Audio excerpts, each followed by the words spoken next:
Hey guys.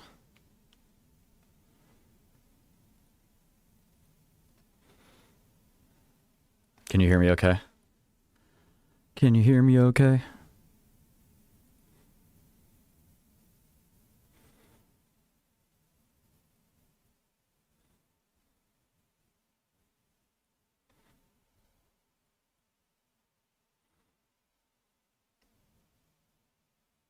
Good morning, Jub. Haha. Lee. Black Dragon. Mark. Jan. Lord Flexton. Cellaballer. Yeah, happy Monday indeed. Um,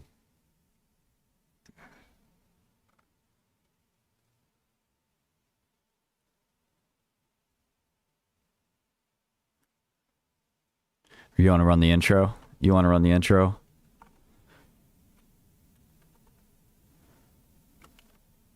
Let's see if I have it here. Where's my intro? Is this it? This is an old one. Screw it, let's go. That's destiny, that's will, that's striving, that's being a trailblazer, an explorer, going into space, mathematics, quantum mechanics, the secrets of the universe. It's all there. Life is fiery with its beauty, its incredible detail. Tuning into it, they want to shatter your mind, talking about Justin Bieber. You'll never defeat the human spirit. You'll never defeat Shkreli. You'll never win! Never! On the advice of counsel, I invoke my Fifth Amendment privilege against self-incrimination and respectfully decline to answer your question. Big data, machine learning, blockchain, artificial intelligence, digital manufacturing, big data analysis, quantum communication, and Internet of Things. The spirit of humanity is rising, and it is going to defeat you. You think you're strong, you think you're scary, you try to mimic what you can only imagine in your mind. Look, I'm gonna be 100 with you. I love this shit. I love the hustle, I love the chase, I love the money. Don't be scared to get to the money at all times. NVIDIA's not a hardware company. Do you think it's a hardware company? NVIDIA is a hardware company. You guys are saying the same thing. This is hardware. Me for no reason. You guys are saying the same thing. Hardware is different from software. Martin, This is something like hardware because you can mold it. Cassava Sciences is a true, once-in-a-lifetime, generational opportunity, a small biotech. How many children do you have? 23, 22 baby mother. Real bad man. Who I think embodies this type of NPC thinking when they're proven wrong is Jason Calacanis. Let me read about some of the things he said about me over the years. Palmer Luckey, hideous, a moron. Palmer Luckey is just an idiot and a troll. He is dumb, so dumb. A nigga like me, man, I love the game. I love the hustle, man. Be feeling like one of them ball-playing niggas, you know, like Bird, Magic or something. Yeah, you know, a nigga got dough. A nigga could leave the league. But if I leave, the fans still gonna love me, man?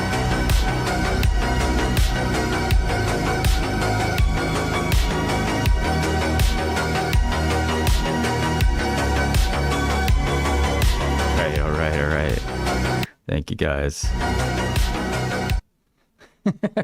What's up? Are you locked in? Are you locked in? Are you ready to create shareholder value? You ready to create portfolio value? Better be creating some kind of value. Quantum internet stack value. Capricorn value. Speaking of which, Capricorn, which ended our last challenge. Capricorn ended it. Damn, man. Can't believe it. Capricorn ended the last challenge. Destroyed us. But the question is, not what do you do when you get knocked down? It's what you do when you get back up. So,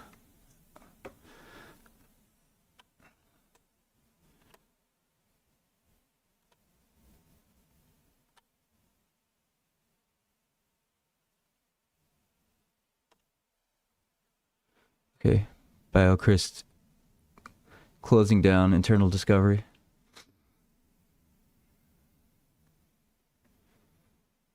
Raises guidance.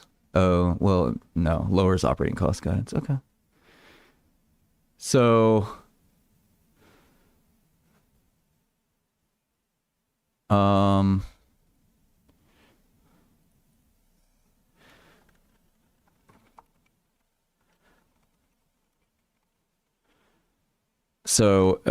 Capricorn is going to have a AdCom, right?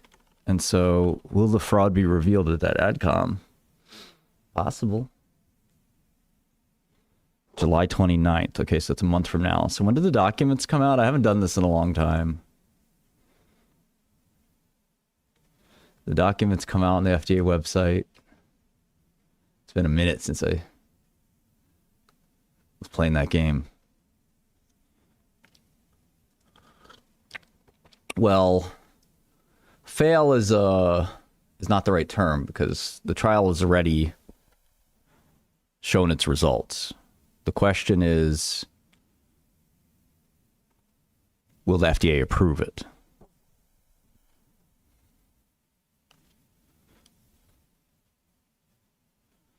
Maybe I should write a document in the docket.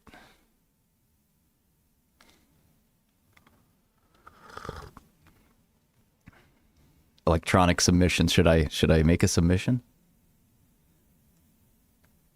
This is a scam.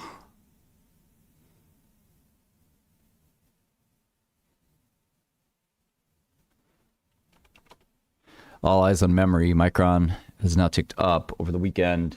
A lot of memory news. Intel going to get in the memory game. Importantly, Dylan Patel came out and said no impact from the new Chinese manufacturer. Was it CXMT? What are they called again? They are not going to be able, in their prospectus, I think it says they're not able to supply even Chinese demand, let alone any other country. Comcast spinning off NBC Universal, really big deal there. It's a long time coming, and the Roberts finally do the right thing there. What's going on with Rocket Lab? Rocket Lab to acquire Iridium. Ooh.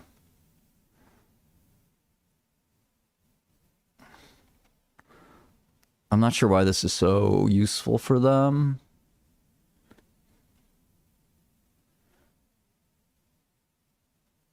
It's such a cheesy headline, too. Who writes this? I want to short it just in this headline. Rocket Lab to acquire Iridium in historic deal. Well, let us decide if it's historic, okay? The fuck is that? Creating a fully vertically integrated space powerhouse primed for growth. Yeah, we'll decide if it's primed for growth. Tell me primed for growth. Fuck out of here.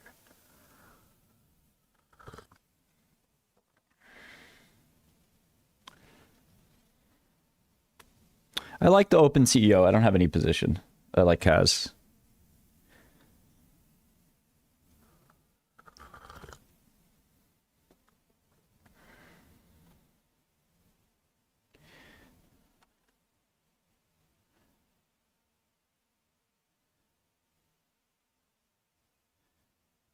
What's up, Seda? Yeah, you gotta think Rocket Lab's is short. Let's update the Rocket Lab model. Why not?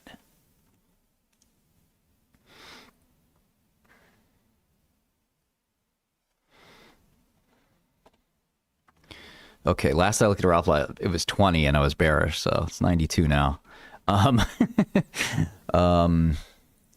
Was I bearish? I don't think I was bearish. I was kind of neutral to bearish. I'll rewrite history a little. But I did some work, as you can see. The whole space kind of sector blowing up was certainly not what I expected. It's kind of a cheesy sector, if you ask me.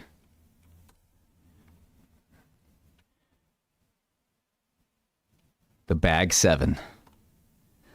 Yeah, I got to go see who's in the Bag 7. Got to update the Bag 7.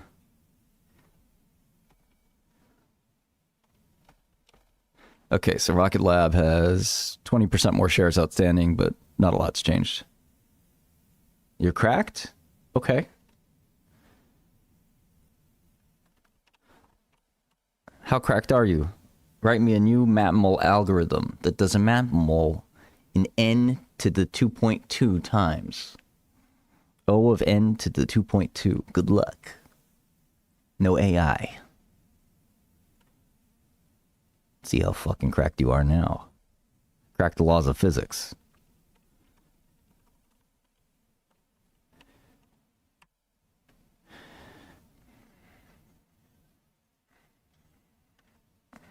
Yeah, I can't disclose material non-public information, just so you guys know. That's just something I can't do, I won't do.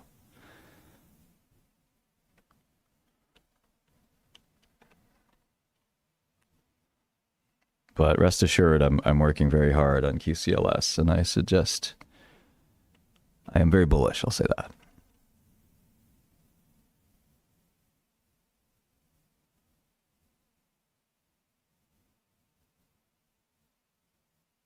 Abivex data after hours? What primer? There's a primer?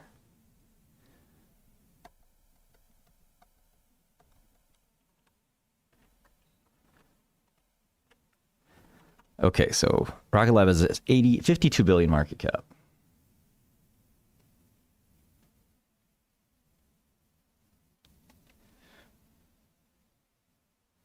Look at this dog shit. They have preferred stock still outstanding? What the? What the?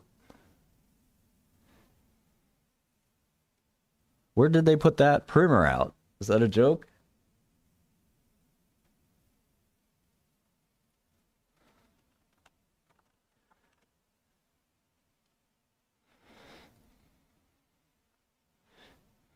Primer? Primer on how...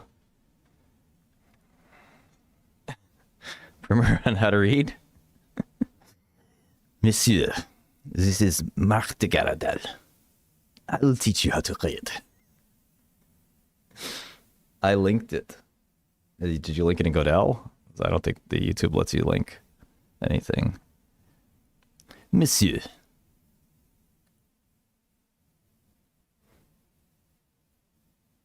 Rocket Lab is like my wife. Broken trash that it's all hype and no substance.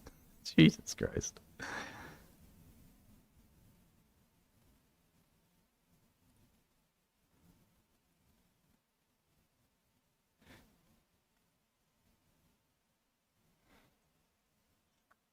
Where's the primer? In presentations? Okay. I want to look at Rocket Lab, but I also want to see this.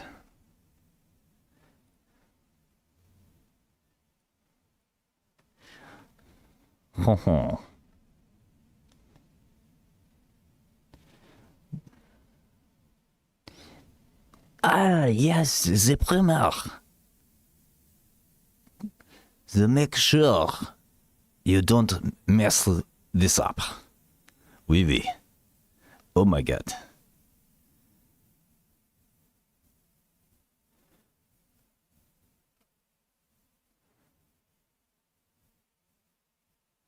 Abtect Part 2 data release.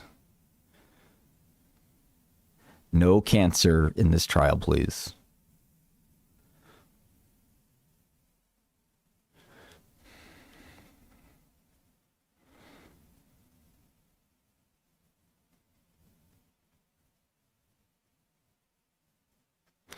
I don't think anybody wants to use AMD chips for inference, but we'll see. No, we didn't have any legal problems with Dr. Gupta. It was just a demand thing. I think if you're going to do AI doctors, like the best part is to focus on the physician instead of the consumer. You know, the hope was to break through to the consumer, but the consumer doesn't really want to pay. The consumer can use ChatGPT. So it was a fun little experiment. Big, quick project, but... Okay. So they're buying 900 in revs, 500 in whatever O EBITDA is.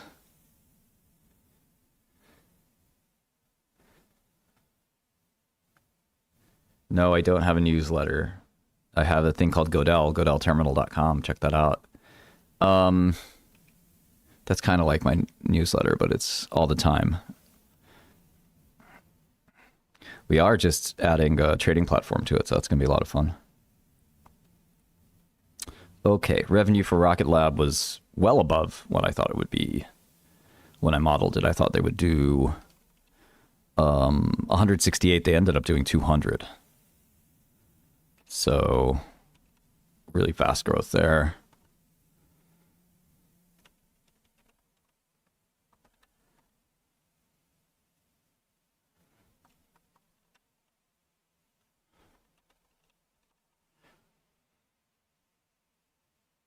I could look at other things in a second.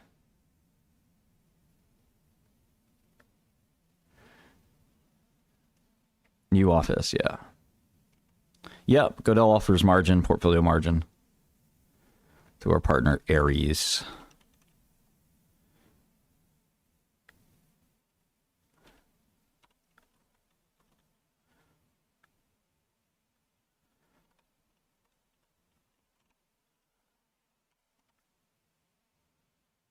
Acquisition strategy, I buy.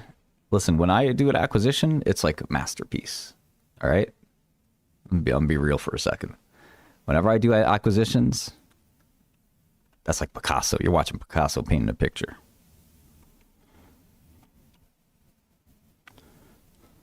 For real. Never done a bad acquisition. What about oxytocin? Who said that? Who said that?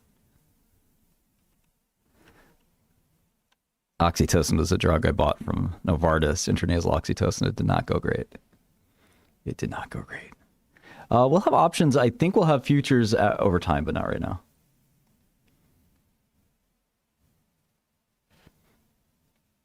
Yeah, I've been MIA managing the business that I founded and also helping QCLS quite a bit. Evomune.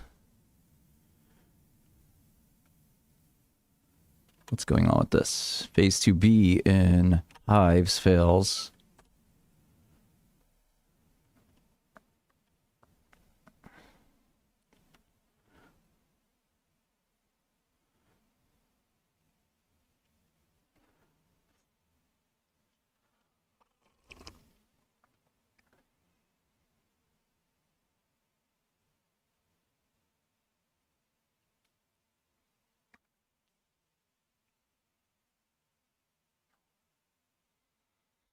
Don't know this one that well, but we generally do want to trade these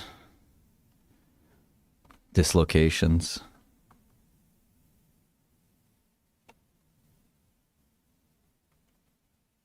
It is very hard to trade and run a business. I agree. I will say that if you don't have outside capital, it helps. Okay, so do people want Evomune for the other assets? That's the big question.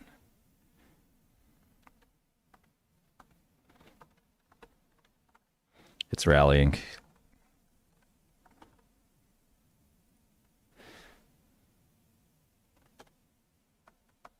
$700 cap at this price.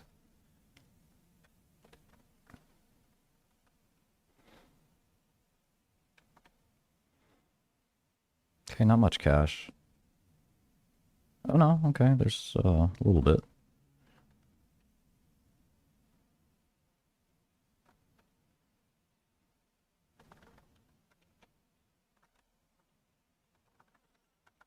ORNN, compute futures.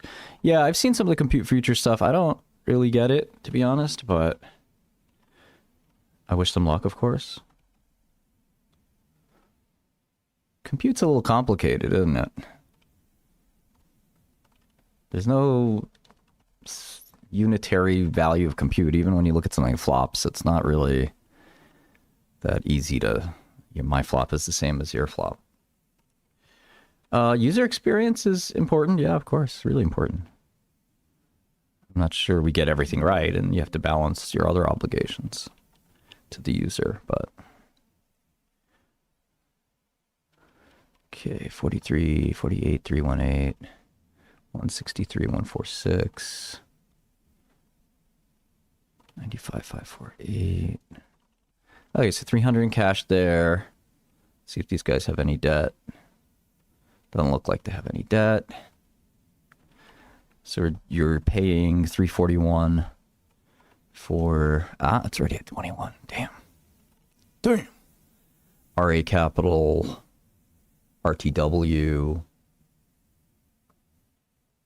Baker Brothers, Alyeska, Kynam, Rishin, a couple shareholders.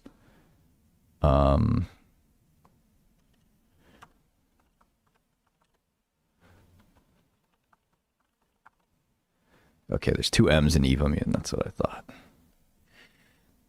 You had it wrong. It's like Evo Immune.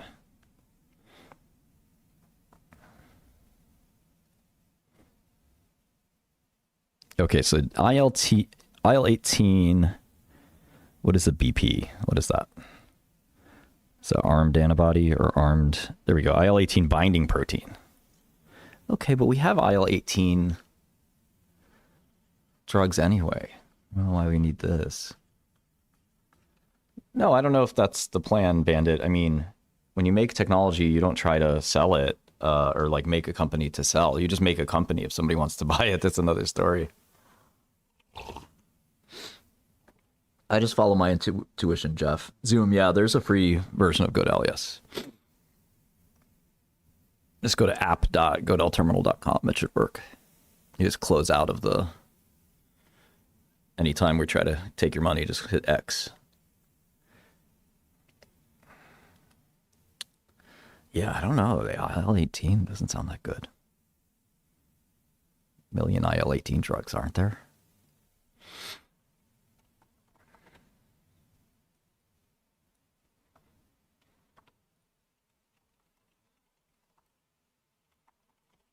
ChatGPT answering my questions now.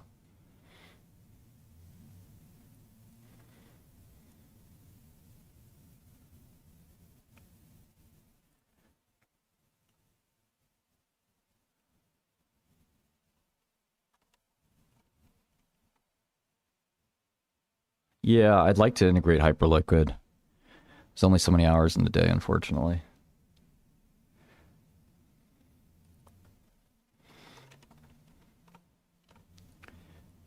Okay.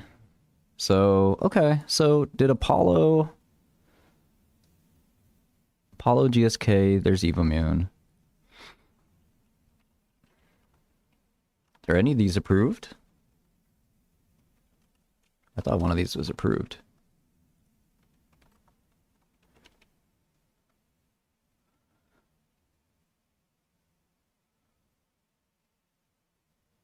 We do sell Godel to businesses. That's our main goal, yeah. But individuals can buy it too.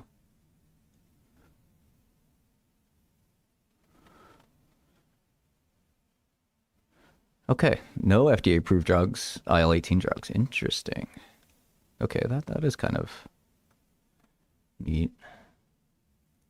Who's developing this guy? Tata Koenig. AB2 Bio? Who the fuck? I can't believe SLS. So crazy.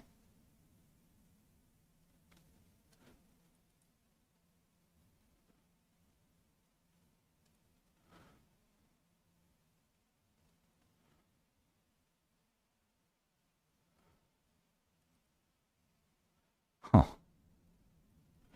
Primary monogenic IL-18 driven hyperinflammatory syndrome. That sounds like a pretty good disease to put this drug into. Very interesting. AB2 Bio.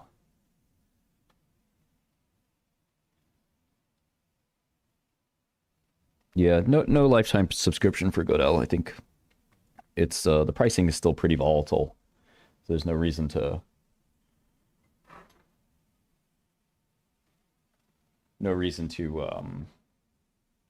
lock ourselves into a price. I think we're going to be raising the price substantially.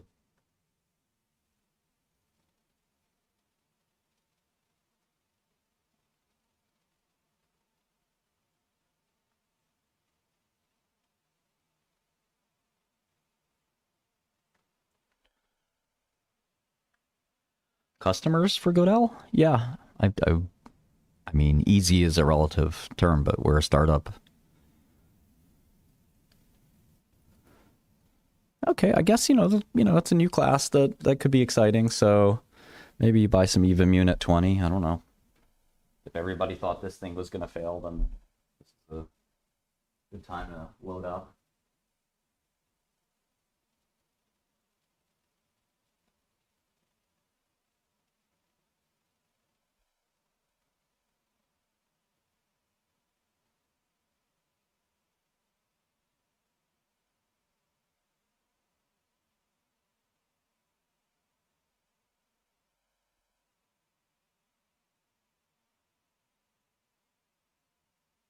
I'd put my trade on and then tell you guys. What do you think?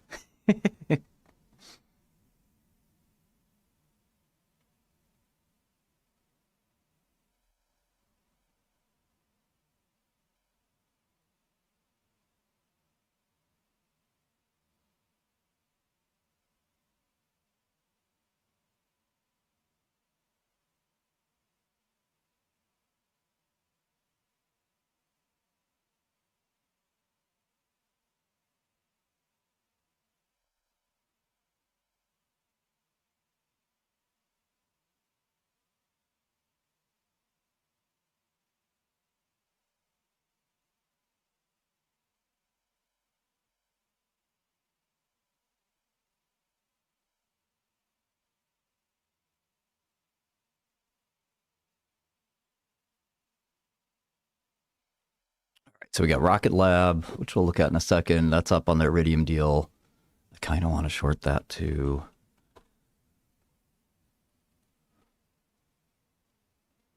It's fading too. Oh man, I could have had that at 97. I don't know if I want to short it down here. It's still probably a good short.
Okay. Stupid sailor. Where's my port here? Let's see.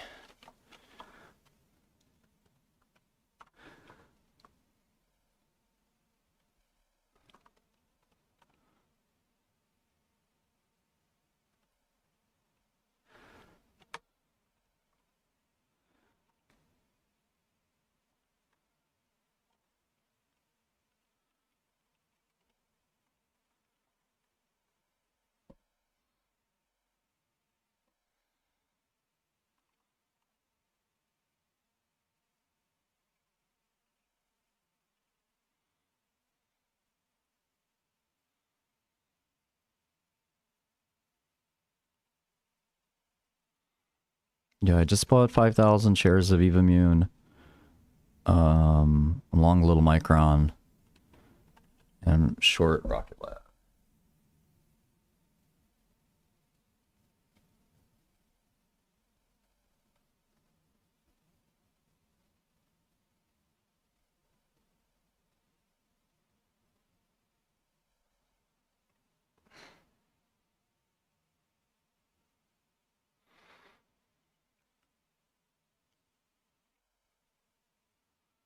I used to be short MicroStrategy.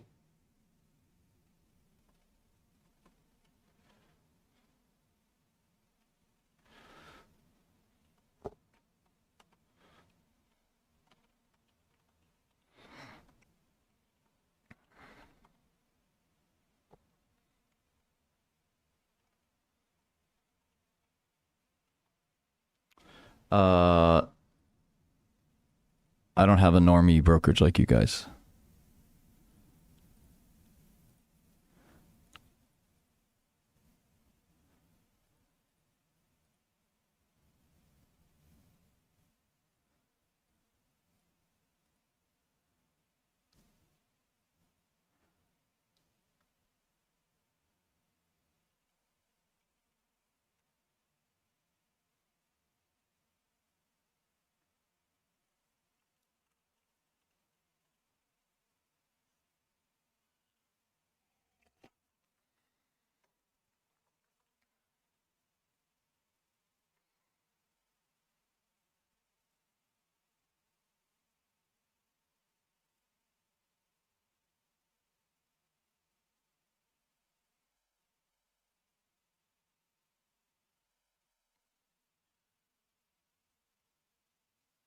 Don't know anything about med spas. Sorry, pal. All right, so we're watching Evamune. Wow, Evamune dropped a bit.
Kolchinsky and Wong thing, yeah.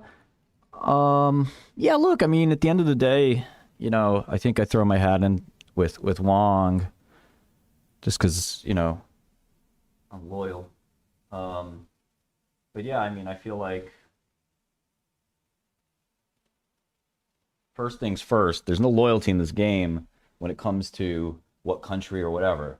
First things first, get money at all times, okay? It's period, the end. I'm talking about countries, bro. Come on. Yeah, I'm American, but, you know, my money international, okay? So if the United States of America doesn't make it conducive to conduct business operations in this country, then what am I supposed to do? You make a hostile business environment for a farmer, bro. Right? Make it a hostile business environment.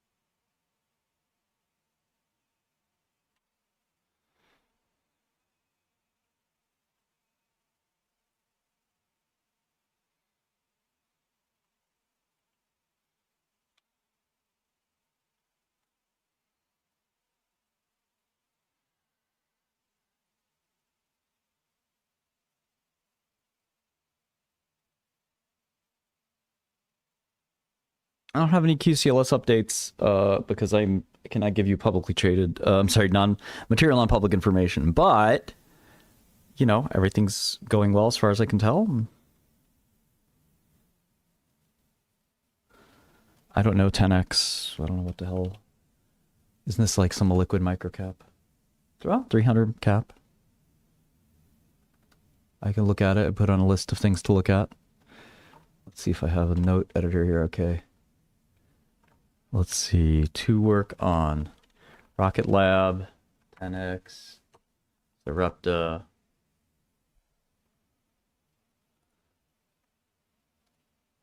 What else is going on? Nokia is trading a bunch. Comcast, Liberty Broadband is up 24%. Charter is up 24%. Iridium is being acquired. Quidel is up. What's going on with Quidel? Honeywell split?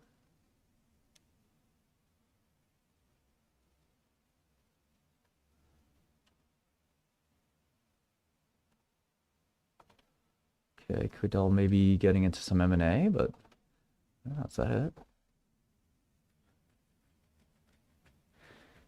It's been so beat up.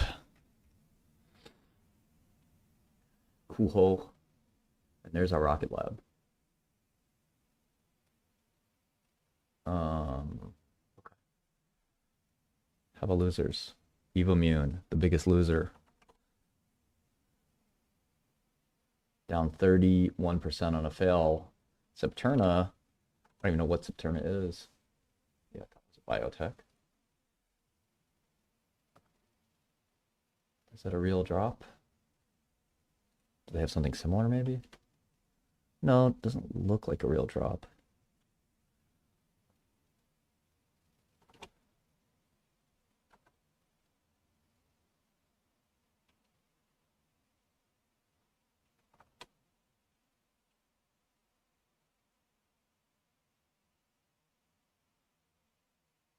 Natera? Yeah, it's kind of been interesting for a long time. Okay, so this has only traded a few shares, it looks like.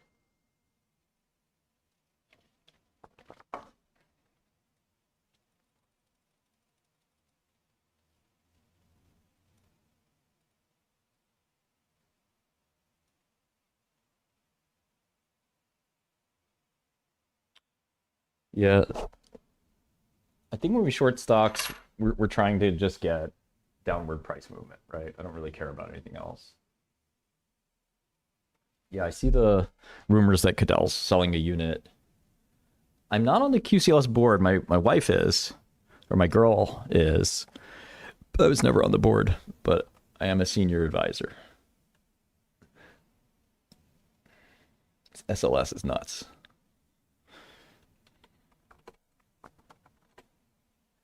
We're buying this fallen knife here, Evomune. And then Rocket Lab. I'm not sure this acquisition means anything. But, you know, I'm sure the bulls will run with it. It's a really good short at 97 or 100, but I don't think it'll get there.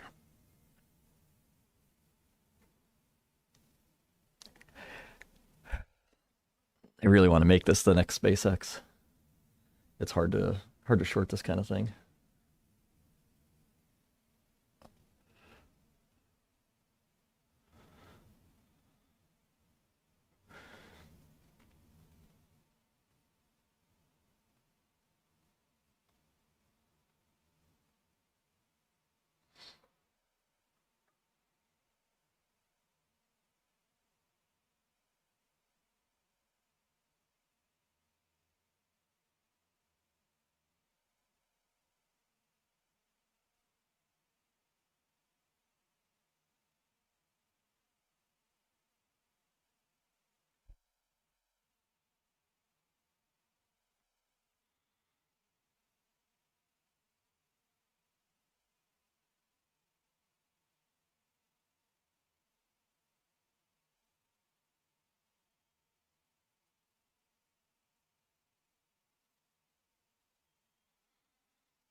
Larimer.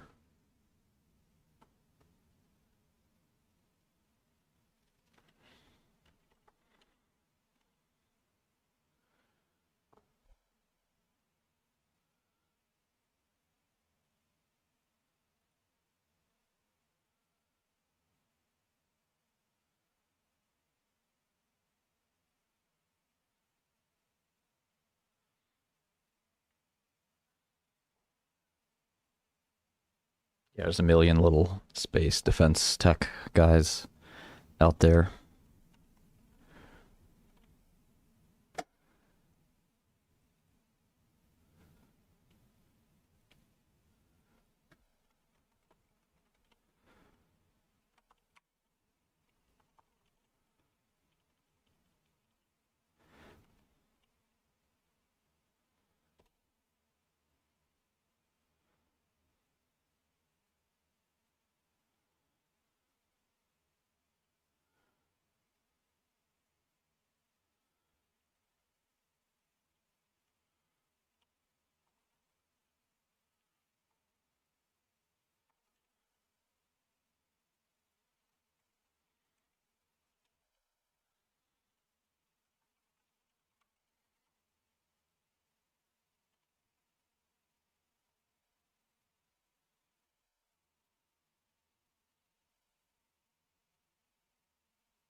Half of all drugs are autoimmune.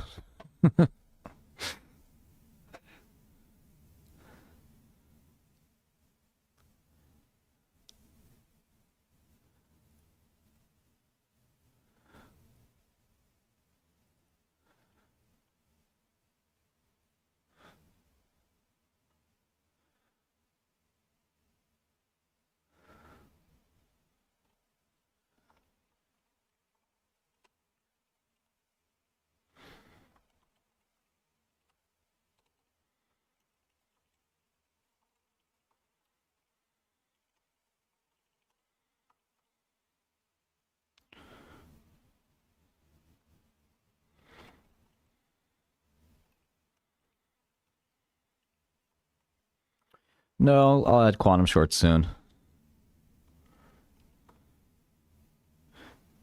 Oh, this is easy. EAS, I mean.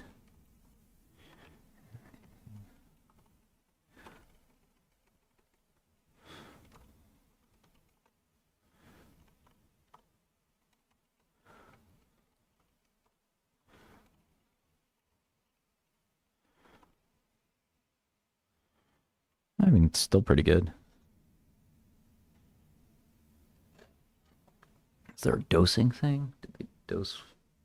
I mean, dosing in antibodies is sometimes pretty easy, but sometimes you never know. You want to explore the dose range a little bit. I like Micron. I'm bullish. I'm long.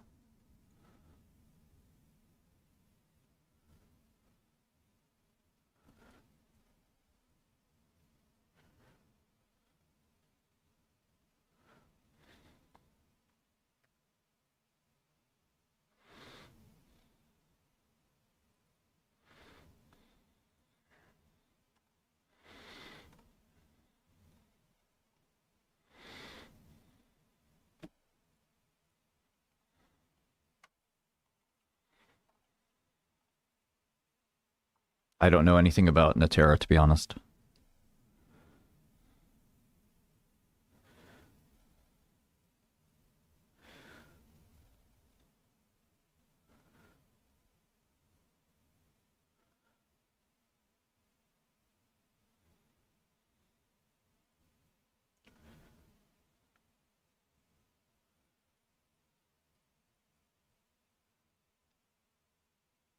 So Abivax probably out later today.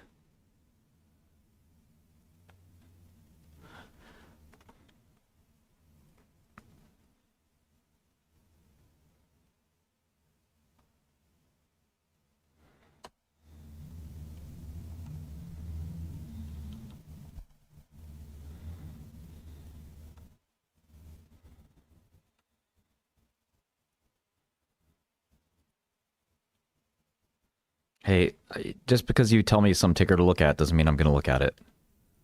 Sorry. Please stop spamming my chat. I don't care about your stupid stock. I make the rules here. Oh, you thought you were the boss? You thought you were the boss? I'm the boss. Okay? Let's be clear here. I'm the fucking boss. Thought you were the boss. Stupid. Abivax has been pretty volatile lately. In case you haven't noticed.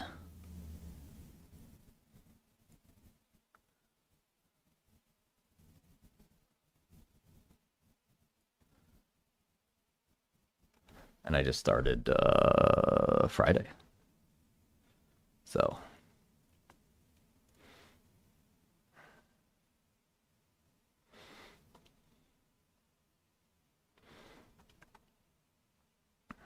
Where's my Rocket Lab short?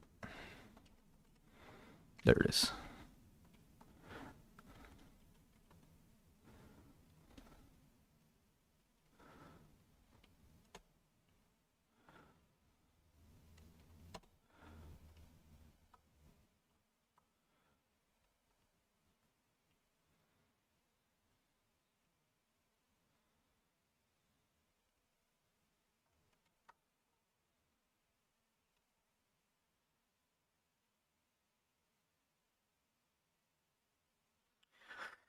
How to avoid a falling knife when you're bullish? I mean, I think it really depends on how bullish you are. You know, if you're really convinced, then, you know, what do you care if it's falling or not? I mean, it all depends on your conviction. Obviously, you know, buying a stock that's dropping is always a little tough.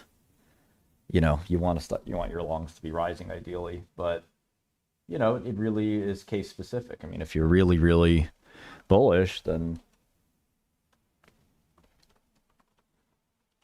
you know,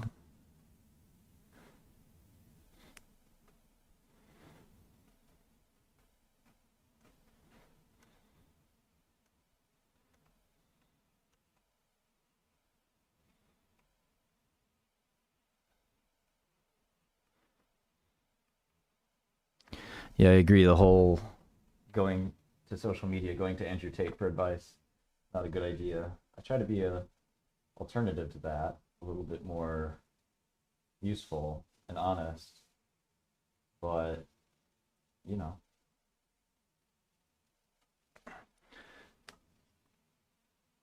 who are they calling Simple Sailor? That's really funny. All right, let me go back to Rocket Lab real quick.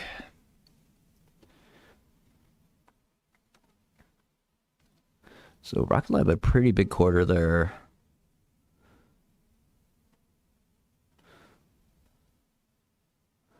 Let me check out the quarter before that.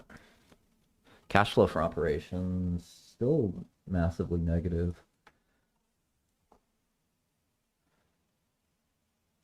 Yeah.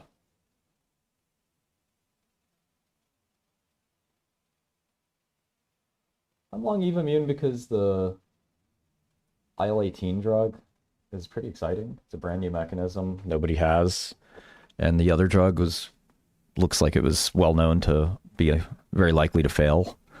So a lot of times something like this happens and the stock ends up on the day because a lot of the traders are just like happy that the drug failed, so they can actually buy, you know, the drug that they wanted. And IL-18 sounds like a pretty new mechanism that actually does work. So, you know, pretty bullish setup. I don't like the word setup, but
Rocket Lab gave guidance 185 to 200, and they came out at 200. That was last quarter.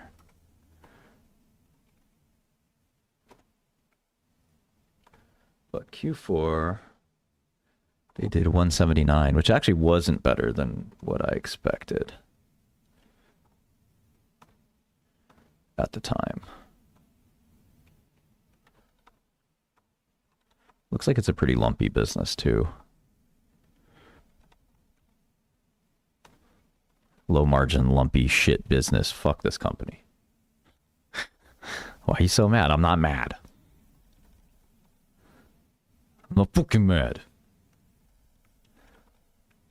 You guys might meet my co-host today. At least one of them. But I'd like to start these streams early and end them early. I actually have a pretty free day today, for once. I still need to do a bunch of things and make a bunch of calls, but yeah, Bitcoin is I don't know. Many have, you know, called the top or called the end of Bitcoin and have been wrong. So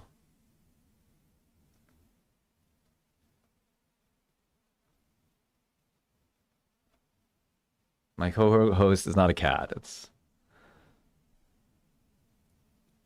a real person, I swear. Two of them.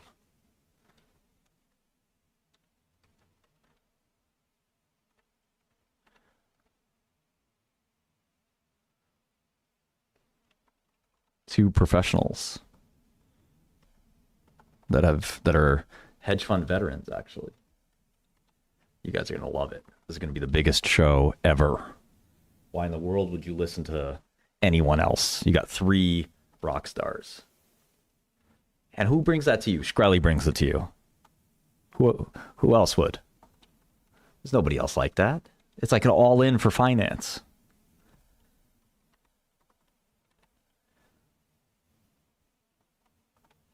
Can you believe that? Yeah. Yeah, of course we're going to talk stocks. Of course. I don't know if they're going to be open up models and stuff like that, but everyone has a different style, you know?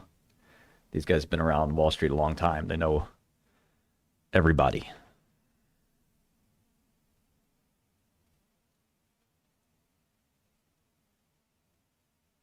So, but you know, we're going to try to get like a studio and a producer and all that stuff. So it's a bit of a work in progress, but I think, you know, TBPN started with just two guys sitting down chilling. So we could do that too.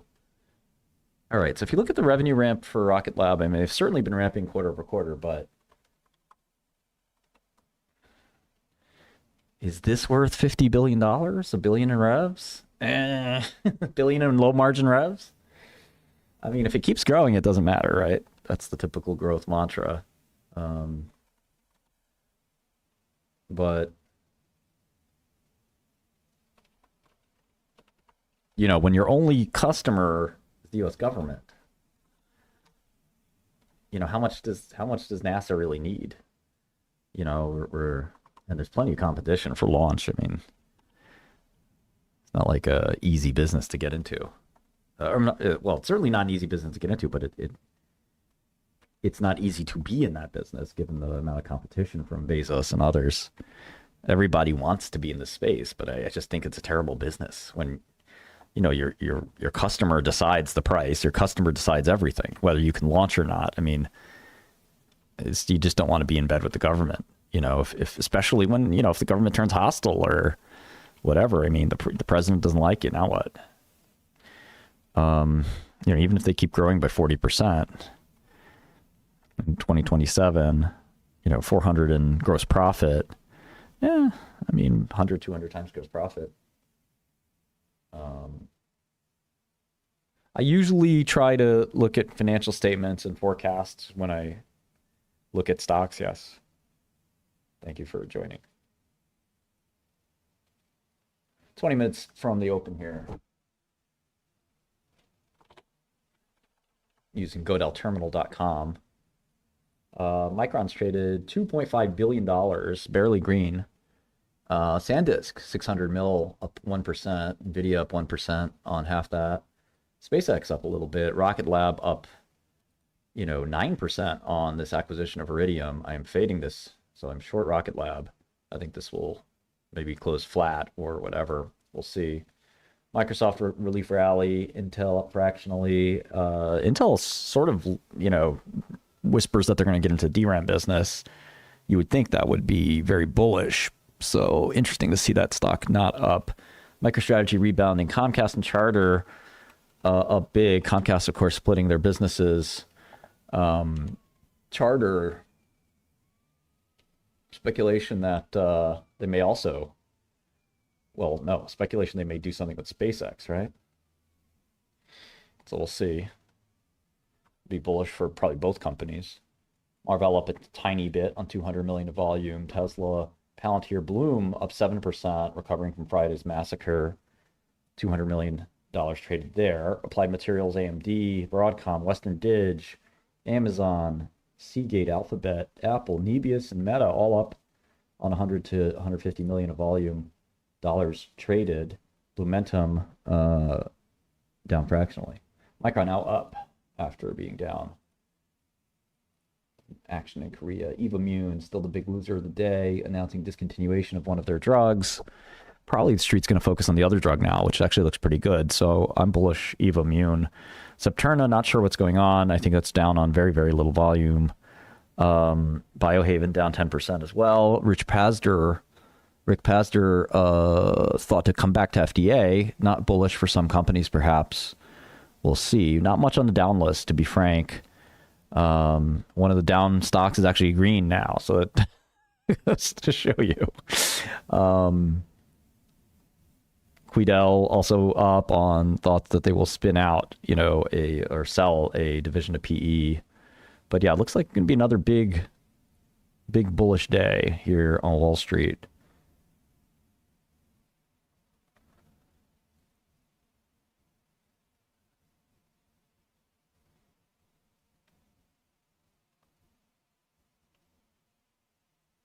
Yeah, if you keep spamming about the same stock and I'm not engaging with you, please stop or I will ban you from the chat. You're not going to force me to look at the stock. I really don't like that. Yeah, so SLS, we are not short yet in this portfolio, so we will have to do that today. Really hard to borrow stock.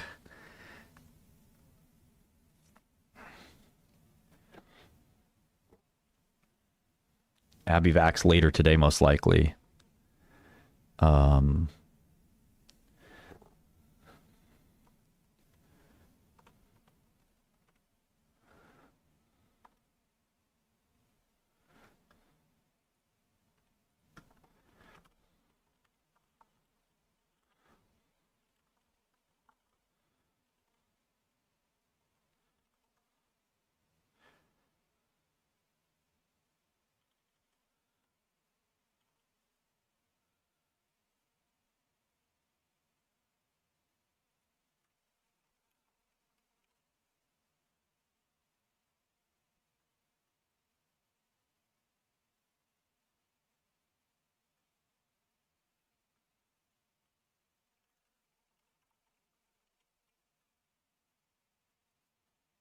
Wall Street Bets likes Wendy's. I'll short Wendy's. They're not aping very much if the stock has not changed.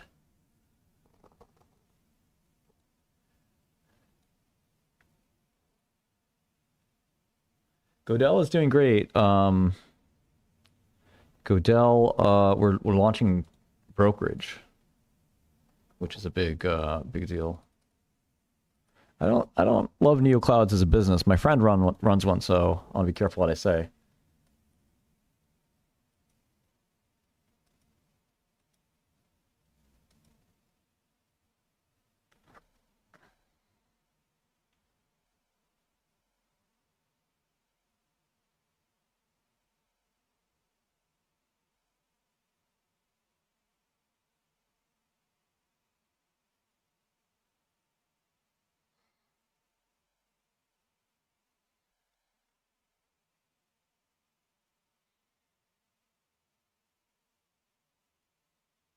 Yeah, I know biosimilars. I'm not following the companies that closely, though, no.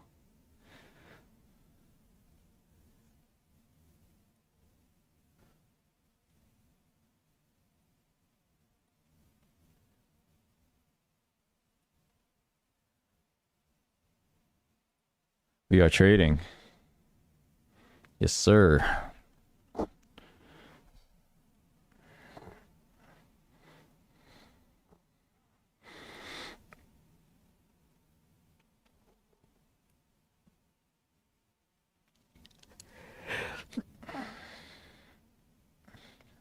Yeah, no, we have a little software. I like Adobe.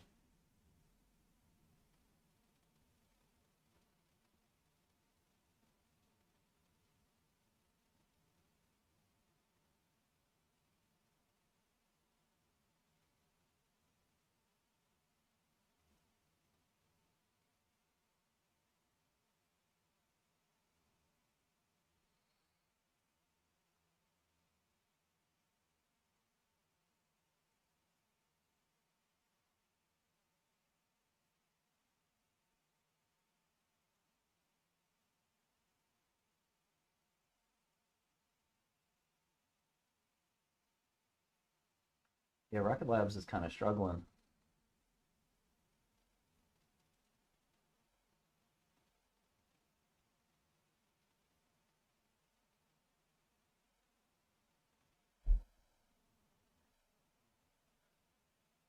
We use Claude and GPT.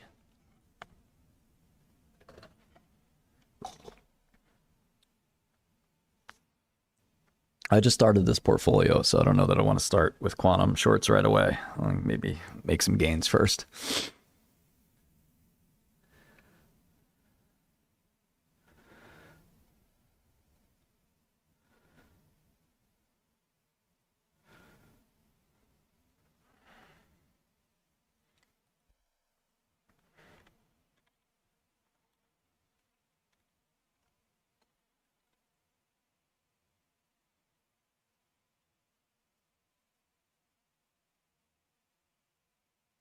We moved offices, yes. I also want to see if I can turn on TV behind me. What do you guys want? What do you guys want to watch? Can you guys see the TV? Oh, you can't even see it. Yeah, you can kind of see the TV. There we go. I have to hold my head up straight for this one, though. Let's see, what do we got? Okay, we got YouTube. I can watch myself. Pretty sick.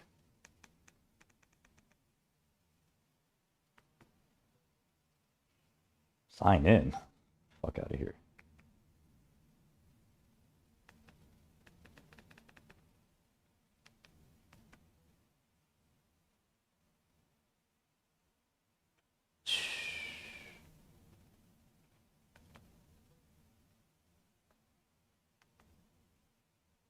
Okay, I don't think this thing is going to be too useful. But whatever.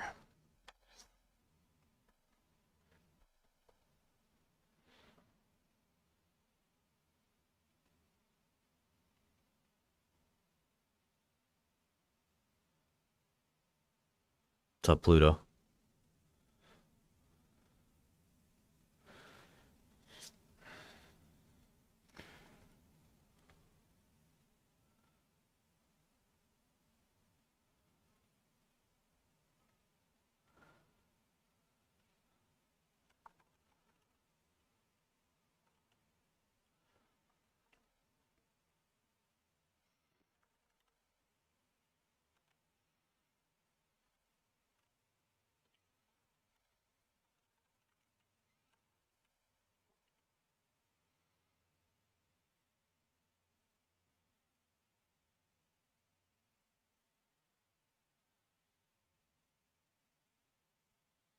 Lightning round.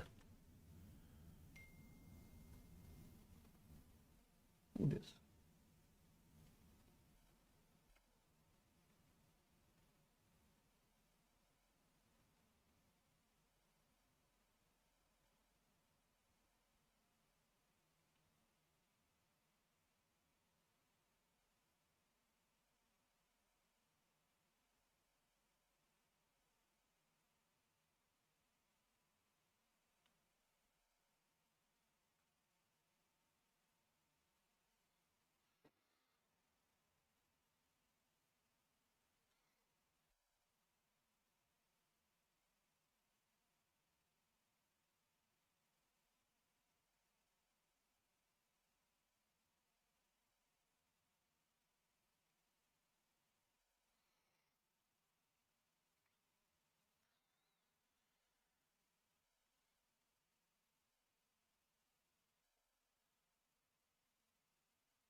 You like Accenture? It's cheap enough now. Maybe.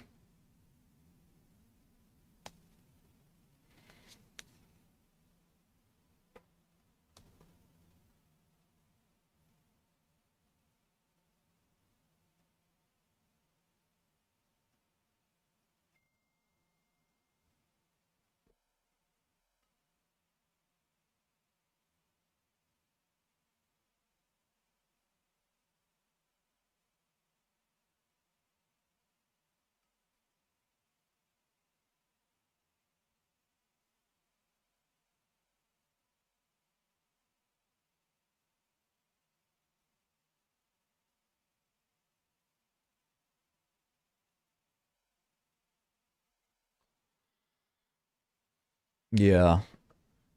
Joe Springer Marathon. Let's go.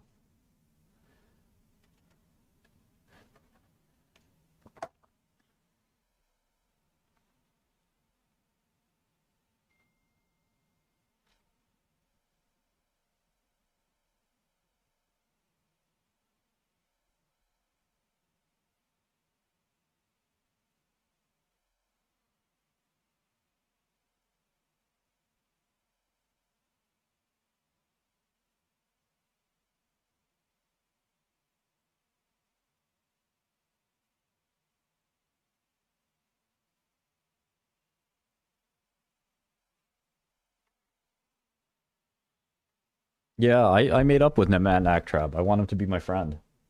He finally is admitted.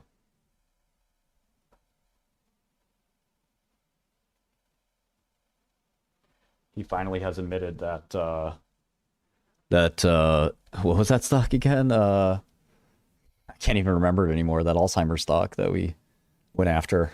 He finally admits it was a mistake. Cassava.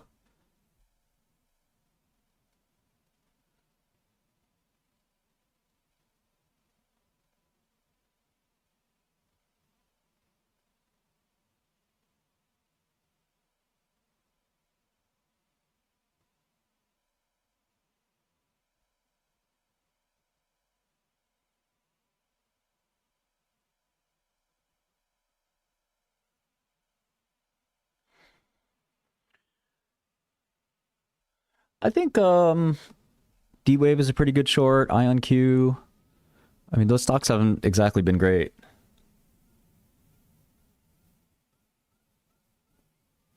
Yeah, where'd the European lawyer go, right? What was his name again? Karsten? Like, who knows? He's gone.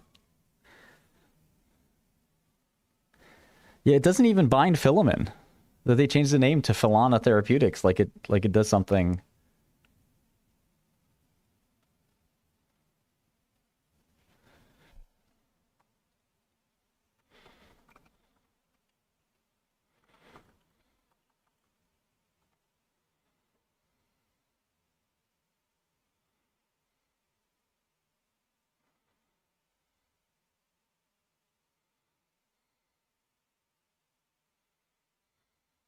What is Sailor doing now?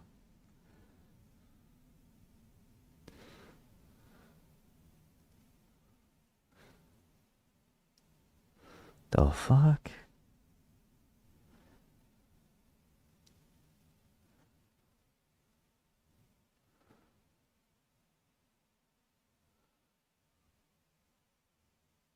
Bitcoin monetization program.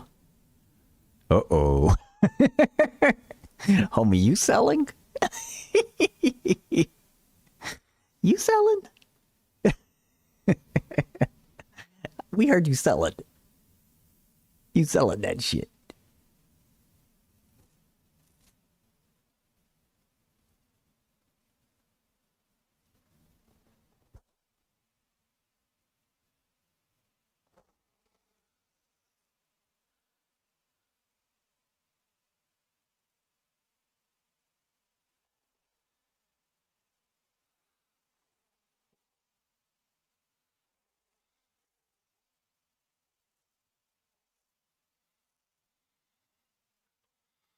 Look, I mean, Trump wants to talk about quantum. Look, quantum's an important scientific milestone for the country. I don't think it's an important practical milestone. The team at the White House knows my opinion. You know? Thought you were ride or die, but you're dumping on our heads. And just being long Bitcoin was so much better than strategy.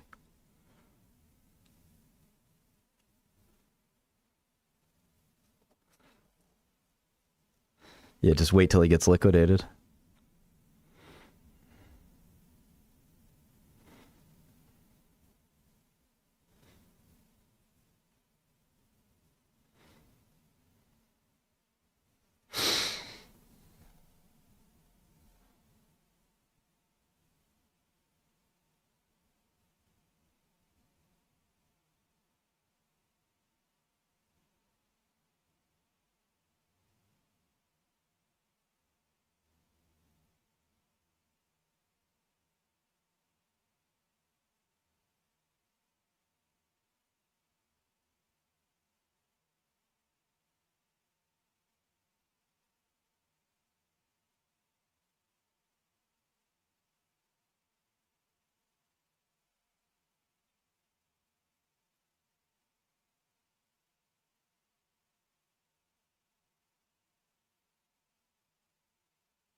Yeah, I mean, I don't know that NVIDIA's day-to-day movements are that interpretable.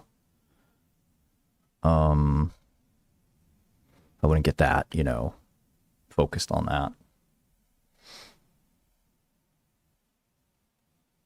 NVIDIA's sort of an odd situation where they're this kind of massive leader. Yeah.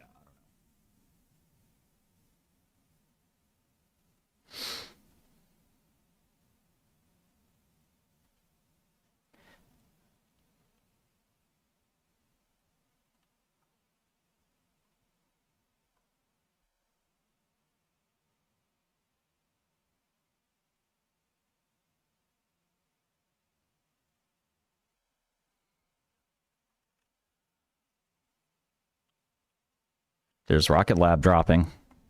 This is a good time to add to the short. To punish it. Punish it. Punish it, 91. Punish.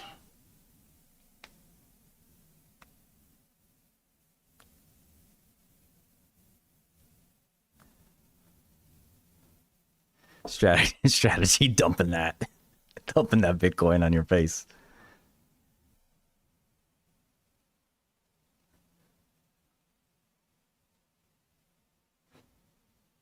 Yeah, Rocket Lab looking ugly.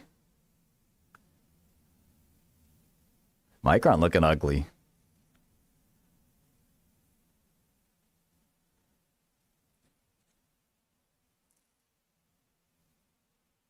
Oof, Evomune dropping like a rock.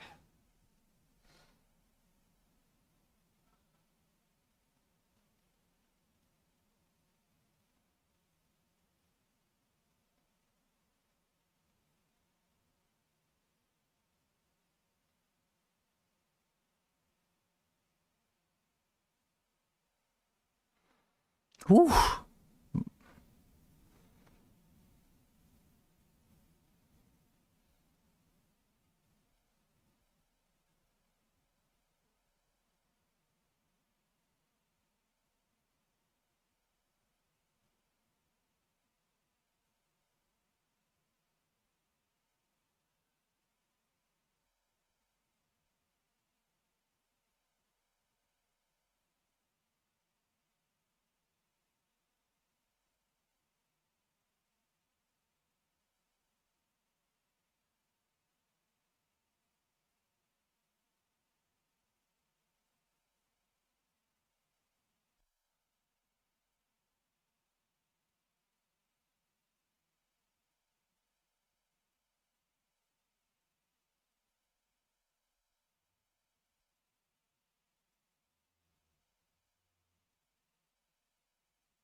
Okay.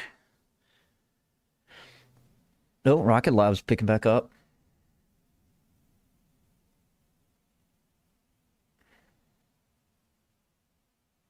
Yeah, I think Micron's gonna rally.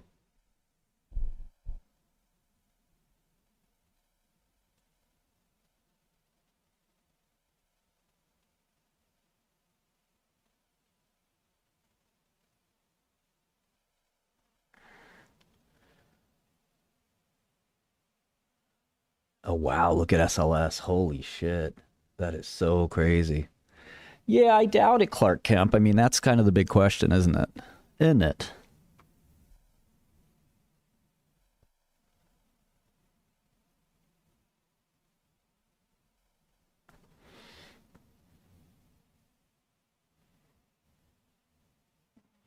Yeah, I suppose I can do that. Let me try it out at least.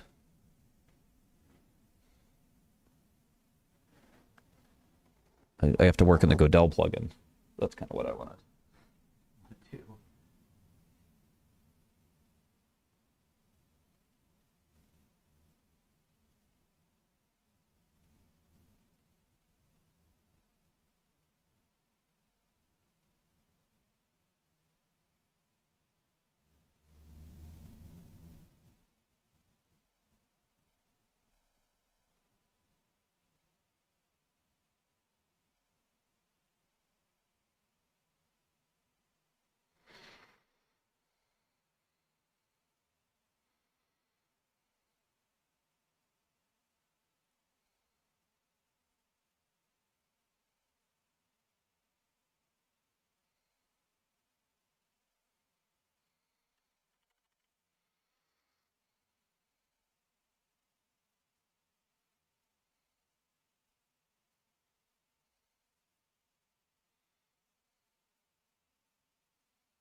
These are delayed prices.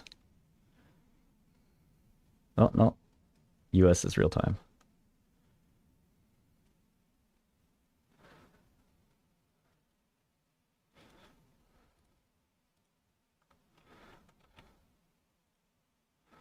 Okay, so how do I get this price?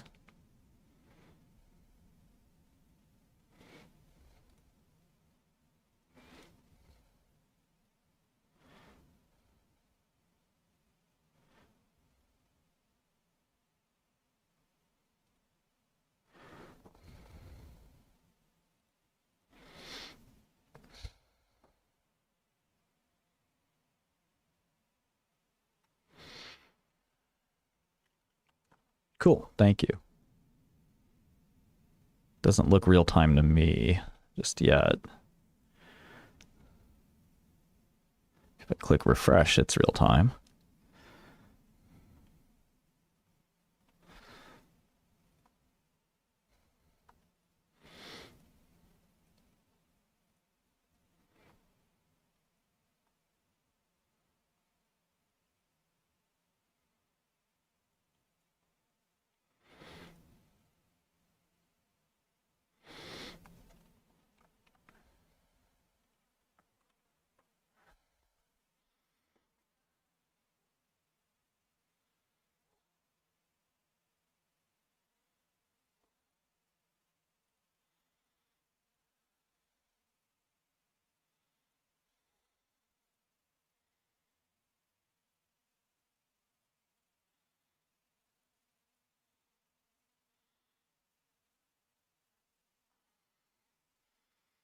No, I don't think so, lols.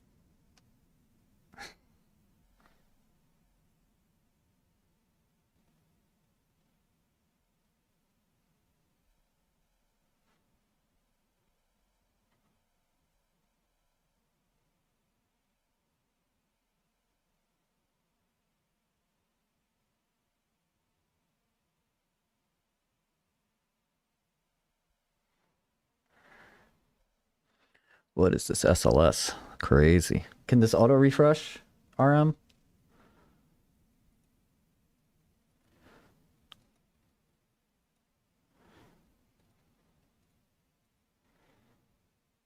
I don't really take vacations now. One day.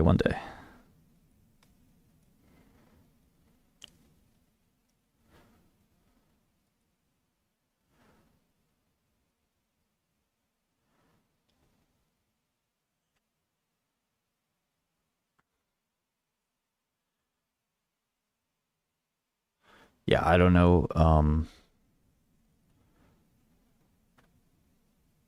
In terms of it turned off or not turned off, I don't know how to.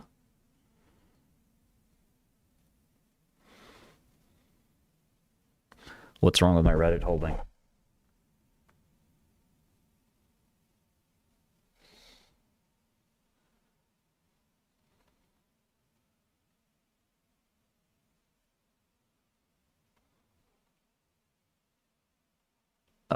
Very soon, you'll be able to integrate your brokerage with Godel in terms of, no, it's our brokerage. You can integrate your brokerage now, but the new brokerage is coming soon.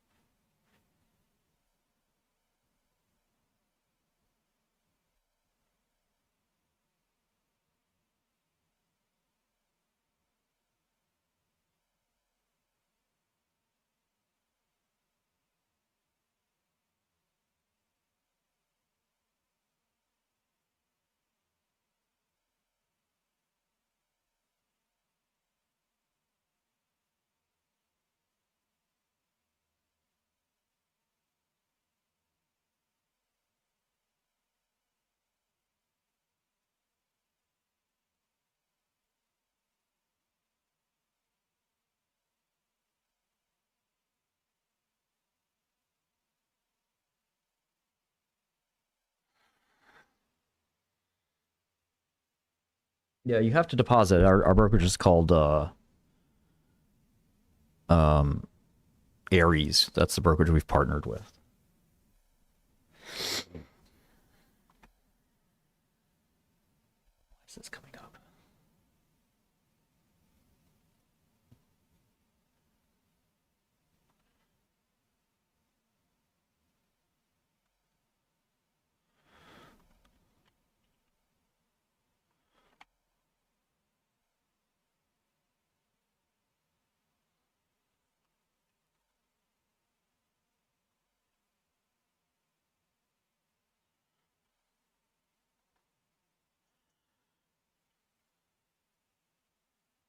No, I shorted CBRS.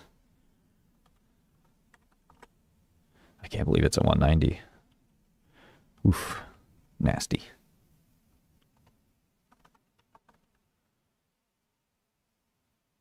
Use formula paste to get rid of it? I don't know what you mean.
I don't understand what you're saying, RM.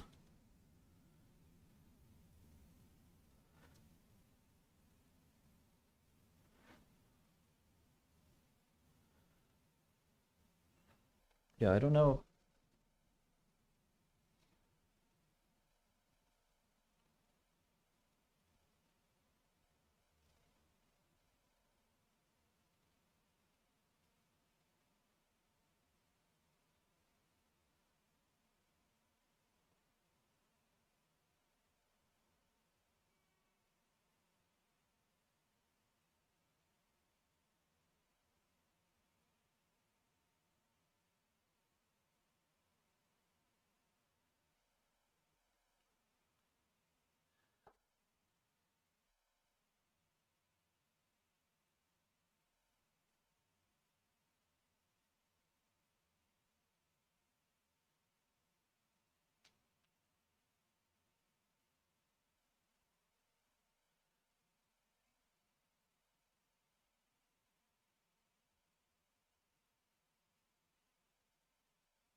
Okay, copy the format of a similar cell. Okay, does that work? Cool. Thanks for the insight. Yeah, how do you make it real time with like constant refreshing without me having to click the refresh button over and over again?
I tweeted about Eve Immune, so I guess it's rallying a bit here, but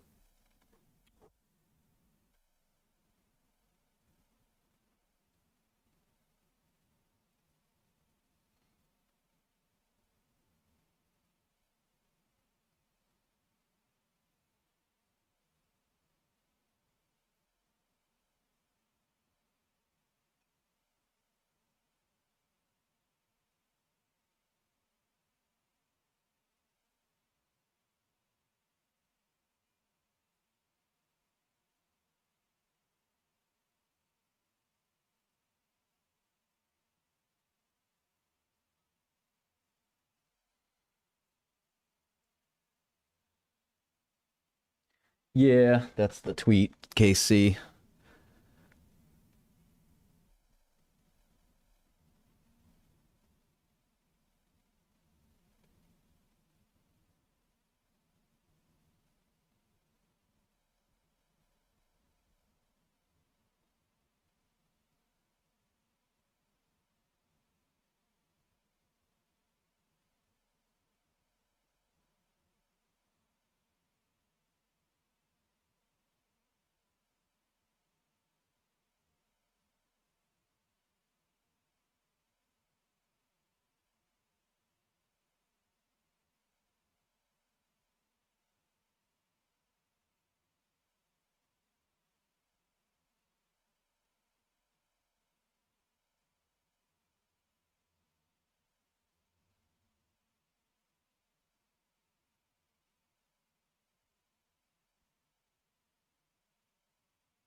Micron getting pummeled.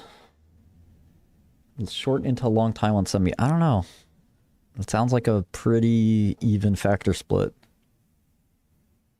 I just started this account, Daniel.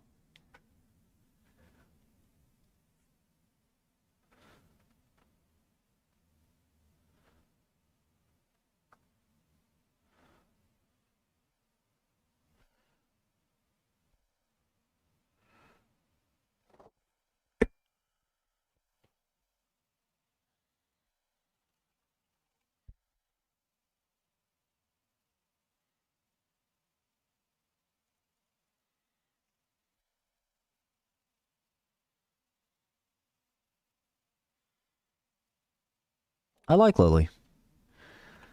It's kind of interesting how broad the portfolio is becoming.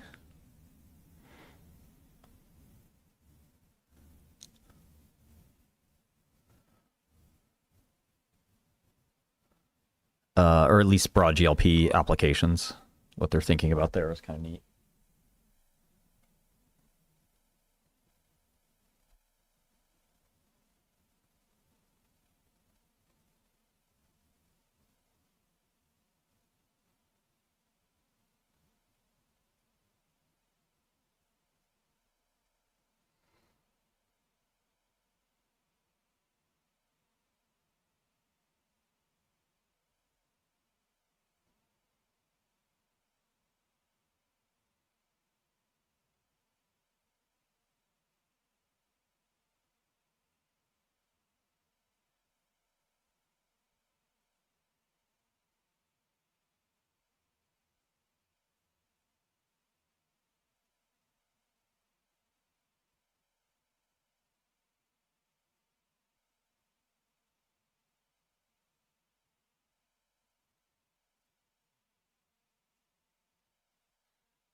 Yeah, this new acquisition doesn't really do much for Rocket Lab.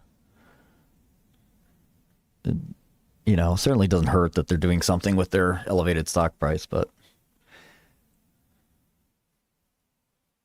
yeah, we're going to work on that, Moonbert. Tell me about it, RM. You got to be able to shake that stuff off.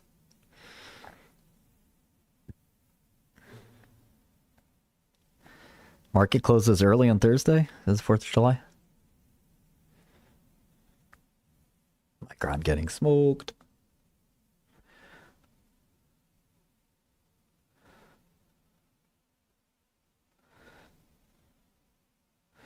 Perpetual futures are, they're gambling tools in essence.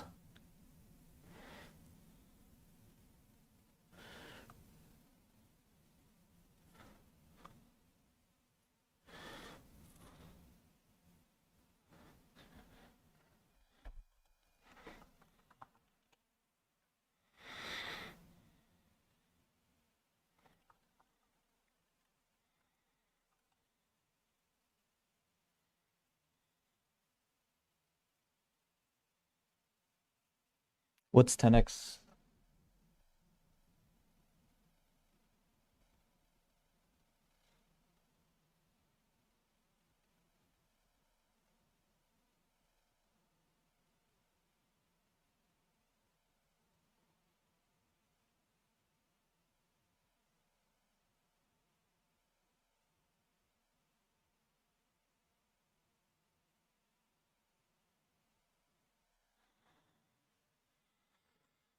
Yeah, Pluto.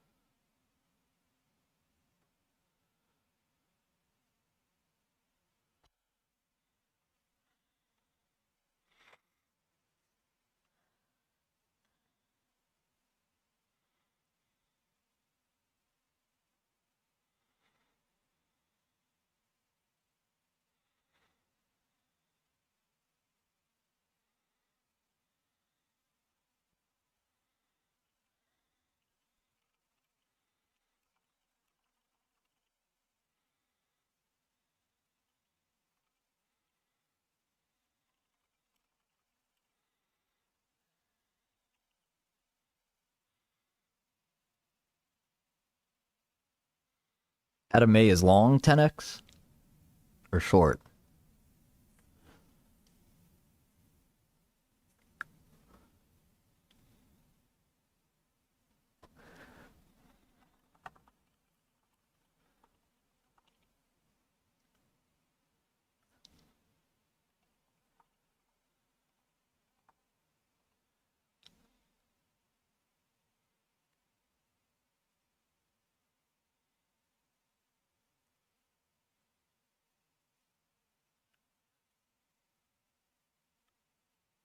Long shot long? Okay.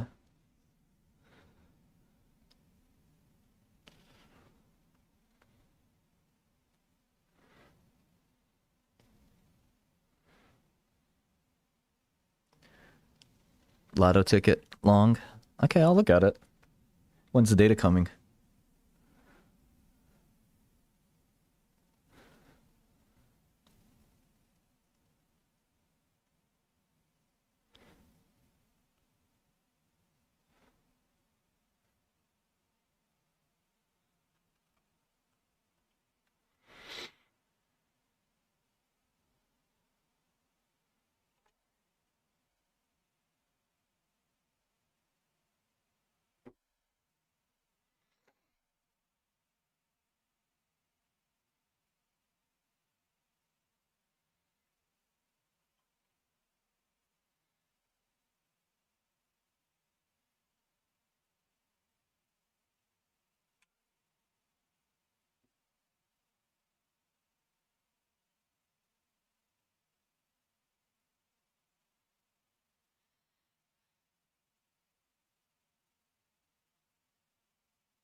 Yeah, I like Spruce. I don't know how else to explain it. I'm bullish.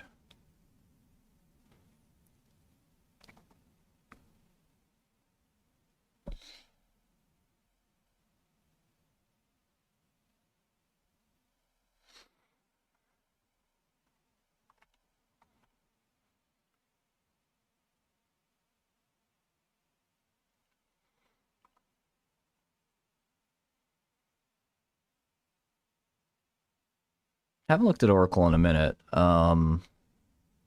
It's sort of levered to AI now, isn't it? In it.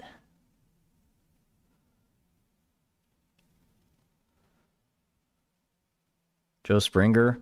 Yeah, I'm still paying Joe Springer for his thing.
There's a guy named Brim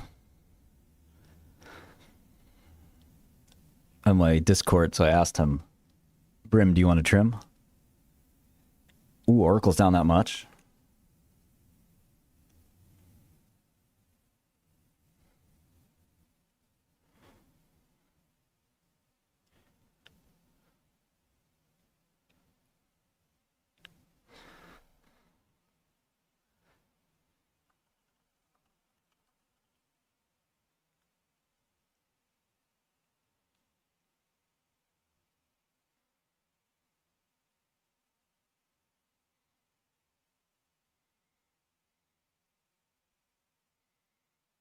Rocket Lab down a bit. Fred, we're short. Oh, you're saying let's go, like let's go down. Micron's getting ugly.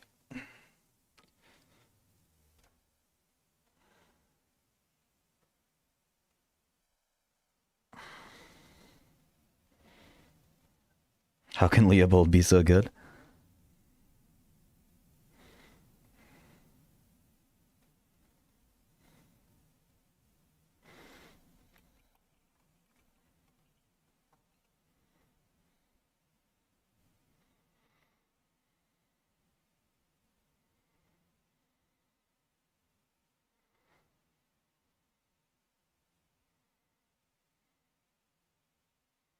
Yeah, exactly, J dude.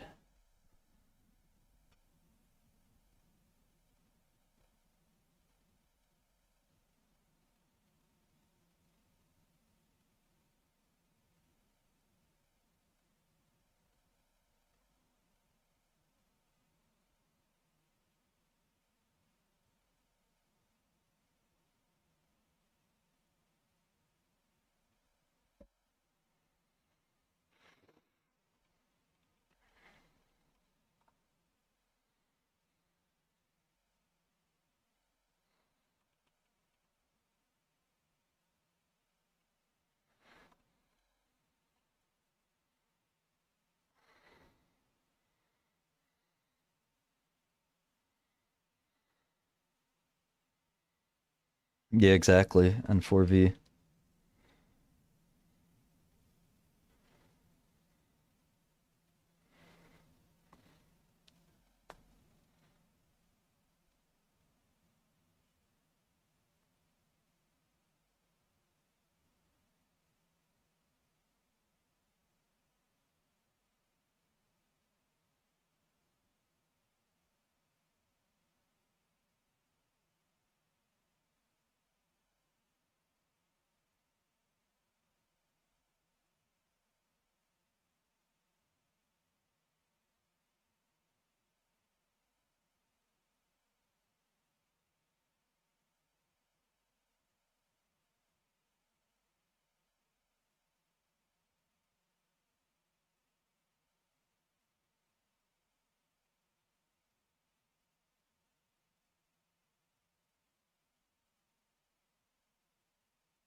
Okay. Shall we continue looking at Rocket Lab?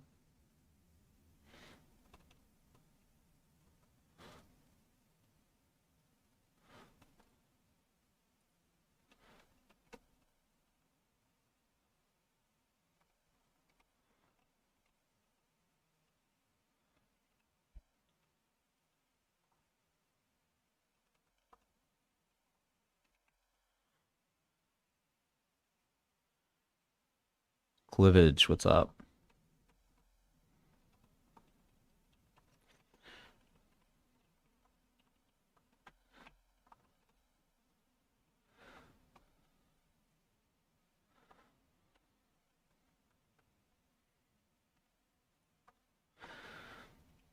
I might cover Rocket Lab. I don't know. It's not plummeting like I want.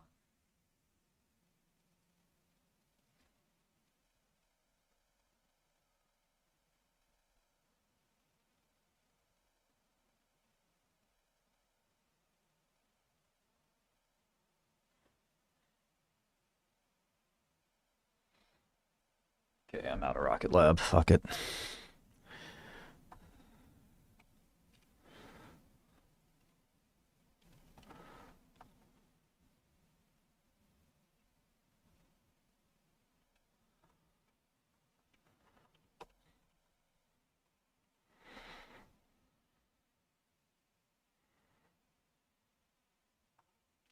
Yeah, some of the models are on my GitHub, not all of them.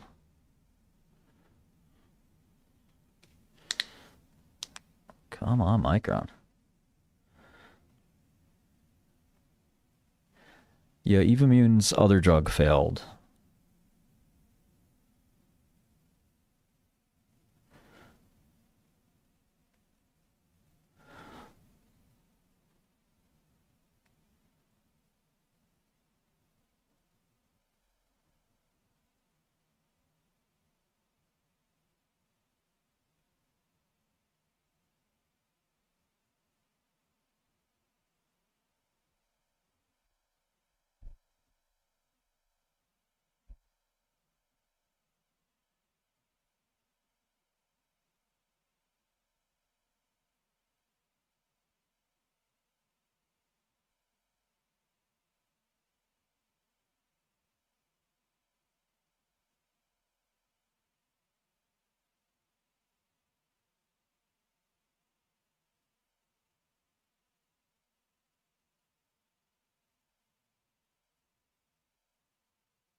I haven't seen the Nvidia Nokia partnership actually.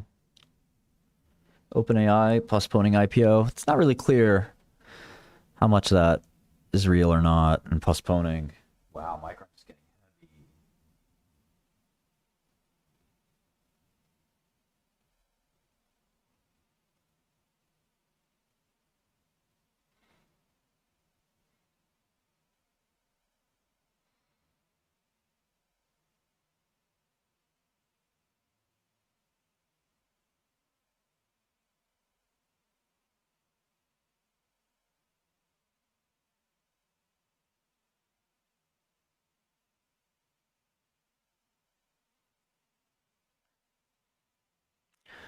It's all right. BTFD, right?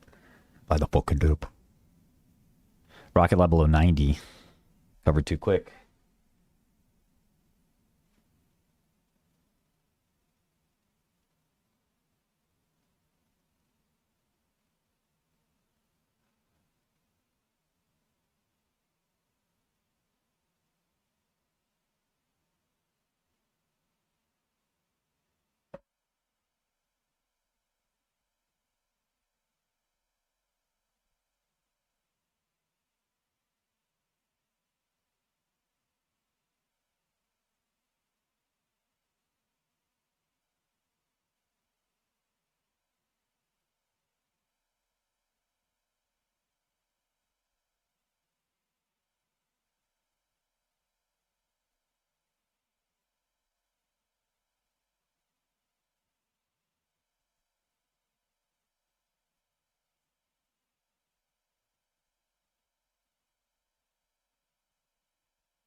Ten 20.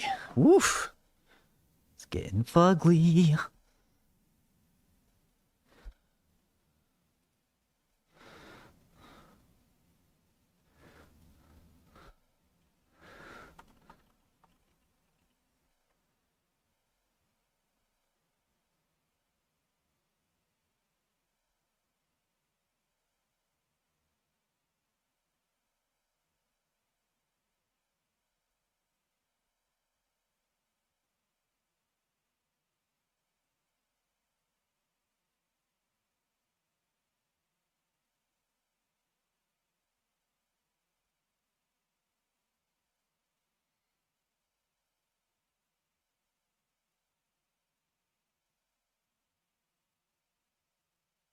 Don't get scared now. Real estate.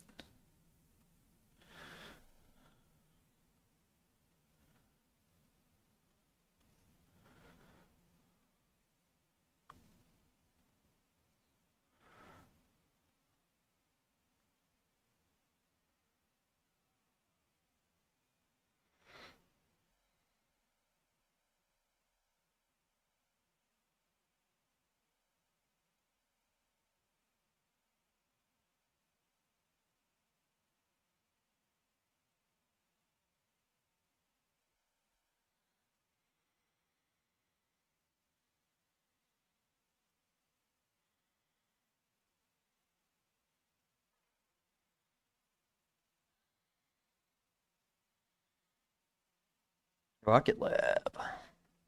Rocket Lab. All right, I'm going to check in on my colleagues. I'll be back for 2 minutes.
You can't stop me. Then he said, I'm the CEO of the bank, Martin. So I don't give a fuck. You can sit across and just chill and get your computer. I mean, I don't know.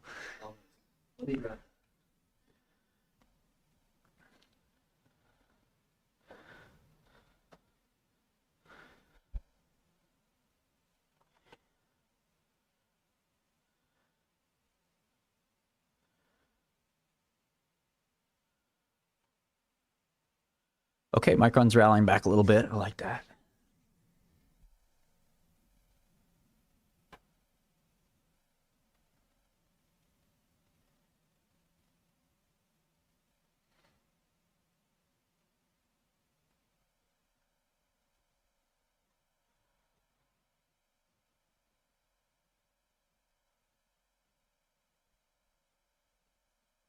What's been the most interesting thing today?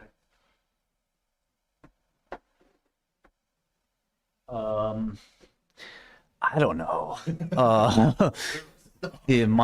Memory is a little crazy. So guys, this is my colleague Danny. Danny is head of sales at Godel.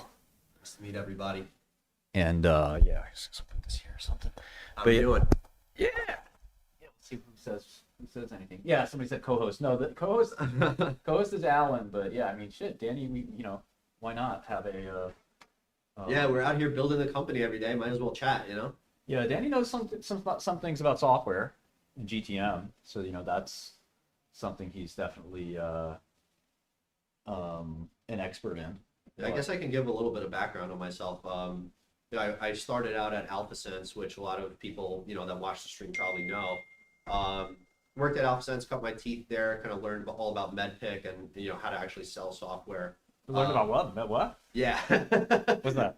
So MedPick is a framework for how sellers sell, and it's my chosen framework because I've spent so much time just learning about it. Yeah, it's metrics, it's economic buyer, it's decision process.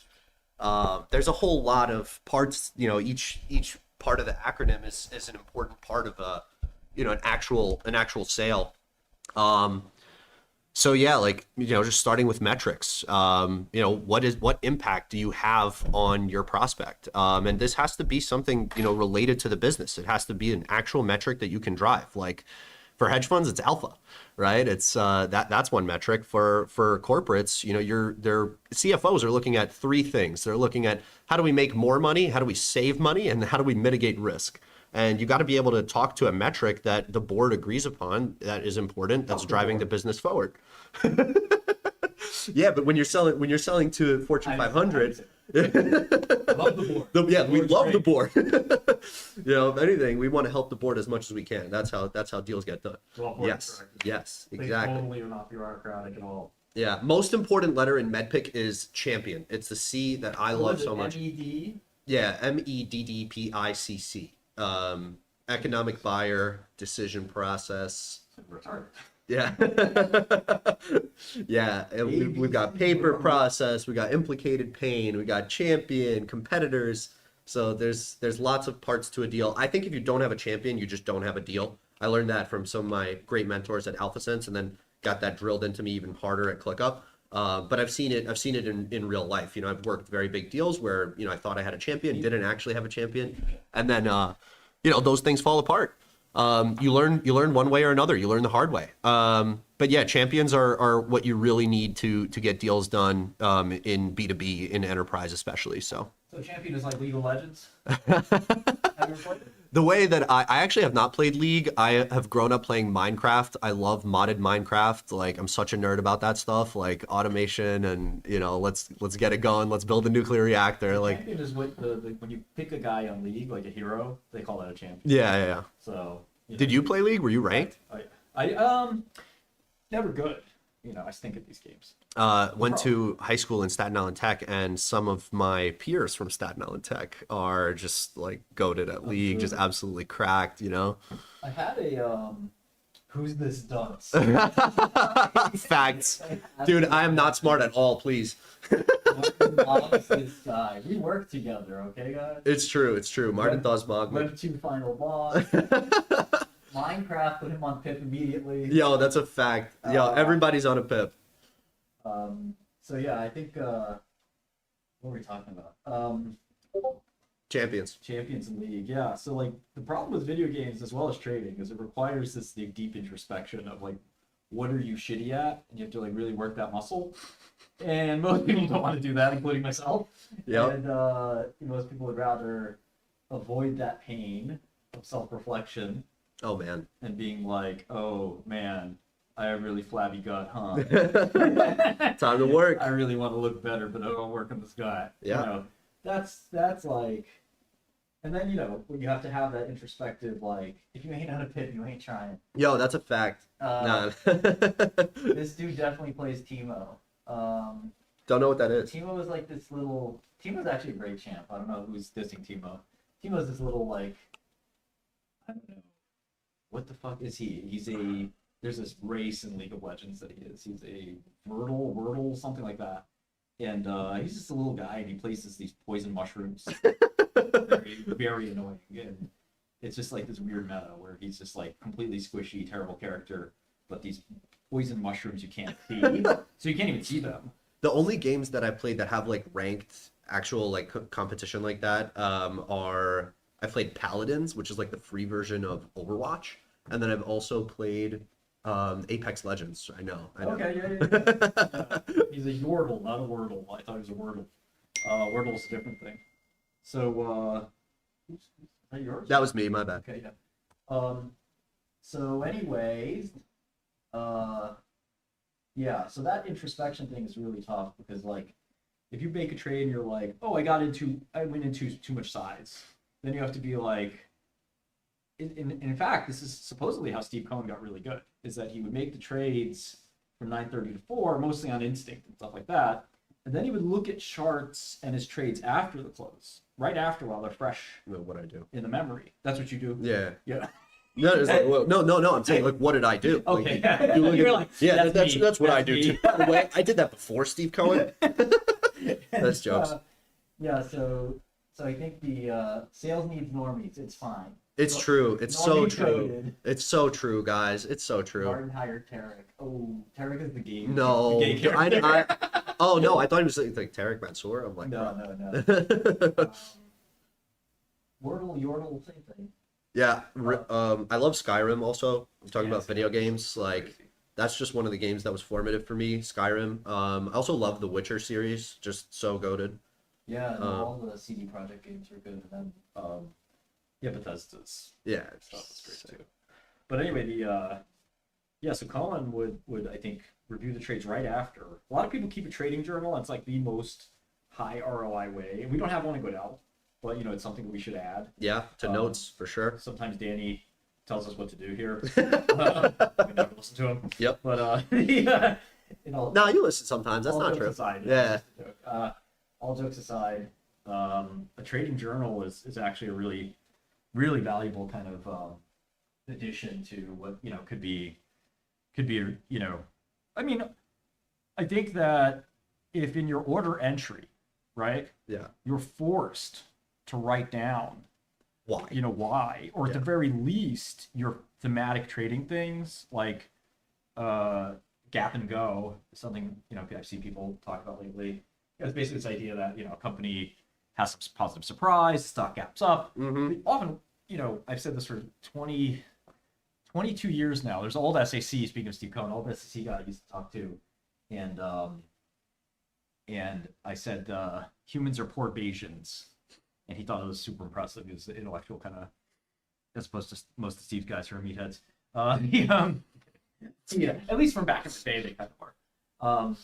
But the idea is that, like, in Bayesian logic or Bayesian statistics, you're sort of incorporating new information. You're updating your so-called priors, which now everybody uses that phrase. But I use phrase 20 years, at least 20 years before. But you update your priors and you try to, like, come up with new probabilities and adjust your framework. The problem is people are not good at that. I mean, universally, people are not good at that. And if anybody's proven that, it's Kahneman and Tversky. Those guys are part of your... Yeah, the tribe. The tribe, yeah. Yeah. Danny's... Not gonna say which type of doctor, which type of salesperson.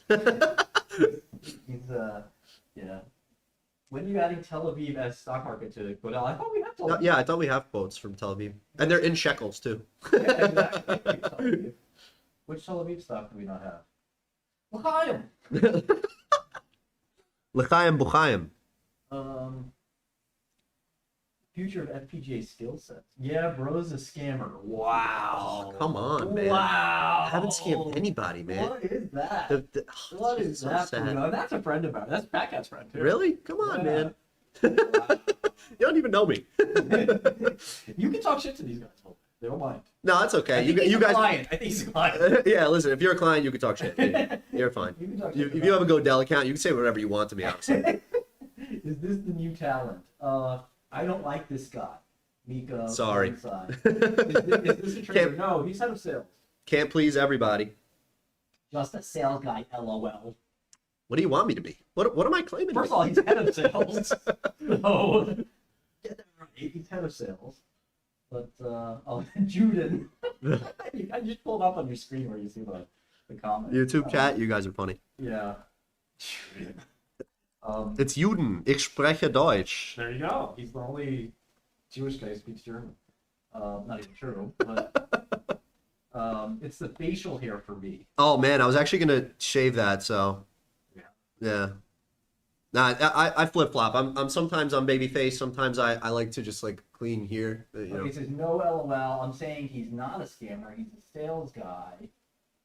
No, that's the Pluto. Yo, biggest compliment ever. Somebody said I look like Justin Gaethje. Oh my gosh, that dude's a demon. That's awesome. I'll take that. He sounds like Vlad TV.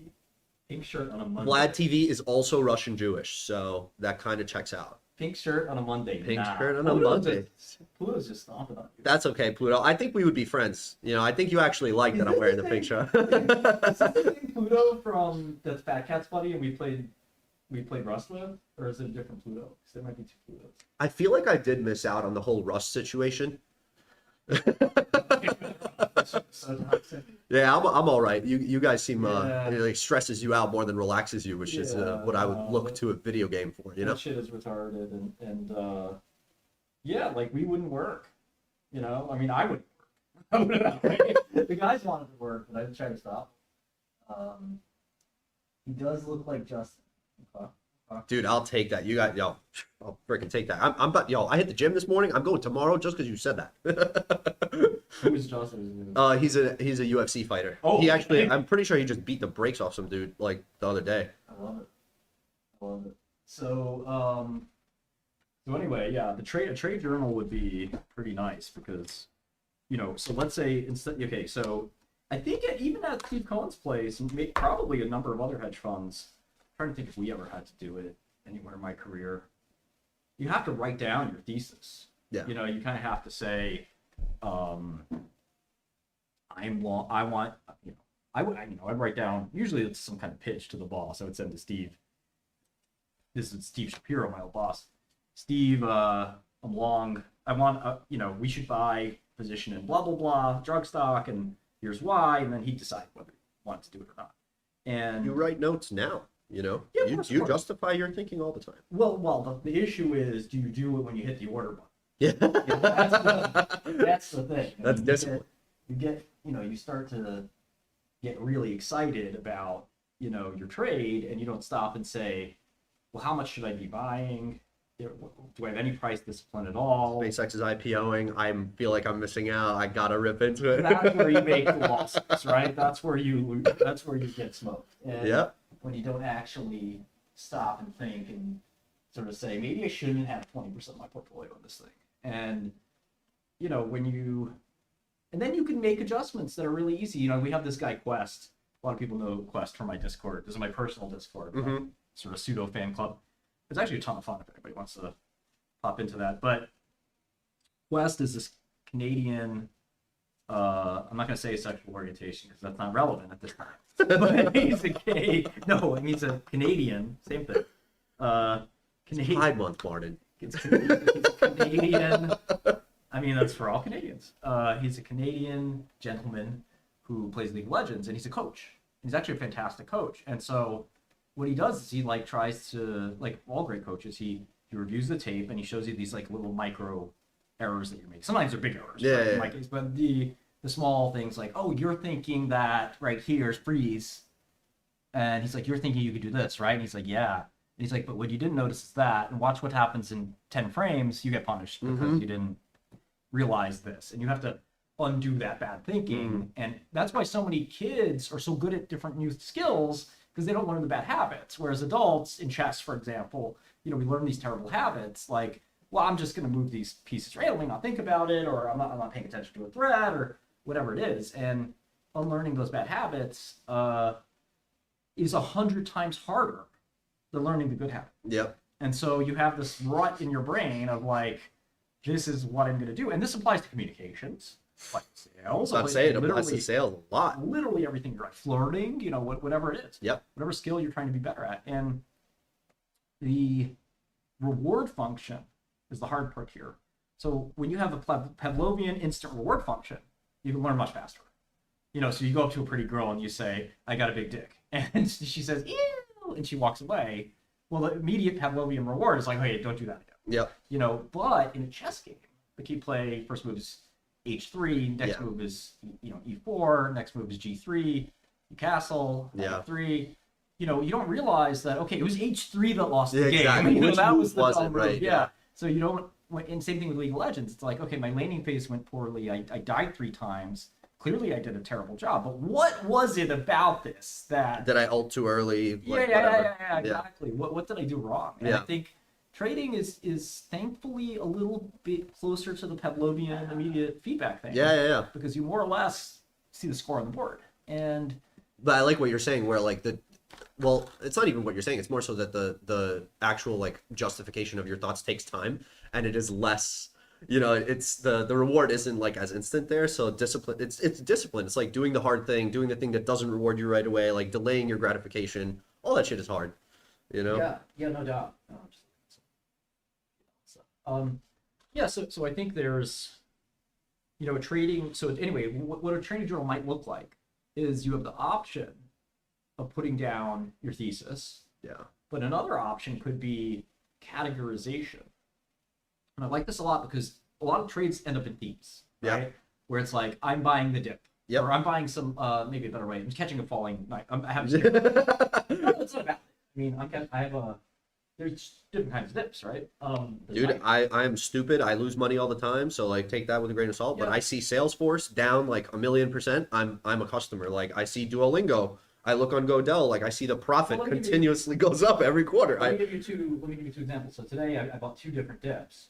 One was a really big dip. It wasn't a dip. This company failed a clinical trial.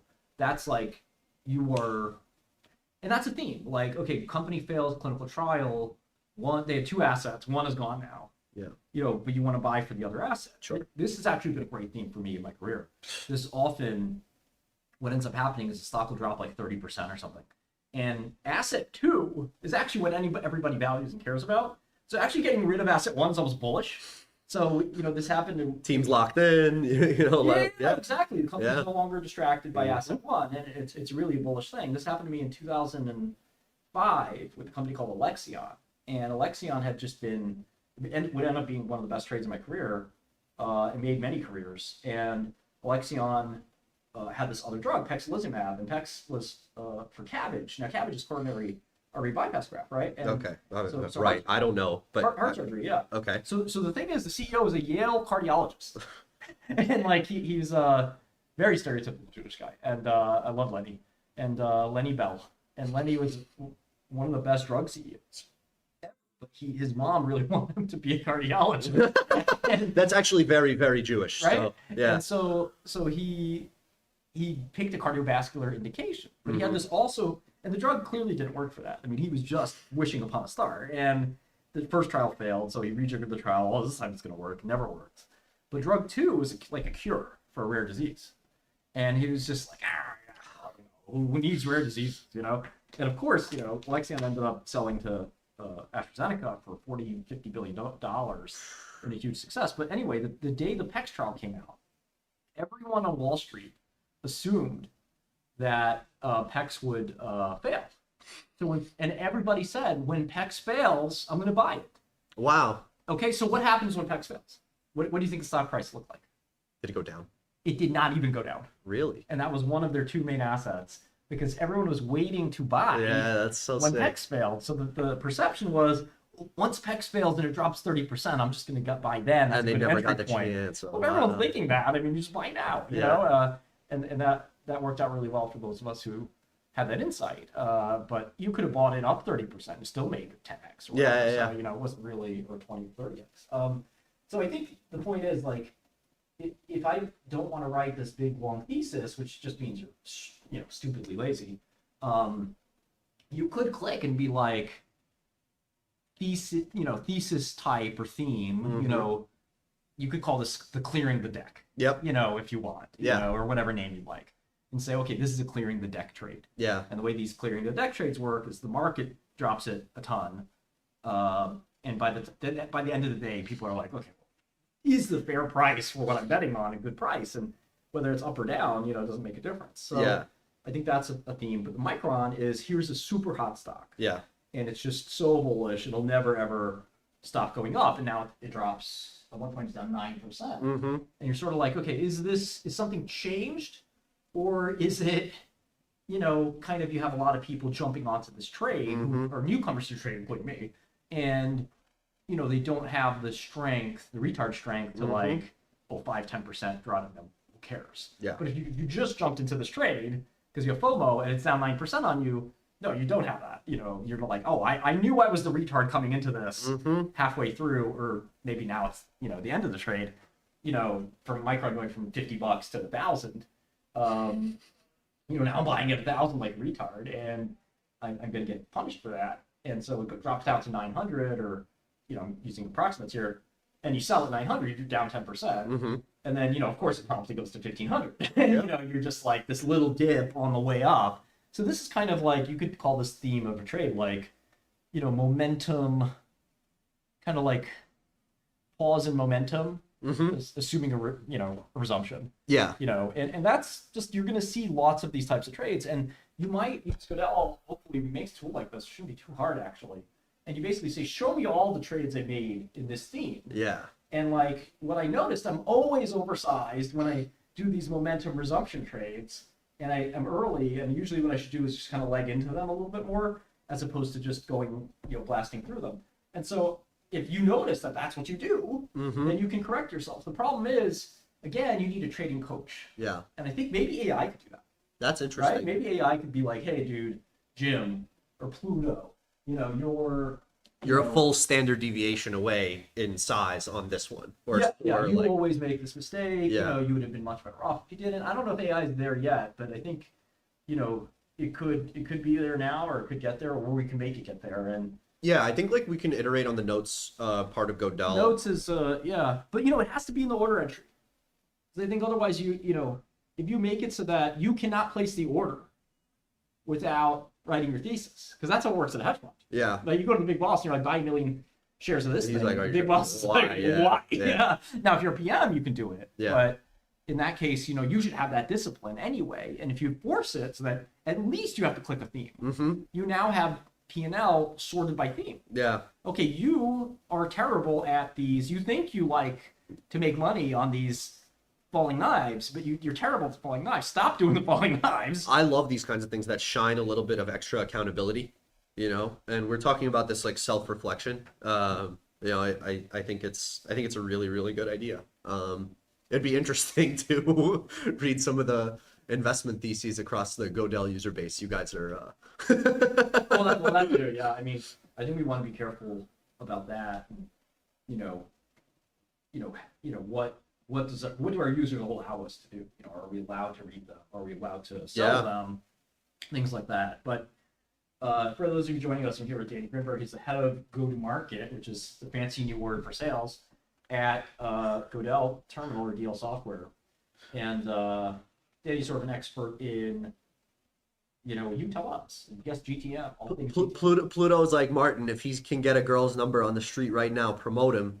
Man, I closed the biggest deal of my life recently. I'm an engaged man as of May 22nd, so it's been a month already. Yes. And to a baddie. Yeah, that's for sure, man. That's for sure. Russian Jewish too. You know, mom and dad are happy. Like, oh my God. You know, I'm very, very blessed. But yeah. Uh, but yeah, Martin was talking about a little bit of a background. I already did this kind of like for the people that were there earlier, but if you're just joining, running sales for Godel, just building out some of the systems, the infrastructure right now, figuring out, you know, how we're going to grow this thing. And, you know, I come from AlphaSense. A lot of you probably already heard of AlphaSense. Thank you very much for everybody congratulating me. Yeah, and then I worked at ClickUp, which was an amazing company, project management software, competitor to Monday.com, Jira. You know, we sold some really nice big deals there. You know, and had an amazing team. Like some of my former team members at ClickUp are now at Decagon, at Clay, at Cursor. You know, the top rep on my team is actually at Cursor now.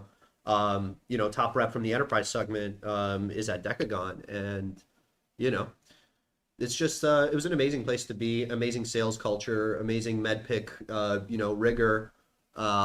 Just overall, the GTM leadership at ClickUp, I have nothing but amazing things to say about them. But yeah, that's my background. Now, my parents are immigrants. They came here right after the Soviet Union fell. So, you know, first generation American, got super lucky to be born in Manhattan. You know, born and raised here in New York, just a go-getter, you know, inspired by the people. Get back on the phone. Yo, he's right. We have a call in 3 minutes. I'm just here. Yeah, no, he's absolutely correct. Time in front of customers is. For market cap, not high enough. Yeah, man.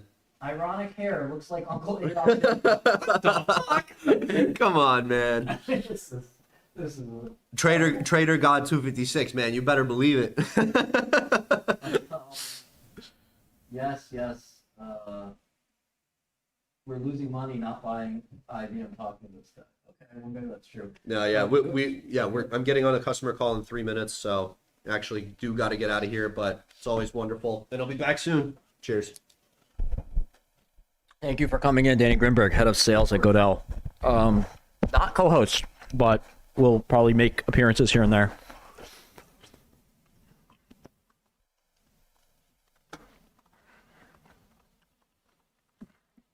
He's a user Better Blanket on Godel if you need to talk to him.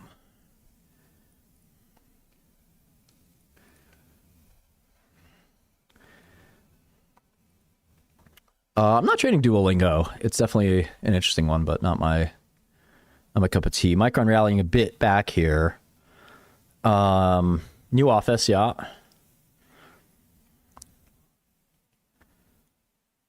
We did end up opening an office in San Francisco. I'll stream from there at some point too.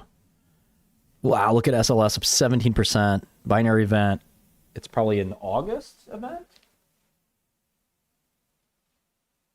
So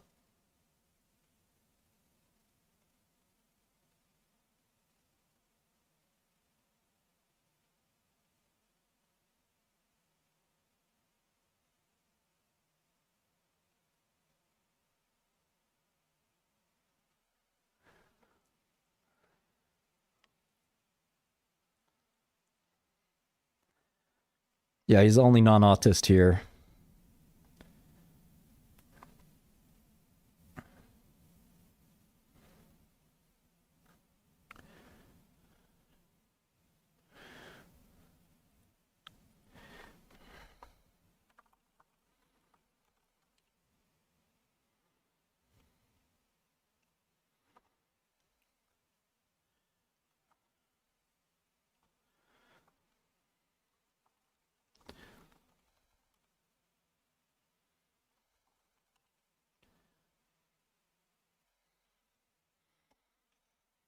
Yeah, SLS is a short, I think, but you're playing with fire. I mean, the goons have this stock on lock. I mean, they're trying to run it up.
No prediction markets in Goodell yet.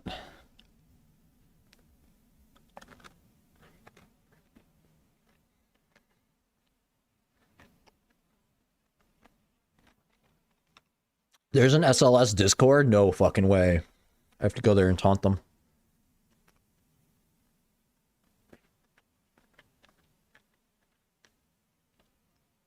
We use Cursor, Claude Code, Codex. We don't have our own harness.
Not sure on Cure. I'm not that current.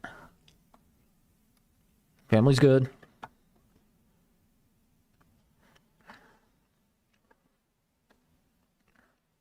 That's so funny, Dusty.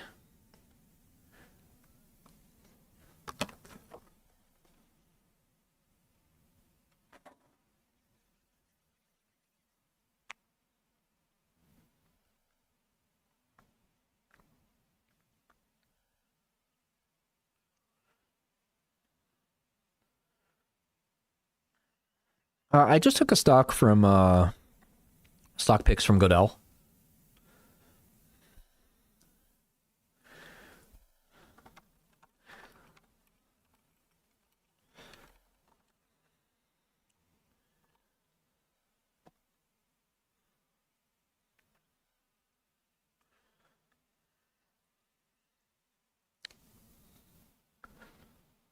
Let's check out most.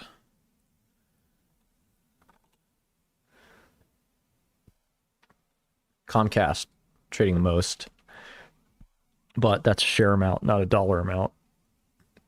So it's sort of worthless to look at. Quidel, little comeback there. Cellas, really wild. Roblox up 15%. Any news there?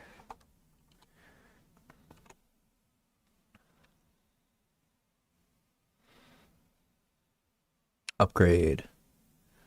Who is a REIT anyway? I don't know a REIT.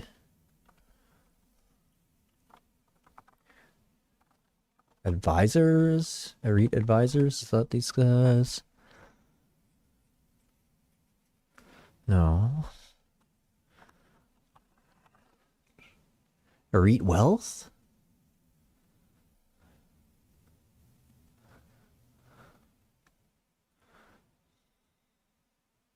Illegal securities offering. Sham Oil and Gas Company.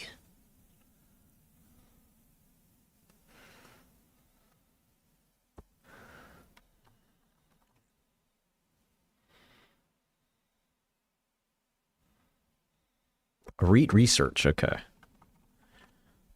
Yeah, it's so crazy, Dusty. I never fucking would have guessed when you approached me a year ago about this thing that this is what would happen. I never would have thought. Okay, who are these guys? A REIT. Oh, founded in early 2000. How could I not know these guys? Maybe they changed their name.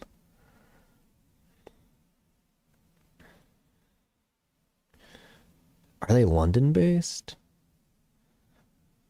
Yeah, meet our team. There we go. Richard Kramer, Adam Shepard. These guys sound familiar.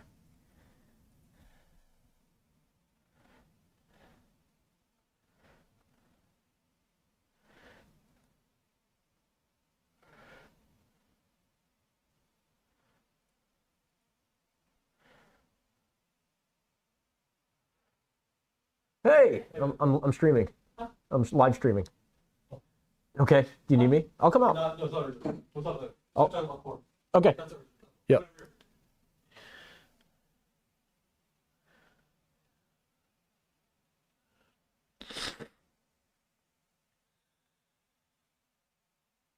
Okay, well, Arit upgraded Roblox regardless.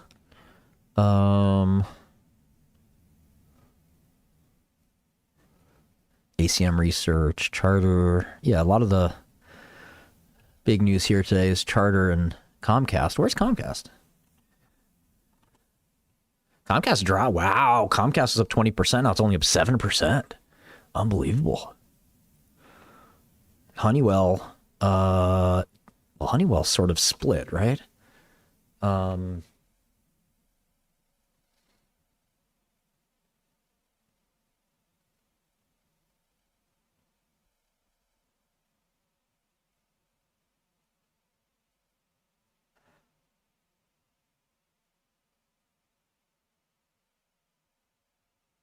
Honeywell's trading X spin-off.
Capricorn down another 10%.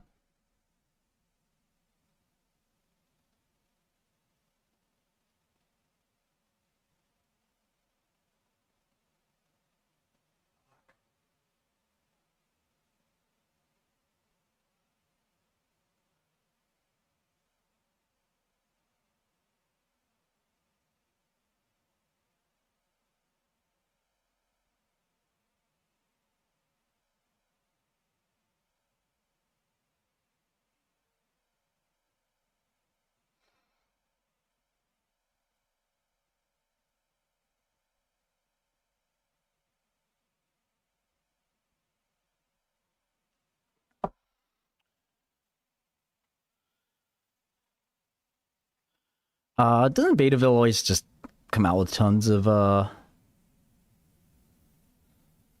crazy bullshit? Well, is anything new on Capricorn? I don't think we have any new results, right? Just the briefing docs are going to be out, and they could be good, they could be bad. We don't know. SanDisk down 7%. Micron's traded the most by volume. Starting to, recover a little bit here. May sell some of what I bought.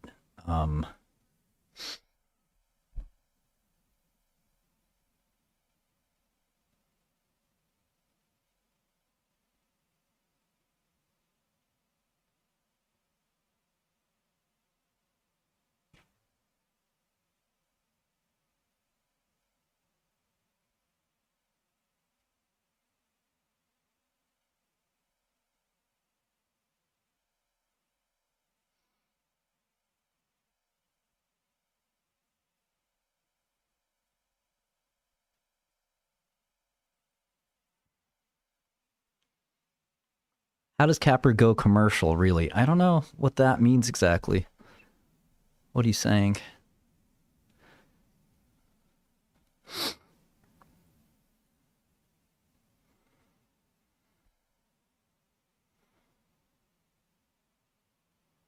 How does your team feel about you streaming at work? What, you think we don't discuss these kinds of things? They just decided to do it for fun? It's just random, random idea. Anyway, check out GoDellTerminal.com, the affordable alternative to legacy terminals. Celsuity.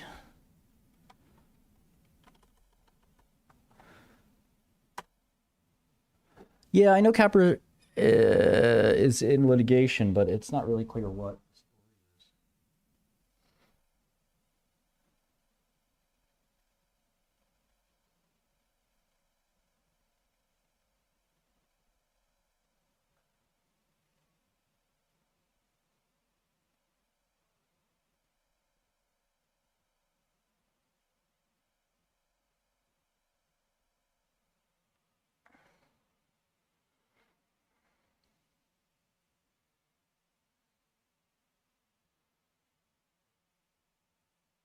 You like financial advice? Sure. How can I help you?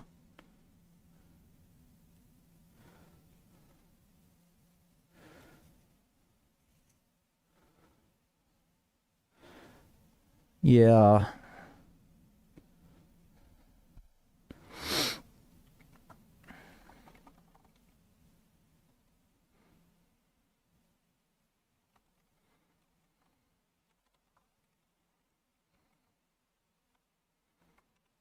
I heard they had some serious problems with Nippon Shinyaku. I don't know if they want the commercial rights or don't want it, or what's happening. They may have some arbitration. Maybe they don't want to pay. I really don't know. I think there's something awry because the FDA asked for the original CSR, clinical study report. There may be something to that.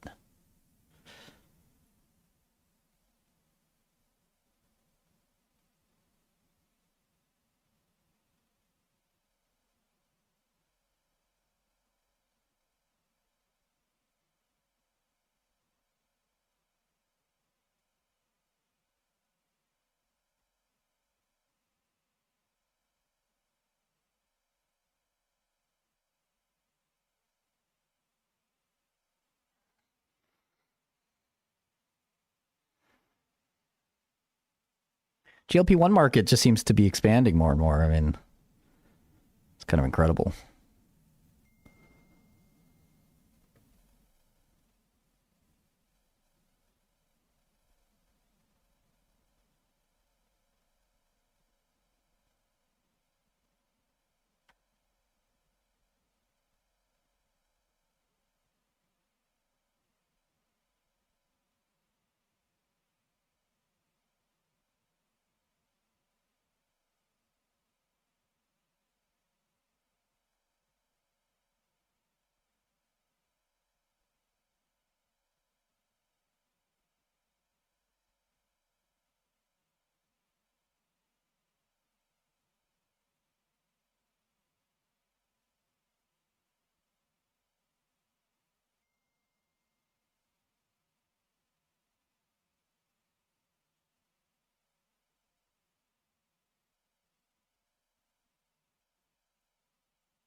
I like this Micron snapping back.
Their new heat map, allegedly. Let's see here. Size by percent change absolute. Here we go. I don't really care about the sector either. This Honeywell thing's going to annoy me because Honeywell's not down.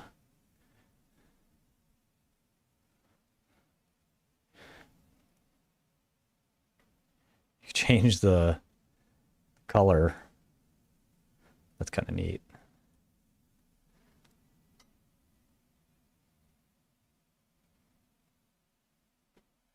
This Comcast fade is kind of nuts if you think about it.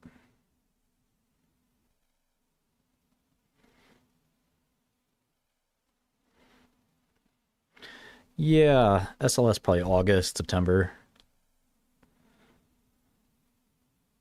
Honeywell has broken up, yes. That's why we and a few apps have it down 48%, but the other apps have it down, nothing, which is the right way to do it.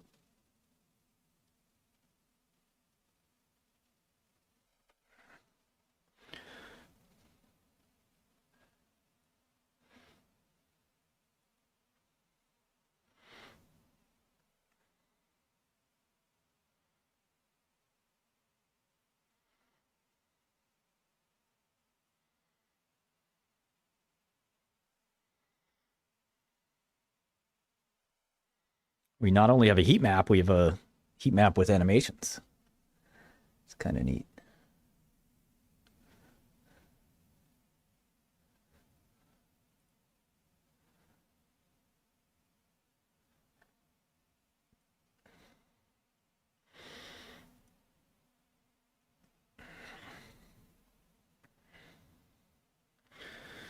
Yeah, howdy. 50K minimum. You can email me, martin@dl.software, to invest in Godel. martin@dl.software. 50,000 minimum.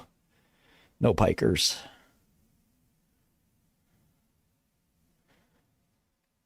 Yeah, totally, CLH. Freemason.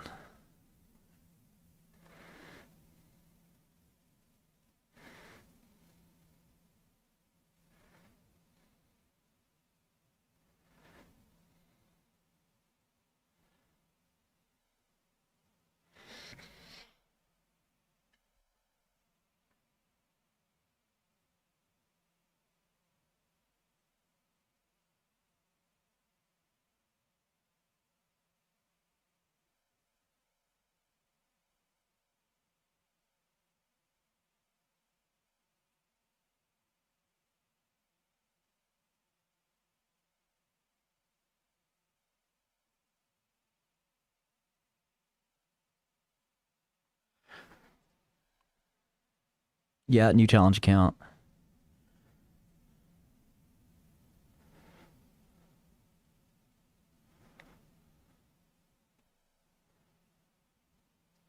Might be due to cookies or VPN CMO, but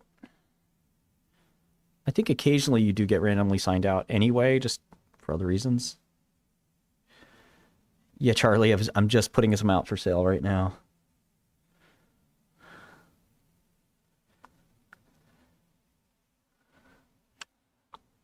Yeah, it should not go past October, J Bloom. Starting with some size capital for once.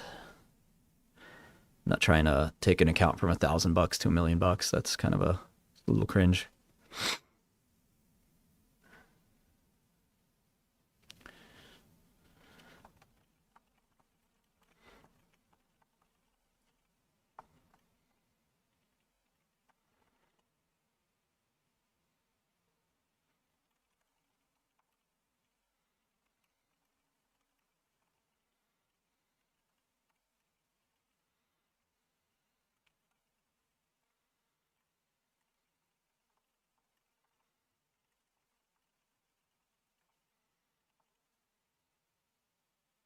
What do I value Godel at? I don't know. I mean, that's up to investors.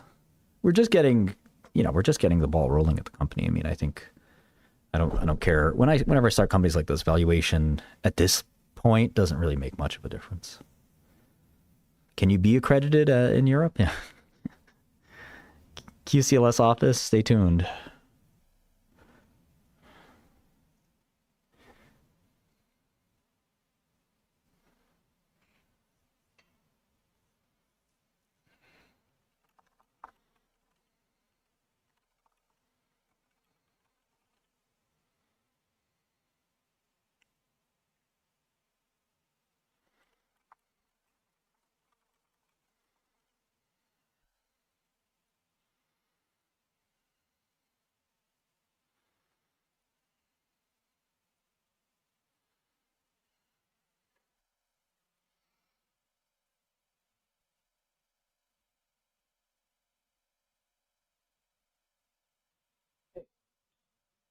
Yeah.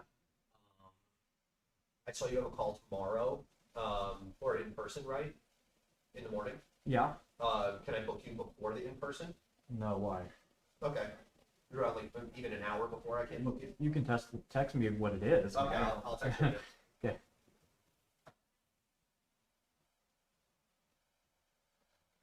Okay, I think we fixed Honeywell. Nice.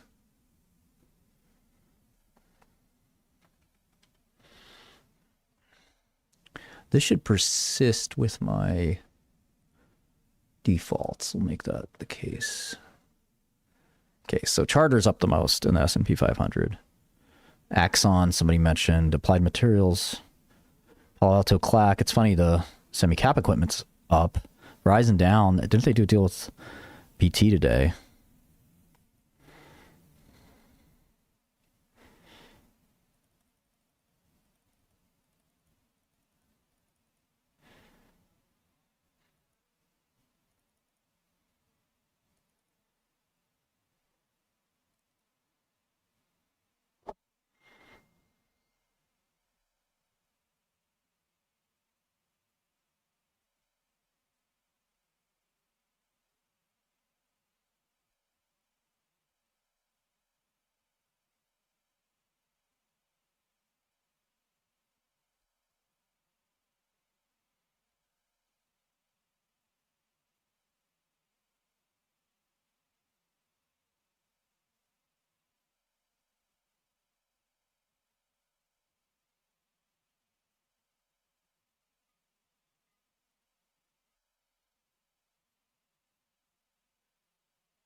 Let's go Micron.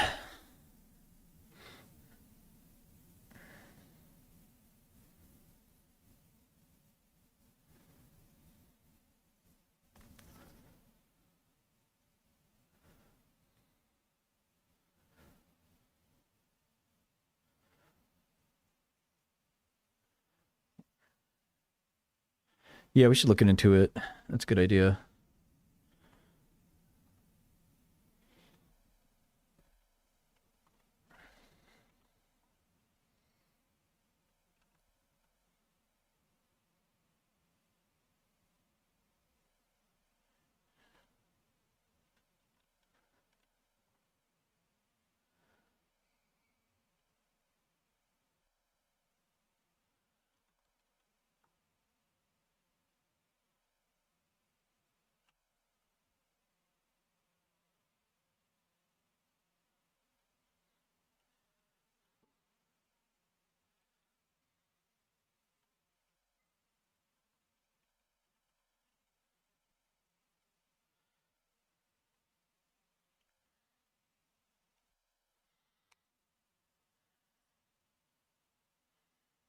Learning biotech if you don't have time to focus on it. It's kind of a weird question.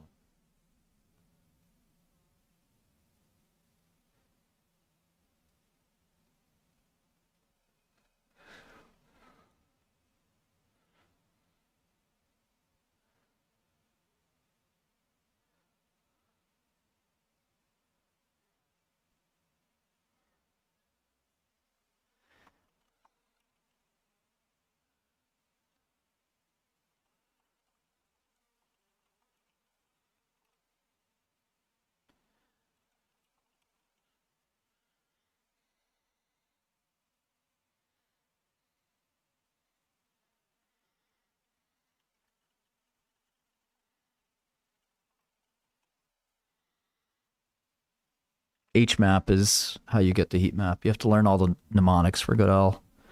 HMAP. Really need to update this so you can just add whatever stocks you want for your report. You know, right now it just supports S&P 500. We're going to change that. Check. You guys can hear me okay? GoodellTerminal.com. Be back shortly. Got to use the bathroom. You can learn organic chem on the side. It might take you a couple of years, but you could definitely do it.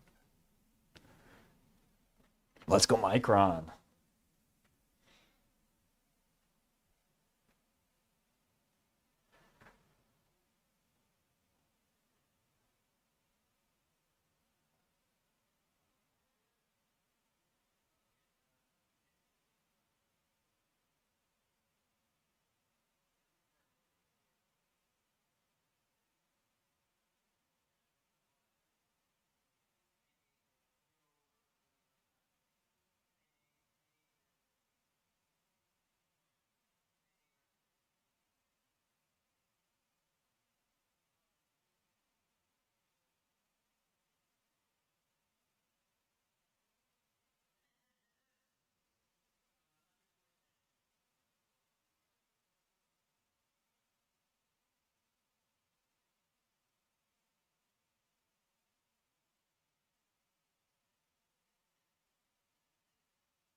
Back.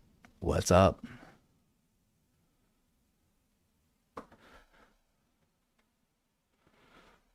I see Micron's back.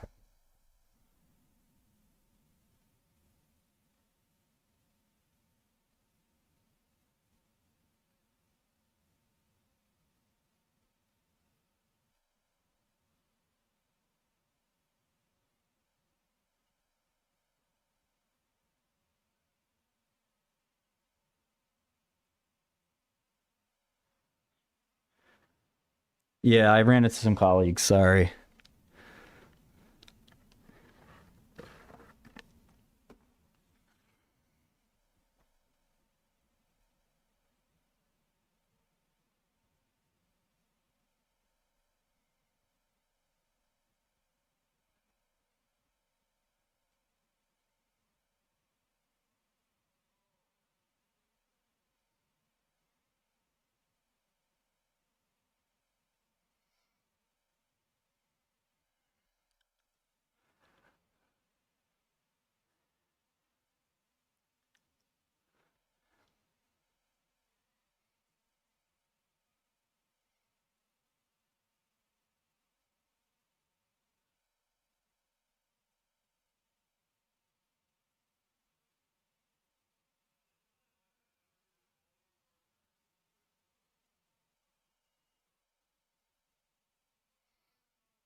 Okay, I trimmed some Micron. I probably shouldn't have, honestly, but I was a little oversized there.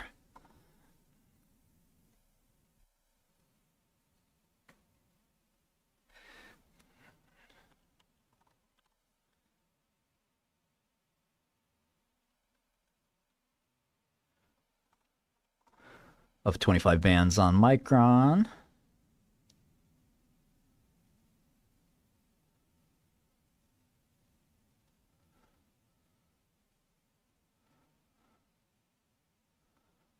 This EVMN is not moving.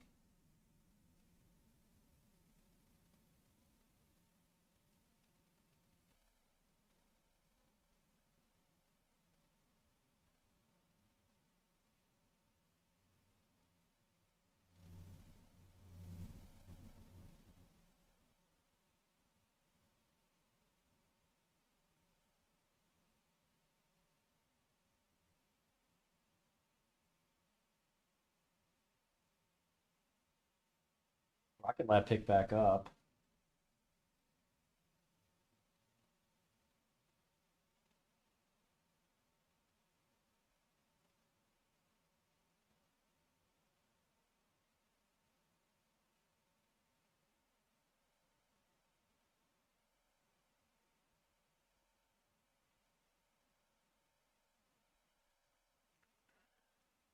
No, I think we're ready to get back in quantum short at the right time.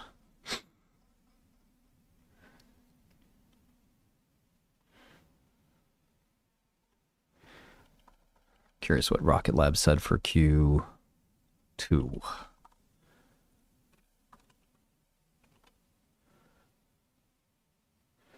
Yeah, I don't think so, Rocalc.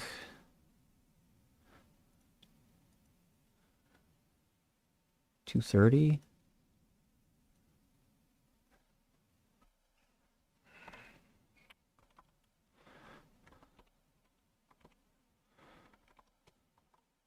Still really healthy revenue growth.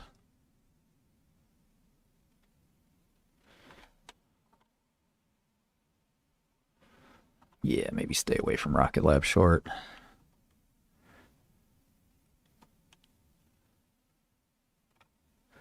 I don't know what the SPAC taken over by token. I don't know.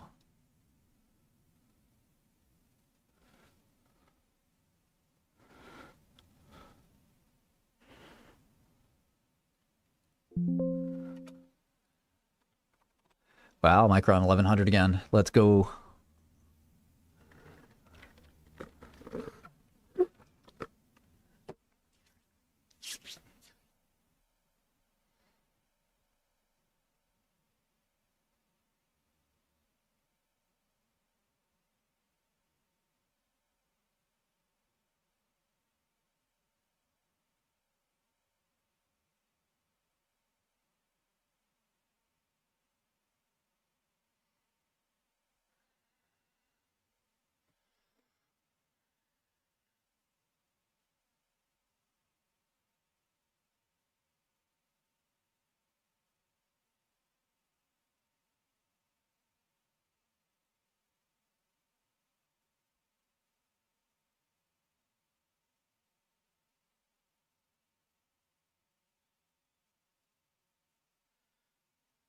Maybe short some Cerebras against the Micron, but Cerebras got a lot of momentum. 10x. Yeah, let's look at 10x. Fuck it.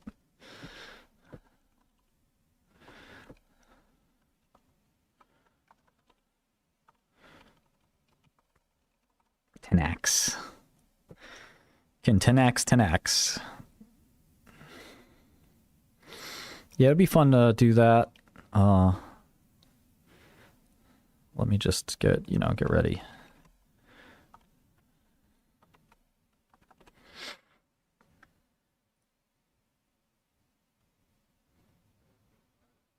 $26 million shares outstanding. Did they split or something? Reverse split. 118 in cash.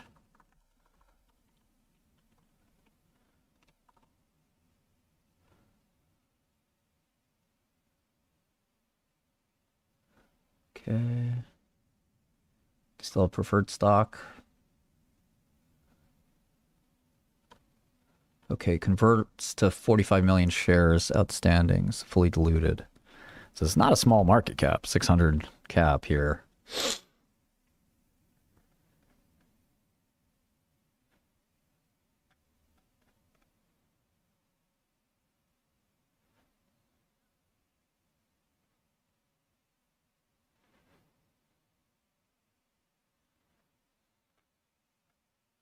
Okay, they've refunded warrants.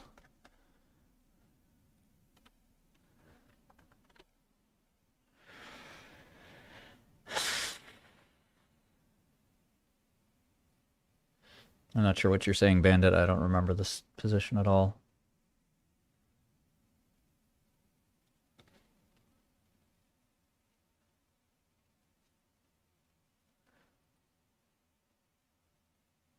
What's up, Vlad? Good to see you. TNX 103. Top line results in Q3. So this is coming.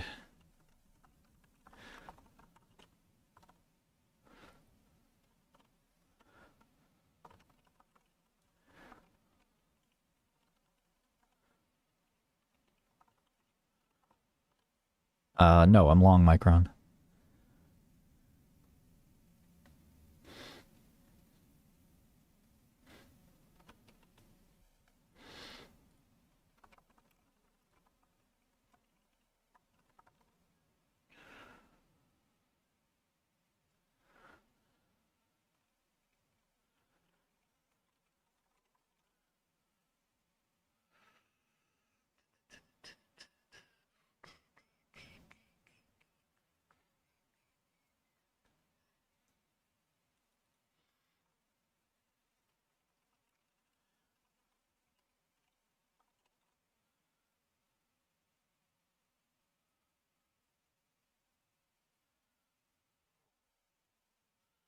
PH.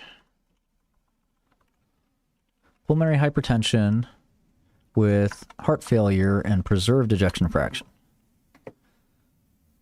Car. When to sell Micron? Yeah, good question. Never.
I guess we have a map now on Godel. Let me check that out. Map. This is all the live stock markets. It's kind of cool. So this is the window of live stock markets. Berlin is closing in like an hour. I can't zoom in. Oh, I can. Nice. London is post-market. You guys see this? Oh, can you see? Yeah. Italy, post-market, but Germany's still open. Let's go back to the US. There's 25 markets open here. And if we zoom in even further, can we click this? Oh, I thought they made a cool new thing where I could see it a little differently, but that's all right.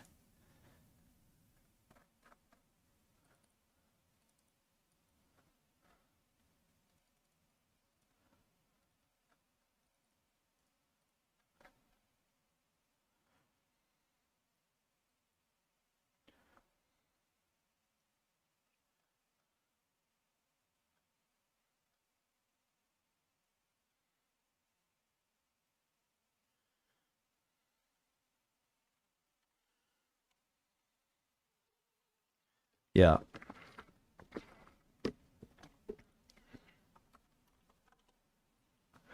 Just type map and hit enter on Godel. Wow, Eva Immune is crushing me.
All right, so 10x we can wait a little bit. It's not that urgent. But it is coming soon. What's going on with that V?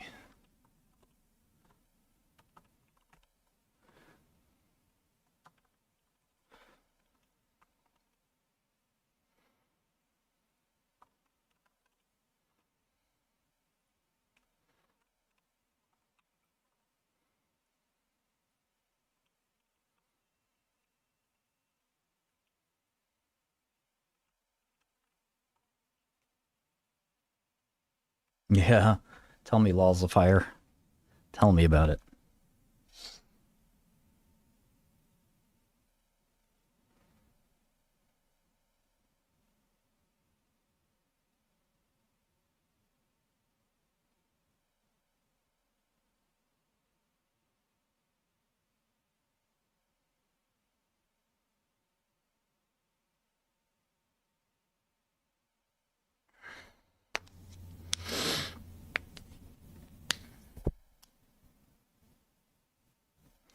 I don't think so, Clark. Maybe try IMAP.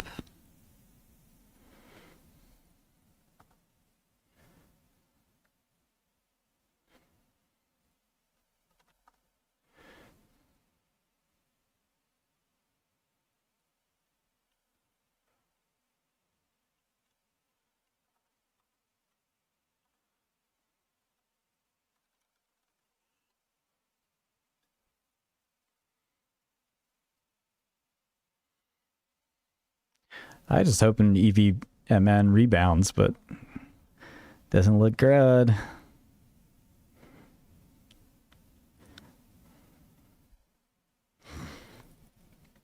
It's all right.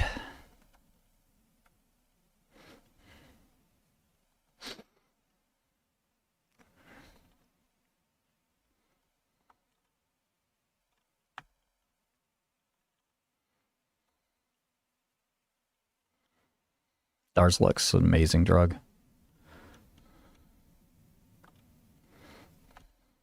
Carvicti keeps growing. Maybe want to buy Legend.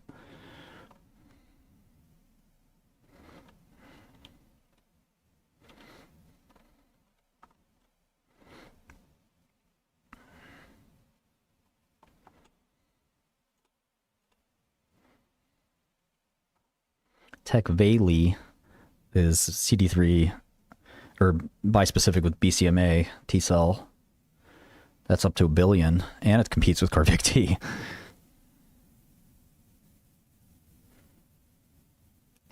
Yeah, Kaspersky, tell me about it.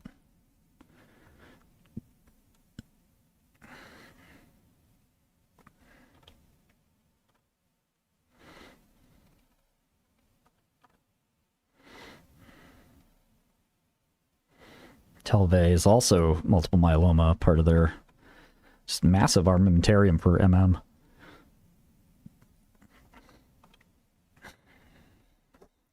Rybrevant. I guess they're combining that with Lazcluze, both non-small cell EGFR drugs.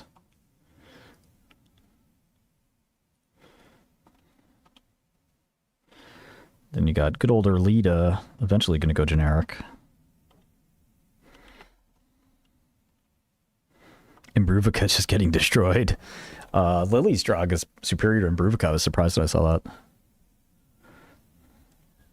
It's the better binder, I guess.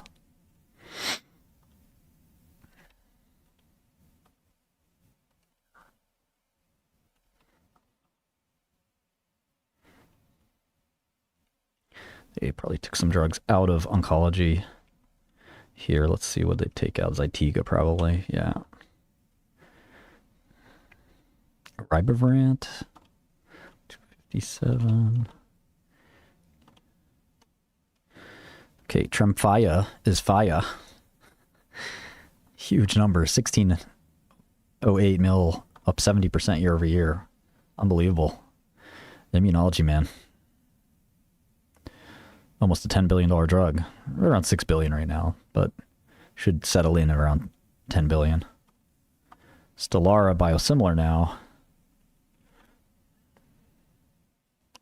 656. Rest in peace to Stelara.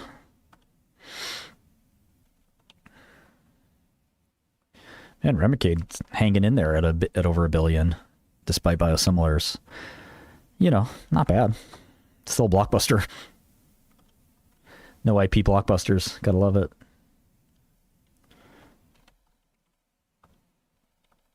Spravato, my ketamine drug. Doing fine. Caplyta. Man, I don't know about this deal they did for Caplyta.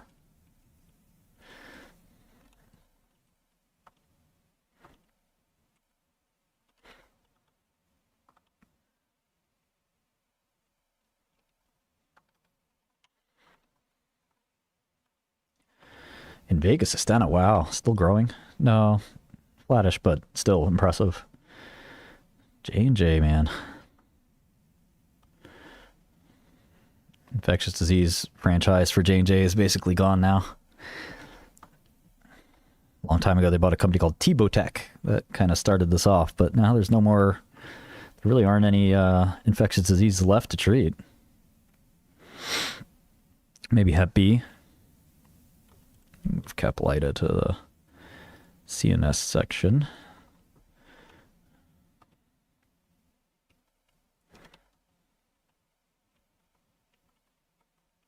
But yeah, I gotta call this guy.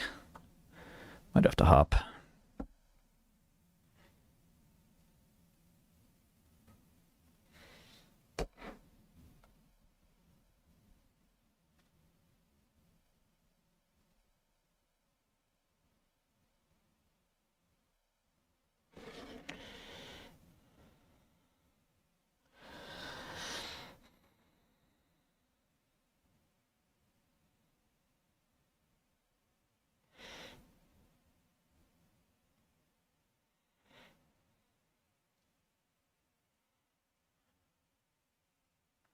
I've been talking about SLS all day. Did you just get here?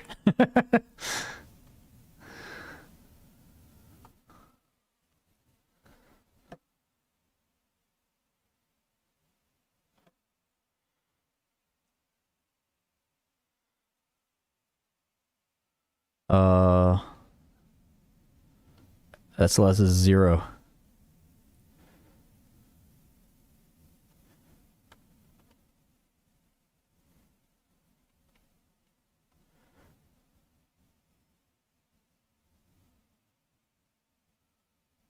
I mean, if you think that drug works, you need your brain checked. Or you're brand new to pharma, which, you know, you'll learn something. It's good to learn.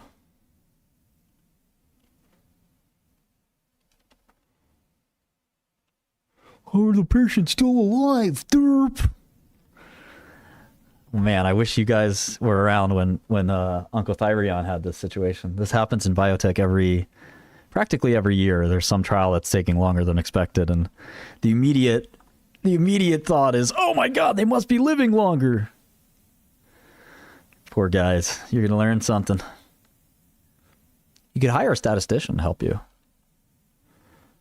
Almost always the companies just make the wrong assumption, basically, on how much the baseline will do. Pretty basic error. Yeah, it just is what it is, man. You'll see.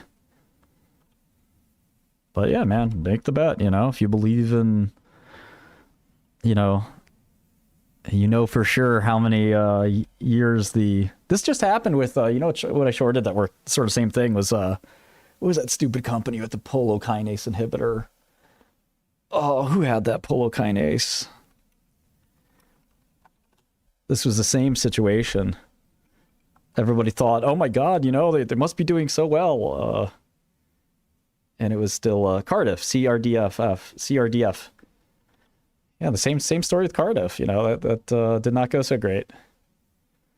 There's the chart of Cardiff as people were looking at the historical survival for, what were they? Were they colon or were they lung? I forget. I think they were colon. And geniuses who are brand new to biopharma said, well, they must be doing really well because the literature says they only lived to 8 months, so they must be living 24 months. No.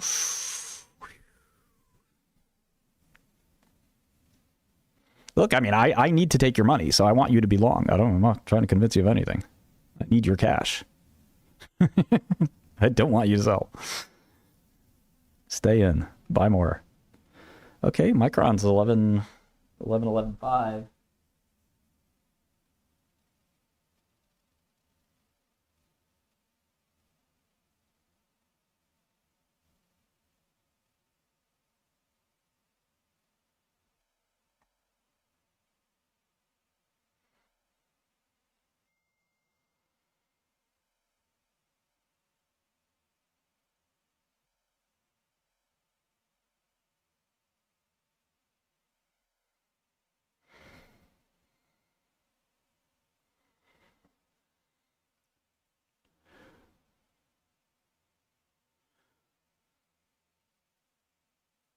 I haven't used open evidence for pharma research. I thought it was more for physicians.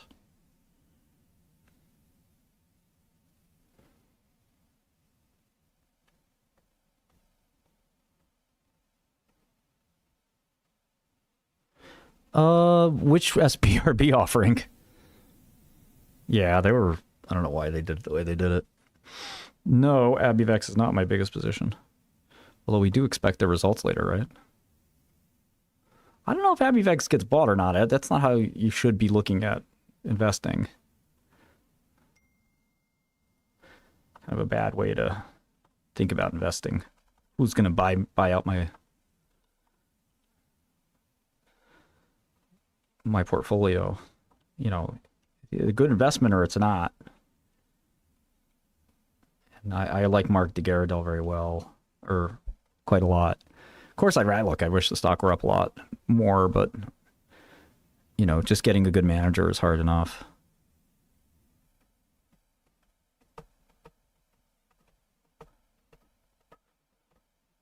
Goodbye terrain. Look, it's obvious you're brand new to biopharma. So you're talking to a biopharma expert. You know, you should learn more about biopharma before you talk to me.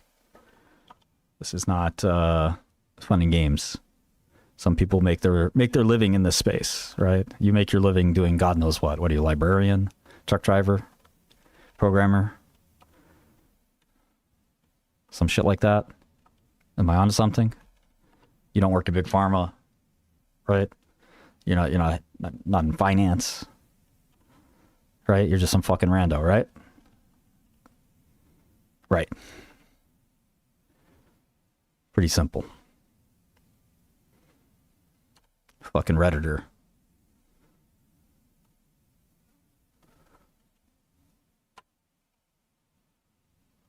Yeah, little Scully's great. Mama spends most of his time. I'm gonna bring him by. He's so much bigger now. Let me tell her to.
I have to add my wife and baby to the girlfriend and baby to the. There's a website where I can add their names for a visitor, so I'll have to do that real quick.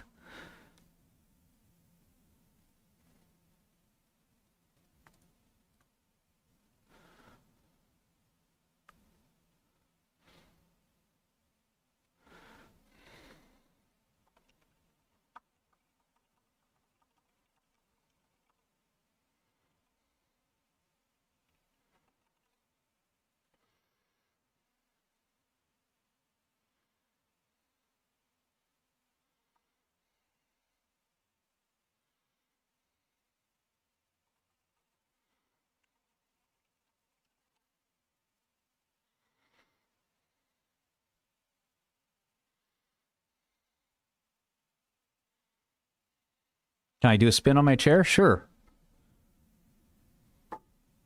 This Dr. Disrespect? I'll go diss him. That stupid fucking Turk. Okay, wait. I take it back. That was mean. I'm sorry. I apologize. I'm Albanian, so, you know, there's a meme. It's a bit of a meme.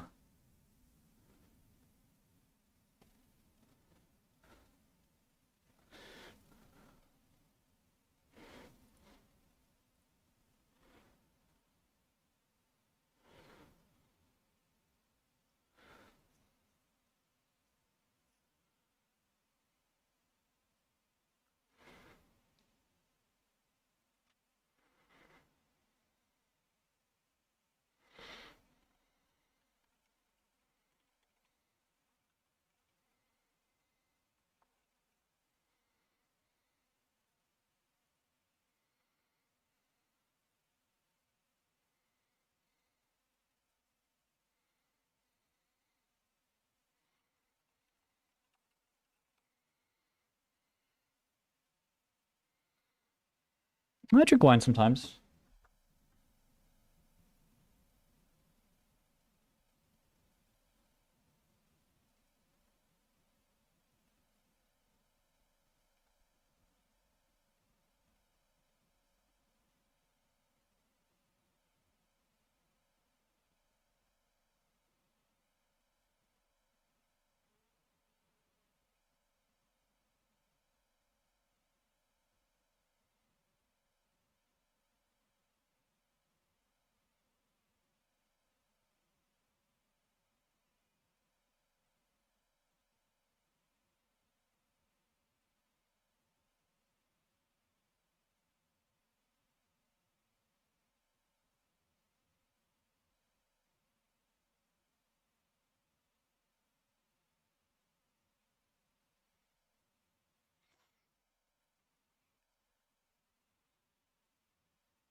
Yeah, too much wine is not good for me.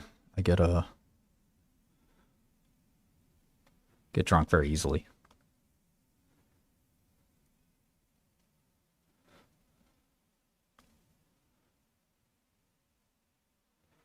We are developing an API.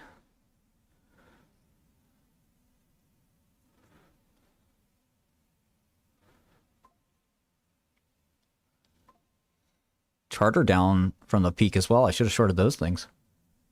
I haven't looked at Wave, no.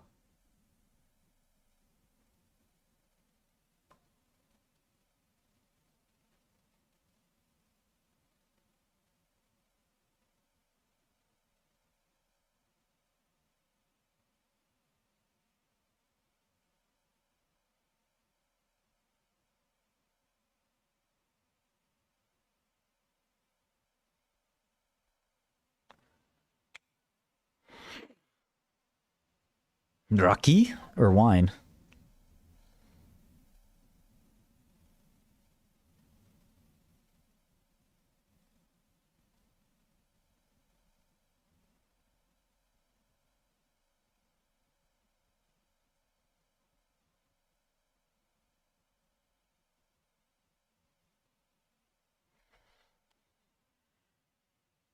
Thoughts on $750? What do you mean?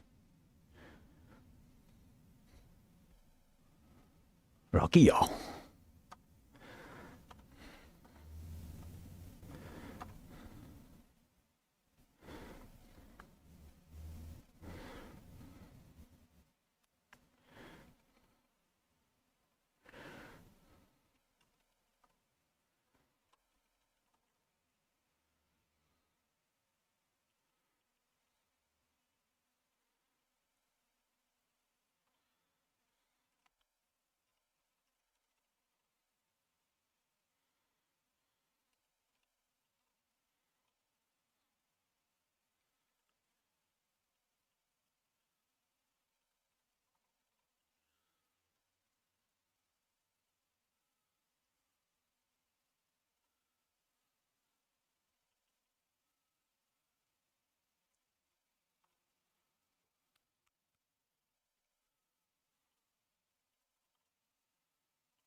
have to get on this call soon. Maybe I should do it while I'm on mute. I don't know.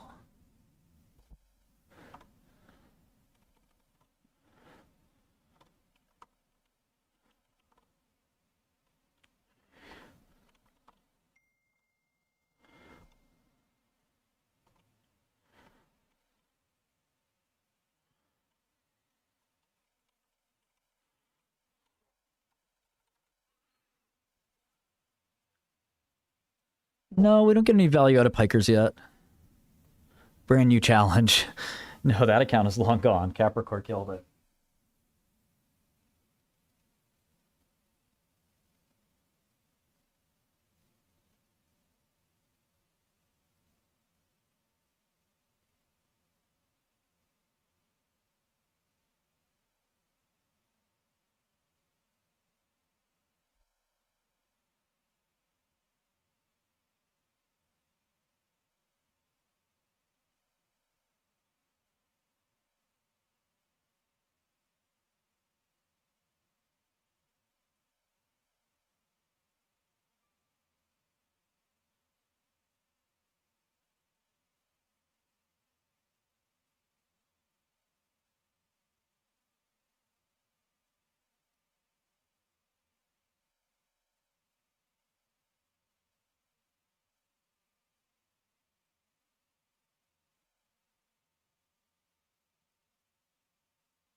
Yeah, Goody, goodbye, you'll learn. It's pretty simple stuff.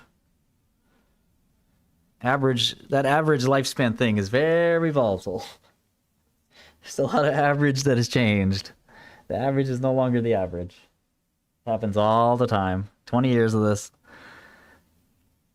The length of a clinical trial has almost no bearing on anything. You will see. Just don't bet your life savings. That's all I suggest. I want you to make your bet. I want you to have fun, but don't bet everything. Because you may learn a little bit more about clinical trials than you knew before.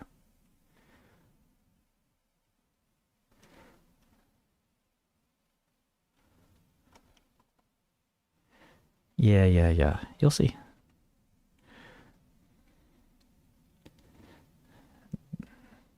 Patients can live a year, man. There's absolutely no reason. I've done this my whole life. I'll look at it at some point before I drop my short report. You'll see how it works. You can't even spell the word coherent, so I'm telling you what the answer is. You're just not picking it up. But the overall survival for those patients have improved dramatically since you last measured what you think they should be doing.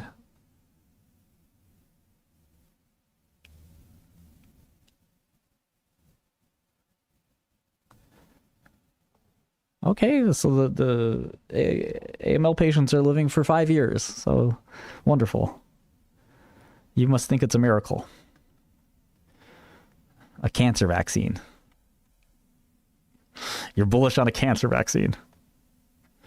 Yeesh. Just don't go all in. Like I said, make your bet. There's nothing wrong with that. That's the thing. Goodbye terrain. Again, with experience is a good thing. You learn that the standards are always improving. I remember with Oncothyreon and with, Cardiff just recently, looking at the old data. I mean, I can guarantee you this trial will fail. I will change my name. I will turn into a trans. Whatever you want me to do, this trial is going to fail. And I will write that on Twitter, but I'm going to write it with my short report.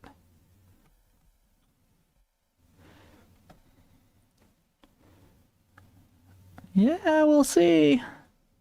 We'll know soon, right? I mean, you make your bet, I'll make mine, and we'll see soon. Standards are always improving.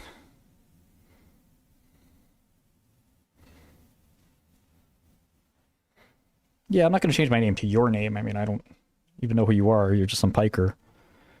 But I will turn trans just for you.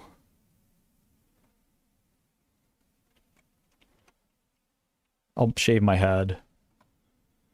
I don't know when I'm releasing my short report. Do I have time to release it? Do I know anything about relapsed AML? My man. I've been doing this 20 years. Yes. The answer is yes, I do. Are these FLT3 naive patients, by the way, or is FLT3 wild type? Do you know?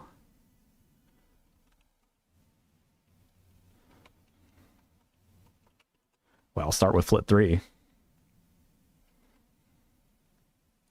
Yeah, I'll move to Haiti.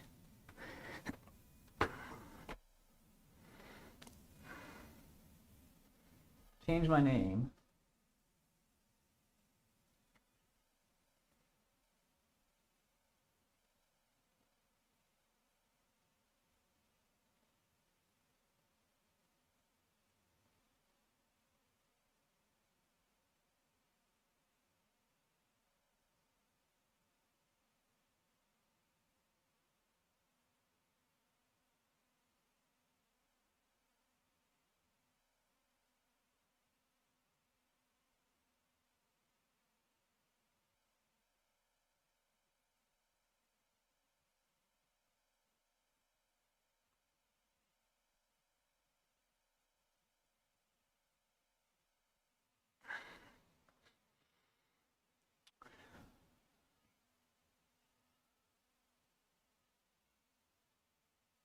Do we know if it's FLT3 wild type? Do you guys know?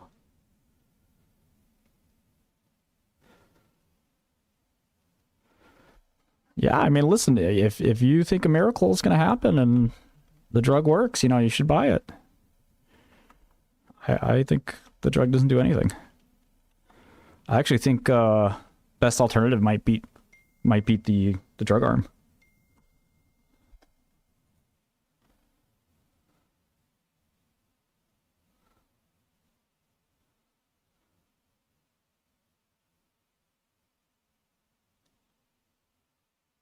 You're saying FLT3 doesn't make it to CR2? I'm not so sure. I mean, I wouldn't even use the word drug for what this thing is. I wouldn't even call it a drug. Yeah, and again, you never say never. There's one thing Capricorn taught me. I kind of outsourced my due diligence in Capricorn, unfortunately, but I mean, I believed in it. I'm not saying I didn't believe in it. I should have really. The right way to do a binary event is you eat, sleep, and breathe it. That's the best way to do it.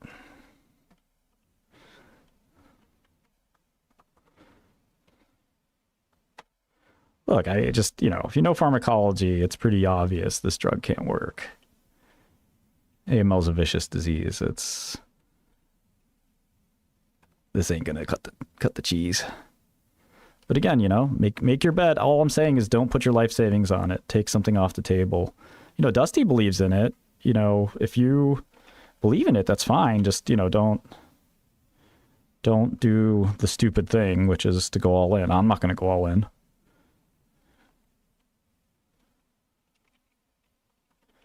Just only lose the money. Only be willing to lose the money you can afford to lose. That's a very uncertain thing, biotech.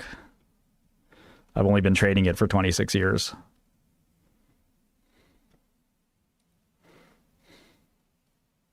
Did they try it in different indications? I didn't know that. I haven't looked at this in a while. I just remember looking at it for Dusty and I was very convinced. It had all the telltale signs of a failure in the making. Just because the stock price has gone up doesn't mean shit. I just think, again, if you've been around the block, you know that increased survival doesn't really... Companies misestimate this stuff wildly all the time. Again, just look at Cardiff and look at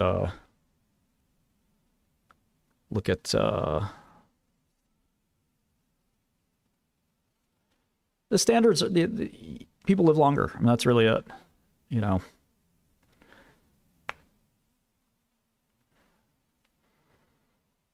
Otherwise, it'd be free money. You know, you should buy it and it'd go to 20 billion.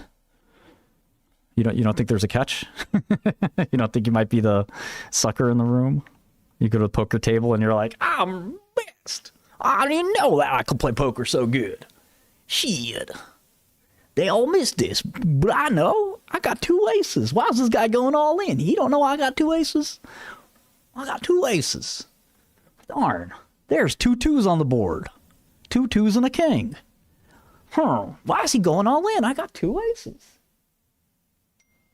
There's no way he's got 2 kings. Or 2. Yeah, I'm going all in. You gotta learn to play the game, pal. Shit, he done had 2 kings. And a 4th one came out. He made a side bet with me. He said, I'll bet you even more.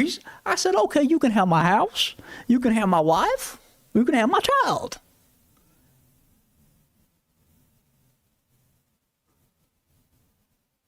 And then they turned in another king. He had 4 kings. I only had 2 aces. There were no more aces came out. How do you know I got them 2 aces? He was cheating. I'll bet you he was cheating. You know, don't be a sucker. Just bet enough that, you know, you get a nice lesson. You get a little, ooh. As Albanians say, you get a little shiplok. You get a little lesson. You'll be fine. Now, again, anything could happen in any given bet. I don't think this is going to go your way, but you never know.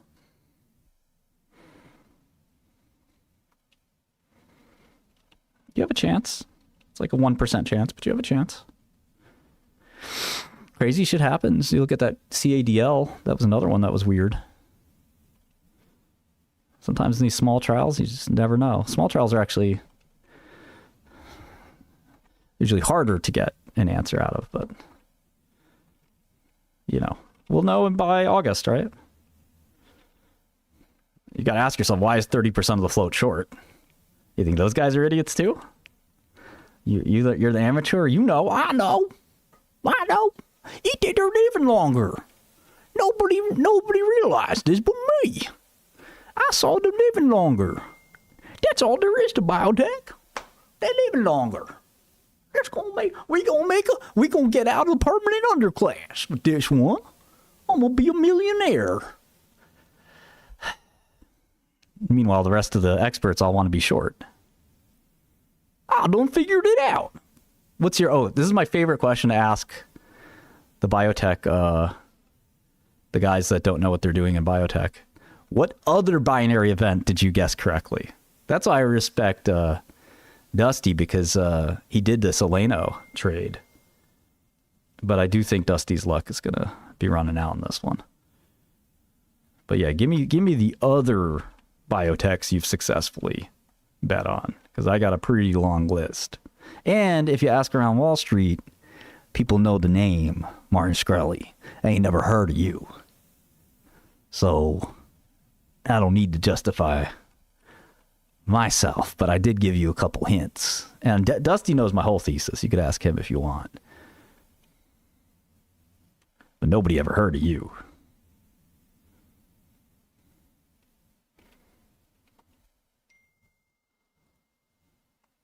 Management's terrible. Yeah, the guy's a clown.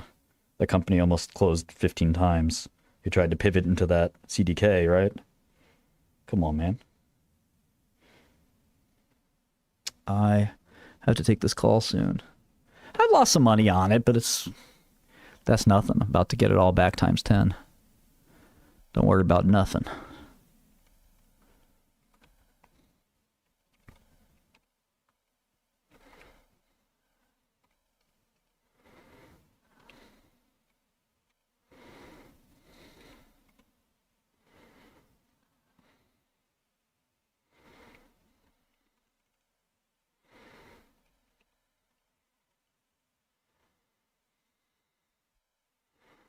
I'm going to change my name to Martina. You are irrelevant, Brokey. But I love that a sucker is born every minute. I'll tell you that. It keeps us in business. If you guys all got really good all of a sudden, it would be shitty. But again, I need you guys to keep playing. I just don't want you to lose all of your money. That's honestly, I'm a lot nicer than the guys on Wall Street who are not going to tell you shit. They're just short in huge size. If you look at the short interest, those guys aren't stupid. So when you look at that 30% short interest, and you realize there's a lot of billionaires betting against you, you know, I'm at least telling you, look, you might want to double check your notes and don't mortgage the house, all right? You know, look, I want you to make the bet. You know, if you didn't make the bet, I don't make any money. So I need you to make the bet with your two aces. You think you have two aces is great. Make the bet. But just don't. I hate it. I hate to see people get smoked because then they blame biotech. Biotech's all crooked. Biotech is so hard. You know, look at all the people from our last several massacres. They all thought they had it figured out too. You know, what was it for that company that did the sarcoidosis, ATYR? What was the big bull reason to buy that one? I forgot. The phase 2 worked. The phase 2 looked really good. Again, you know, everybody thinks there's an expert until they play against Michael Jordan. And then, you know, Jordan shows you how it's done. Sometimes you might even score a point on Jordan. You never know. Jordan's old. But you're probably not going to beat him.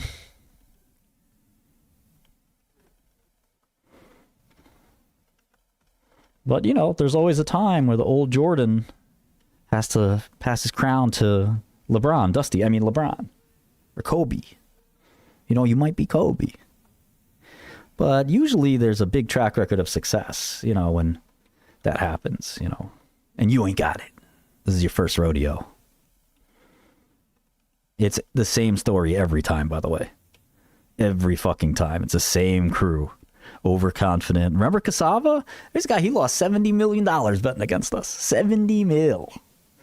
He said, Cassava works. Don't, you know, I begged him. Matt, don't do it. I said, no, Martin. I know. And then he didn't know. He didn't even know what p-value was. But it's okay. Poor Matt. He said, never again. Never again am I going to do something that stupid. So again, if you have $1 million, bet 50,000 on this. Heck, bet 100,000. But don't bet $1 million. You ain't going to have $1 million at the end of it. I just want you to be sensible. And the reason you do that, you might say, well, you just don't want me to make money. No, I don't give a shit about you and your twiddly, you know, your little money. Twiddlywinks? Is that what I care about is if you can predict binary events like this, then you will be a billionaire very quickly because you'll find the next one and the next one after that. So you don't have to go all in. The problem is this shit is hard. And, you know, you just want to gamble. You like to gamble. Look, we all like to gamble, but you should probably suppress your gambling urges because that's not good for you to gamble. I have no thesis. I have a whole big thesis. Dusty's seen it. You can, I mean, you can look up my model on GitHub. I mean, you have the whole thesis there. Here, I'll open it for you if you want. You can find this on GitHub.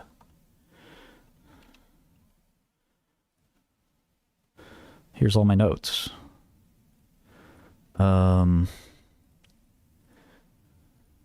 even called some of the doctors. Did you call the doctors? The big problem is this OCV 501 that failed. This was a carbon copy of their drug. Showed no survival benefit. Do you see that curve? That's not a good curve. And there's a CR2 subset here that lived for 18 months. So, you gotta be careful. Gotta be careful. It's not that easy. My GitHub's just github.com/Martin Shkreli. I gotta jump on this call, so I'm gonna go on mute instead of turning it off. Great. So you guys I'll be back when the call's done. Okay.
I did short Rocket Lab, but I covered. My baby is here if you guys want to meet my baby.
Bud. Dada.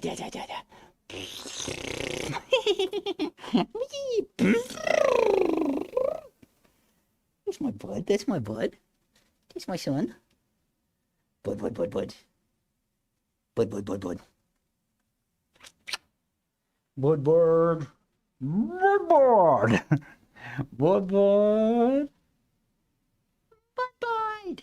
Da. Yeah, what's that? Da. You hungry, bud? You hungry? Want some water? Want some water, bud? Why so handsome? You're so handsome.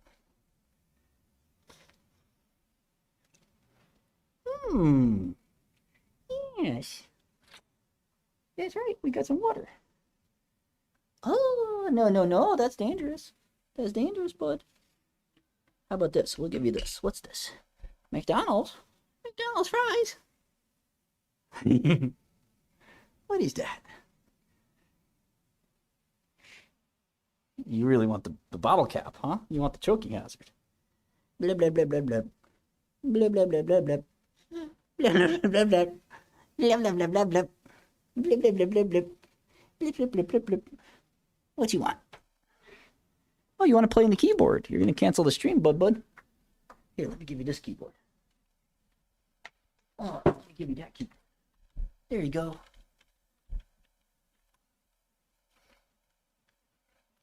Bud. Why are you climbing up? Bud, you want some 5-hour energy? It gives you wings. Yeah, you're smarter than Dada. You're smarter than Dada, of course. Because Mama's smarter than Dada. So, if you combine Mama and Dada, you get a Bud. You get easy money stacks. Easy money stacks.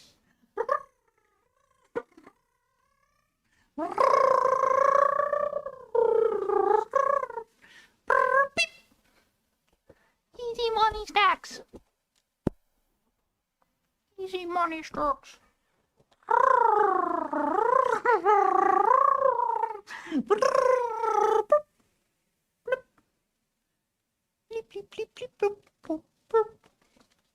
Easy money stocks. What'd you say? What'd you say, bud? You said da da da da? I heard him. I heard him. You say da da da da? Da da da da da da.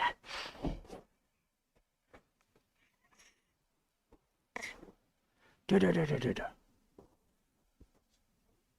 Da da da da da da da.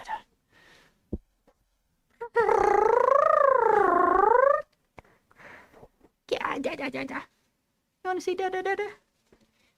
You're usually so talkative, bud. You're usually so talkative. Look how tall I am. Bird. Bird. Bird. Bird. Bird. Bird. Bird. Bird. Bird. Bird.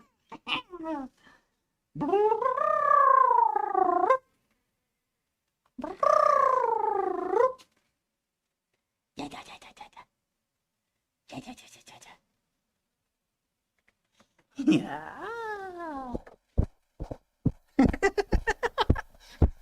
You're so cute. You're so cute. Bud. Bud.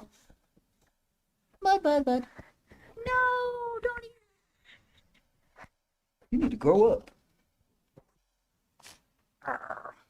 Ready? You see this? Ready? You see that? Ready?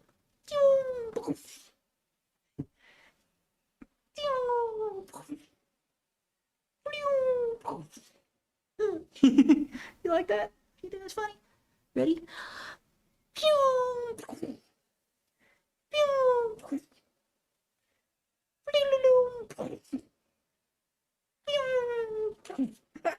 Oh, no. Hey, Bud. You want to poo-poo? You better not poo-poo on Dada. Ready?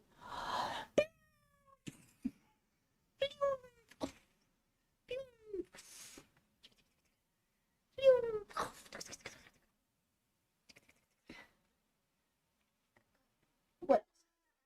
Yeah? Dada heard you.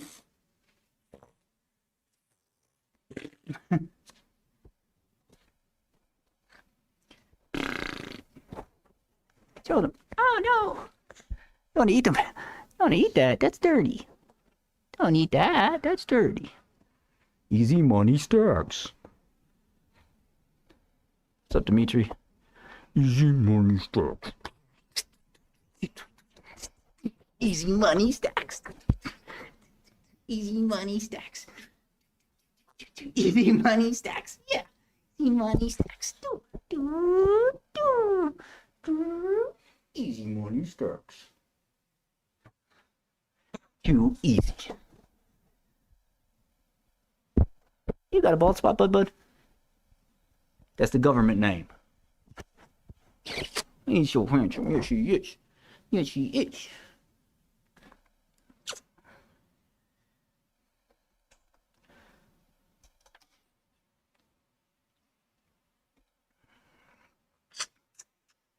Easy money stacks.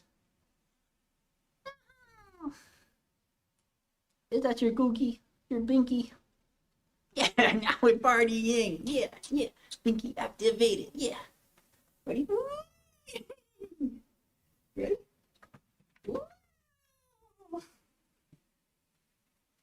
It's cooler for me than it is for you, I guess. Bud. Okay, back to mama. Bud. You like to dance? Dance. Yeah, we dance it. Yeah, that's great. Yeah, we. Oh.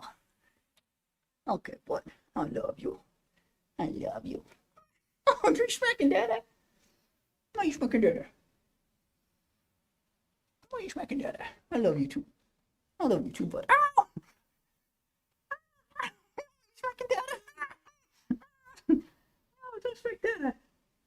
trade, Dada. Bad trade.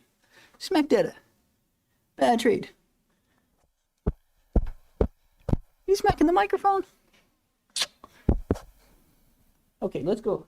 Let's go say hi to the colleagues. Okay? Bye. Bye.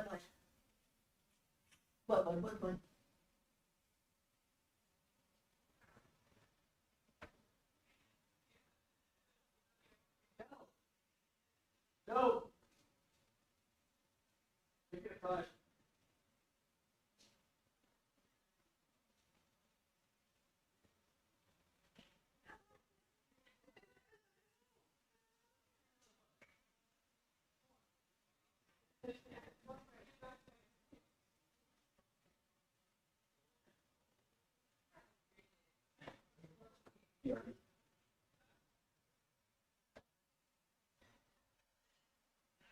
Okay.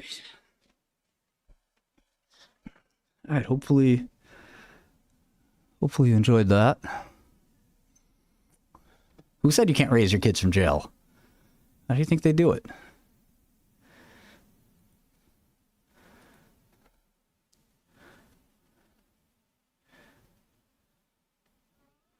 Oh yeah, so here's somebody was asking about my diligence for SLS. I mean, it's all on my GitHub, so you can read it, but it's a shit show.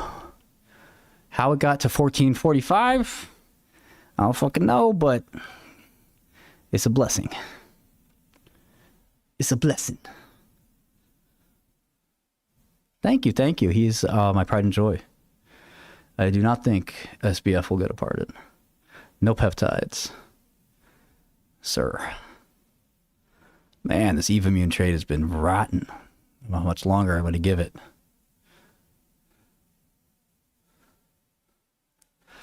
The interim analysis was not a good thing. That was a bad thing that it didn't pass the interim because there's a bunch of alpha spent on that. Do I understand what a null hypothesis is? Listen, dude, I've been doing this stuff from before you were born.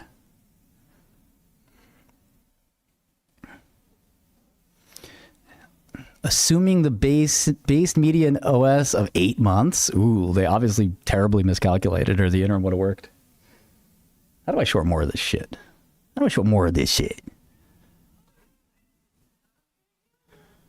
The borrow rate is very hard. Everyone's rushing to short it. Everyone's tripping all over themselves. How do I short this? I haven't looked at Salesforce in a minute.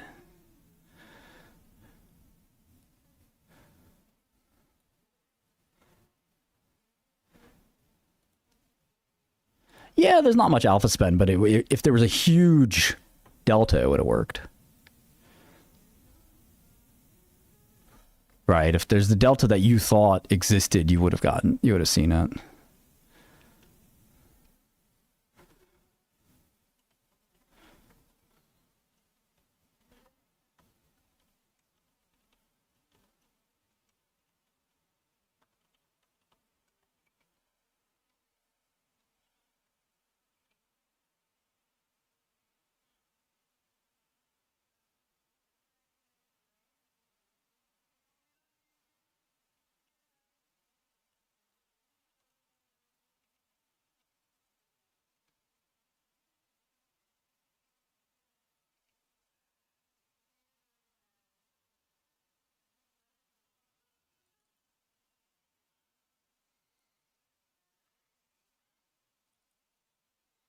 Yeah, please don't spam my chat. Yeah, I mean, it's an obvious zero to anybody who knows pharma. Let's see, has anybody bought the stock? Let me see. There's no institutional shareholder that is long. Why is that? Not one healthcare hedge fund. There's a million healthcare hedge funds now. It's not a single investor? Damn. I don't know what it's like to suck that bad. Charlemagne.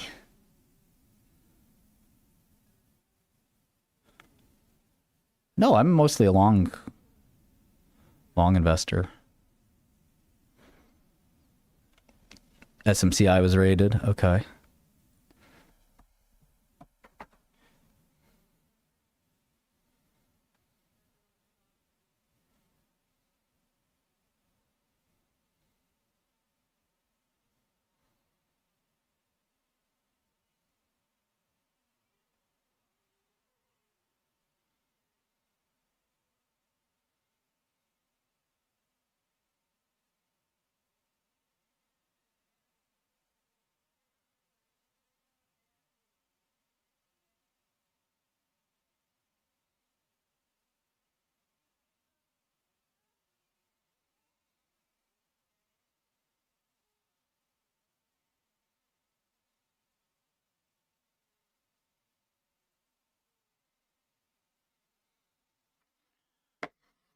Yeah, it's ETFs.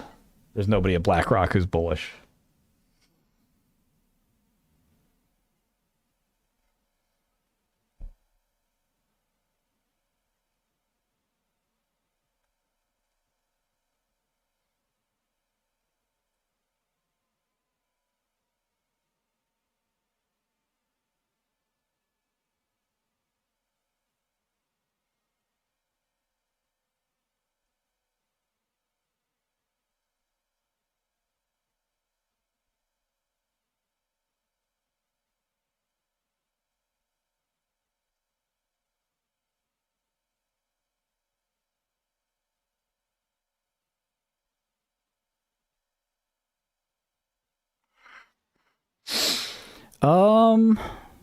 Well, there's very few times I've been wrong, but when I was wrong on Capricorn, I certainly owned up to it.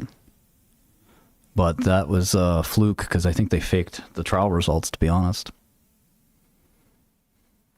Nobody's hating on me, just some pikers that have their $5 in the stock. It's the same time. I mean, do you guys remember Galt? Do you remember Cassava? Do you remember ATYR? Do you remember? I mean, I made a whole website about this called ontheimpossible.com. Did somebody buy this? That sucks. Or maybe it's .versell.io or .versell.com. What happened to my site? Maybe it expired. Did it expire? 2 million is a piker. But you'll have 2 million less, unfortunately, afterwards. And again, I hope that's not all your money. No, it doesn't work that way, Jubbing. We're just screwed. I didn't bet my gender on Capricorn. Where's my only possible? Where is that site? Oh, .versell.app. There you go. Okay. So I'll be writing a thing about SLS here. You guys are annoying me. I'll have to add it to ATYR as well. There's my site in which I before the fact predict a failure, so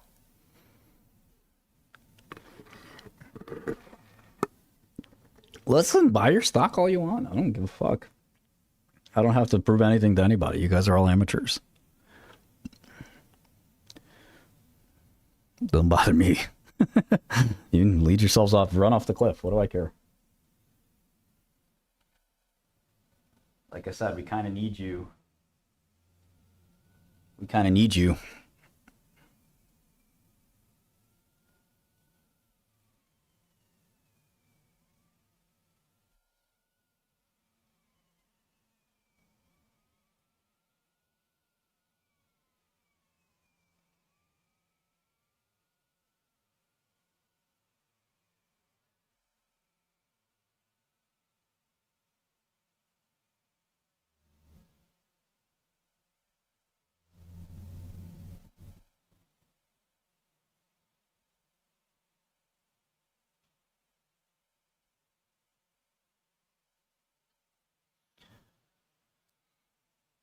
I'm not sure what my break even on SLS is.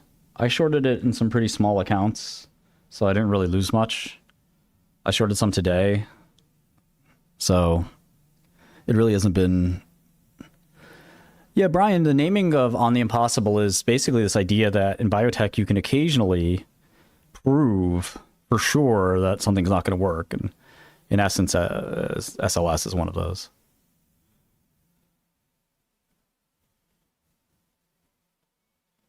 Yeah, that was a small account. That was like a challenge account, Frank. I mean, I don't know. Hey, I'm on stream in case you don't want to be shown. Budvide.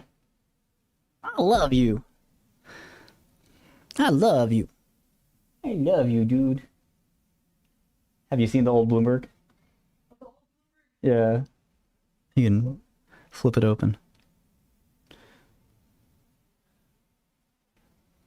I haven't bet my gender on SLS yet. I'm not sure how much wifey would like that, but she's here. You'll support me as Martina? Okay, she's not. You're gonna win the bet.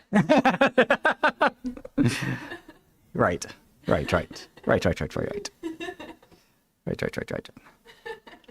You spend a lot of time in clinical trials. I mean, futility analysis. I mean, I don't have the statistical analysis plan. Do you?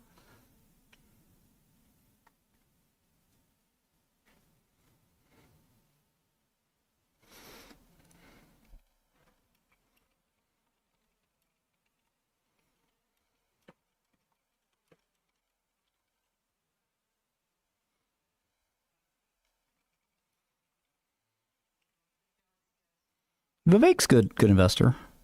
I don't want to say who's better or worse.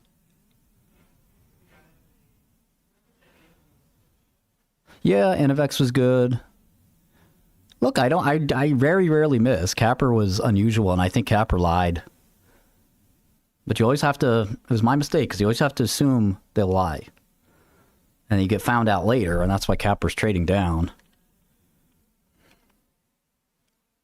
Because people assume that, you know, Capper's going to get discovered and Capper might go to jail, but they were willing to take that risk.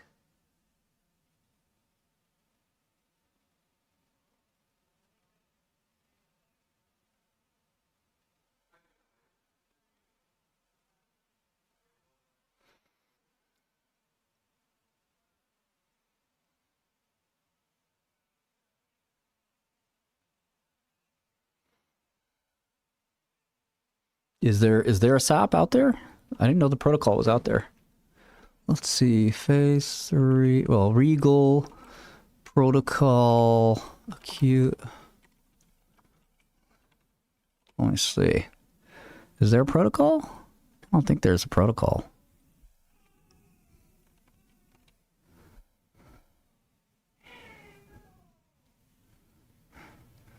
So I'm sure somebody will send me the protocol.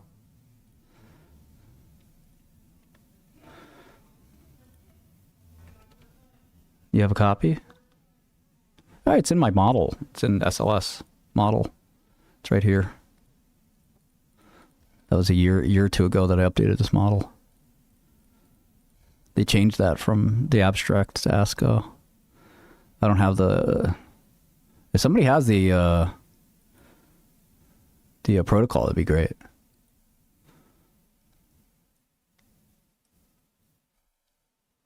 Yeah, I don't think that's the protocol. That is a paper. I've seen that paper. Lousy journal.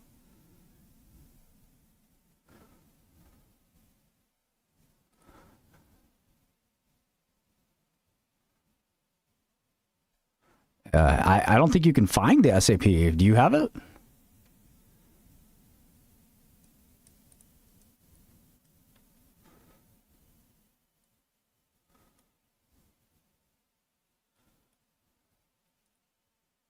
If you have a link, I'm all ears. I looked for it pretty hard before. I mean, I can go get it from some clinical trial site, but that's probably not. If it's not public, I may not really want it. Yeah, it's okay.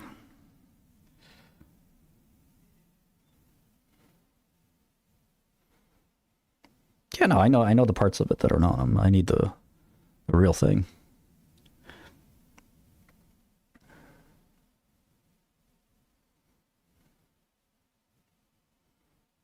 Yeah. I can get a copy in 10 minutes. I just call any of these guys. They'll send it to me.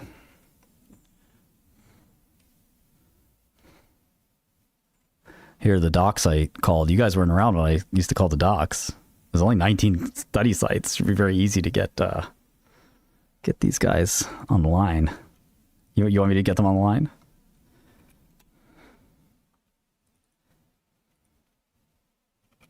Yeah, basically SLS is the next Sava, yeah. I mean, all these doctors' names are right here. You think it's hard to get these guys on the phone? This is basic due diligence.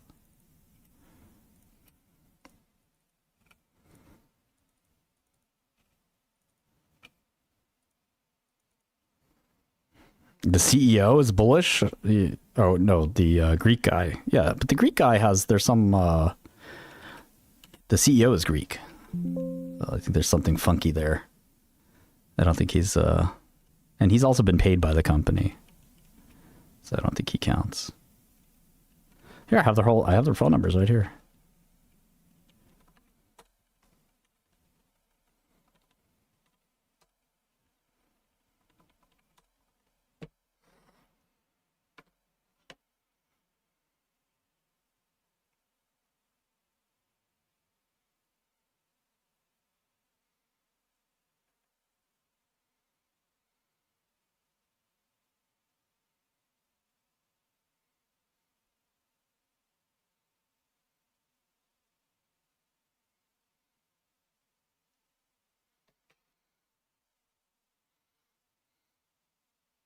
Yeah, I mean, the basic thesis is there's no evidence that this drug works. There's a very similar drug that failed. AML is driven by tons of different tumors, so a single antigen vaccine is not going to work. That just doesn't make sense. The resting assumption on all drugs is that they don't work, unless you have dramatic evidence that they do. So yeah, it's pretty simple. I can start writing the thesis if you want.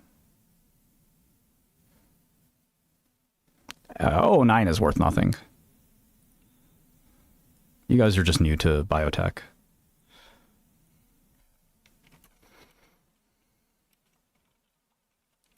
But I appreciate the goading, because otherwise I'd be too goading, G-O-A-D. I'd be too lazy to do the homework and short it. So you actually are helping me a lot, because I get convinced after I write the paper. If the paper is convincing, then I can go very aggressively on shorting it.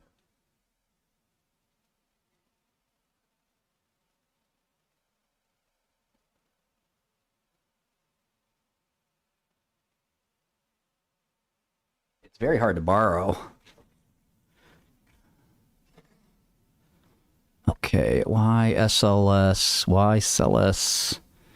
Celis is gallon pepimut. S will not work in the Regal clinical trial.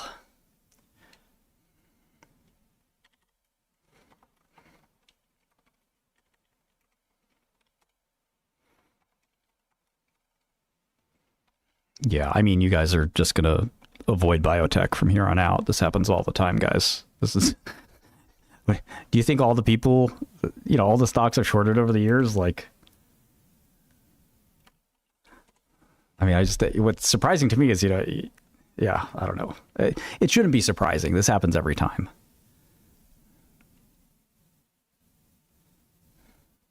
Yeah. The same people said the same thing about Cassava, ATYR.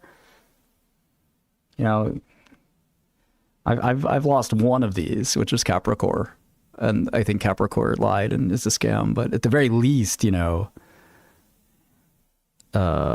had a pretty good win rate. So.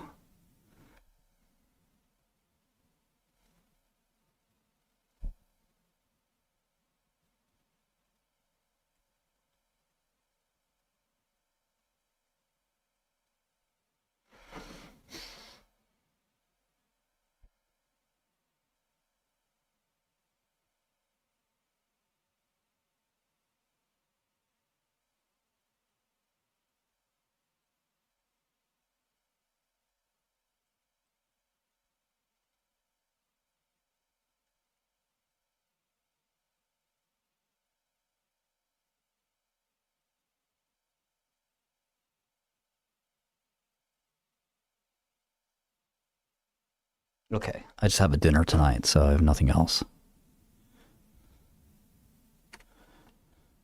No, Capricorn is a really crazy one-off that happened. I mean, that was insane.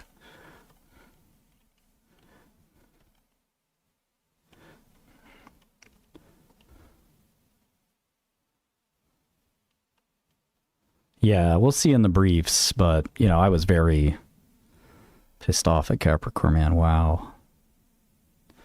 Okay. I have never been wrong when I write up myself. I'll say that.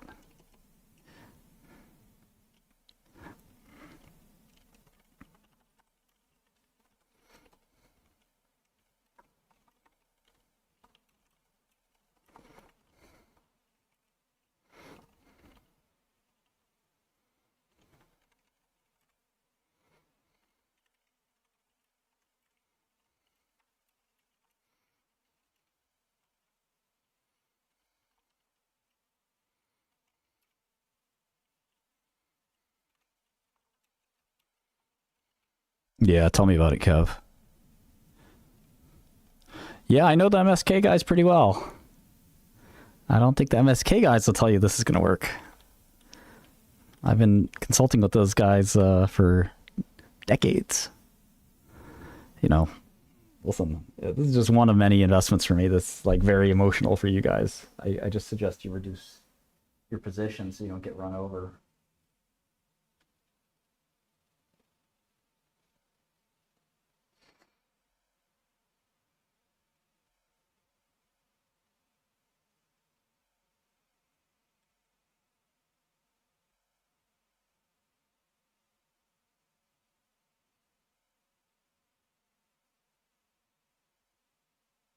Just be prudent or the market will be prudent for you.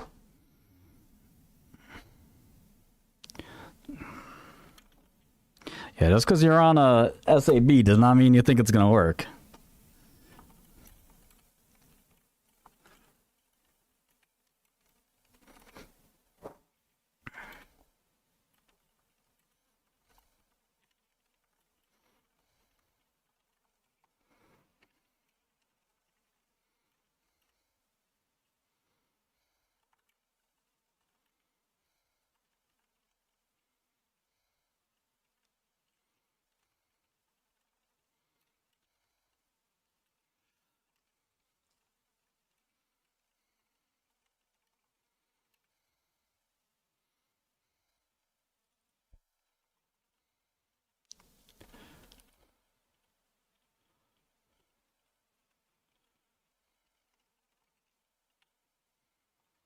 Yeah, I mean, I'm very, very wrong. Capricorn, very rarely wrong. I mean, Capricorn was a one-off. I don't think I've been that wrong in 10, 15 years. So damn sure ain't going to happen again.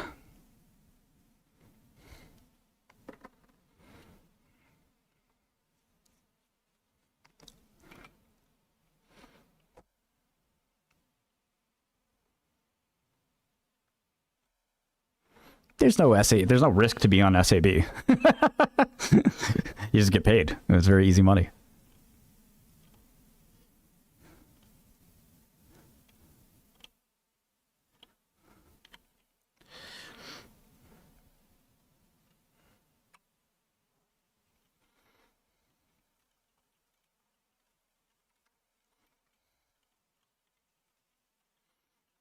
Now remember, cancer vaccines have never worked.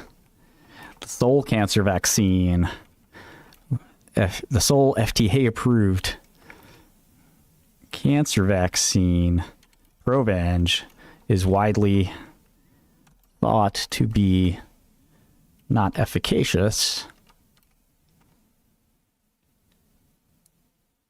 Go to ACM.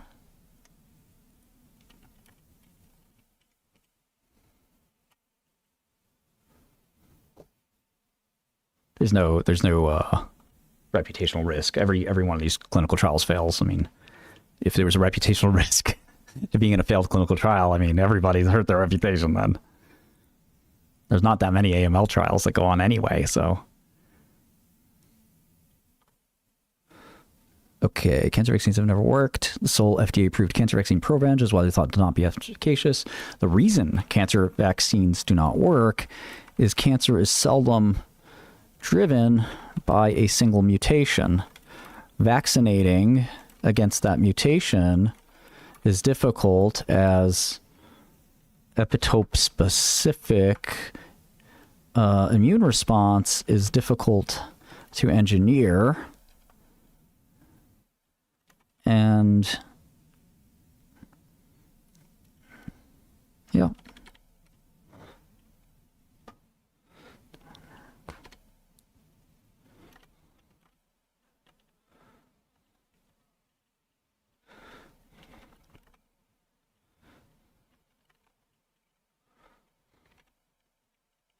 There's no date announced yet, which has been frustrating because this trial's taken fucking a year, 2 years longer than we thought it would, which definitely doesn't mean it's working.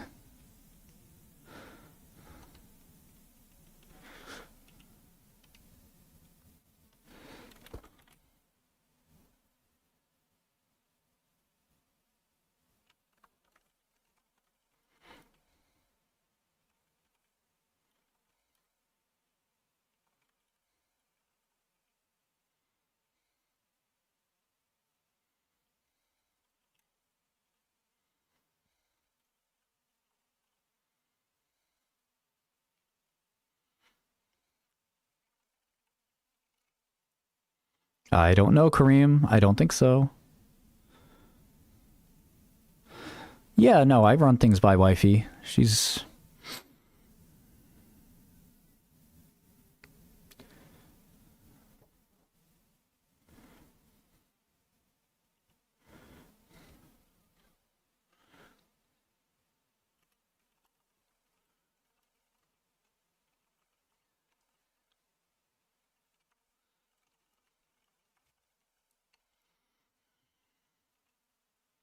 Yeah, when I saw this OCV data, OCV 501,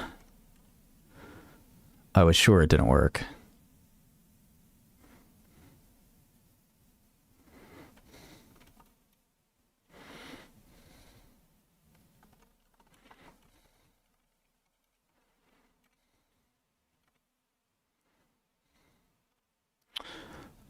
OCV 501, a clinical trial of OC 501 revealed that the W21 thesis for AML is doomed.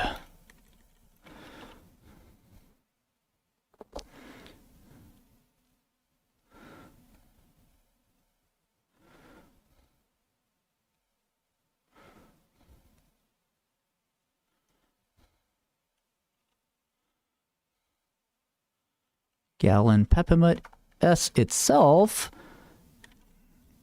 had a uncontrolled phase 2 with an astounding 68-month OS, overall survival, in so-called CR1 AML. This trial is in CR2 AML, which varies wildly in its overall survival. SLS foolishly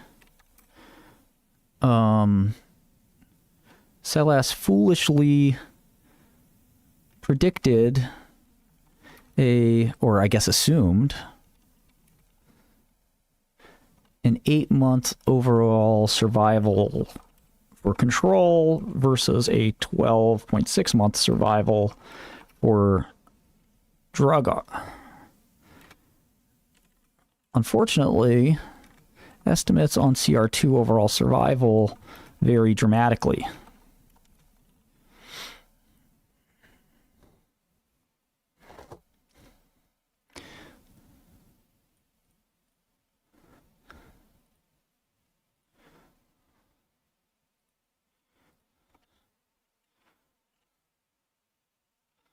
One paper reveals a 16.5 month median survival.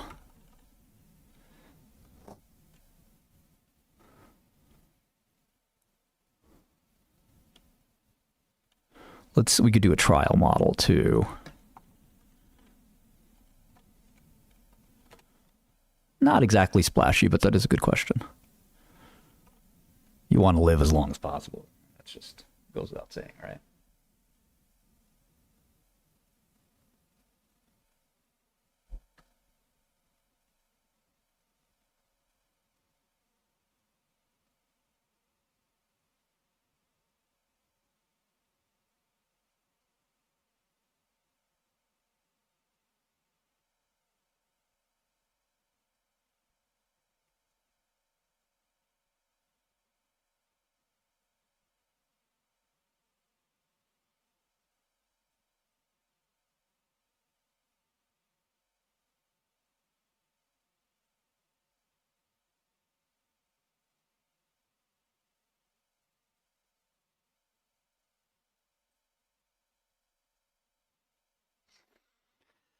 Okay, so let's see. When did this stupid trial start?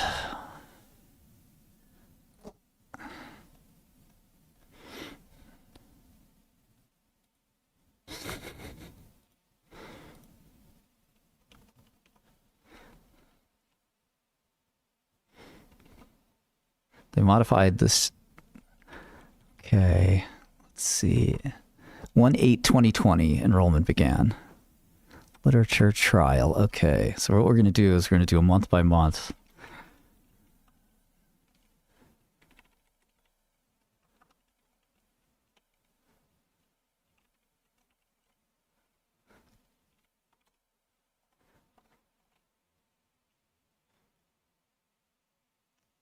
And try to predict when these events happened.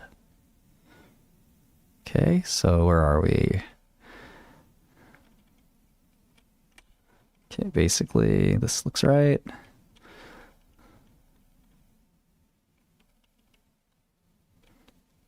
I remember doing this with the exact situation called Oncothyreon, and every one of these biotech noobs are like, oh yeah, it's taking so long. I was like, guys, they're like, yeah, but Martin, we talked to statistician, he told us.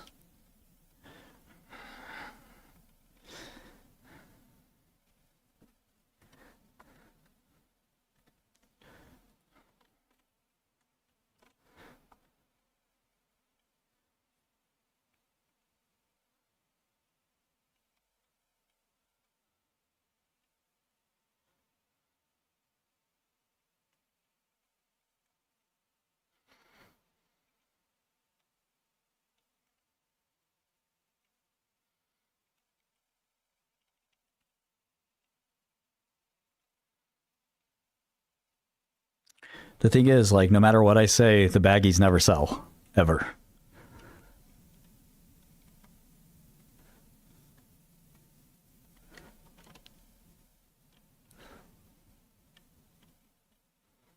I could write 100 papers, the baggies never sell.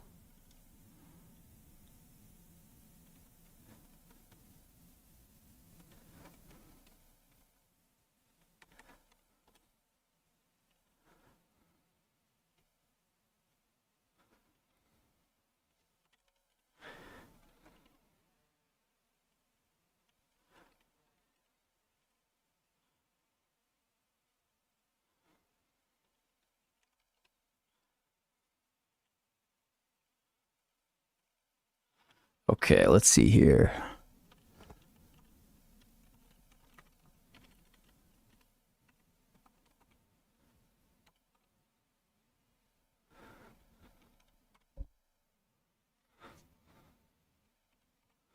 Yeah, just misestimated, that's all. SLS. Highly misestimated. You're trusting the company's diligence when you should just do your own.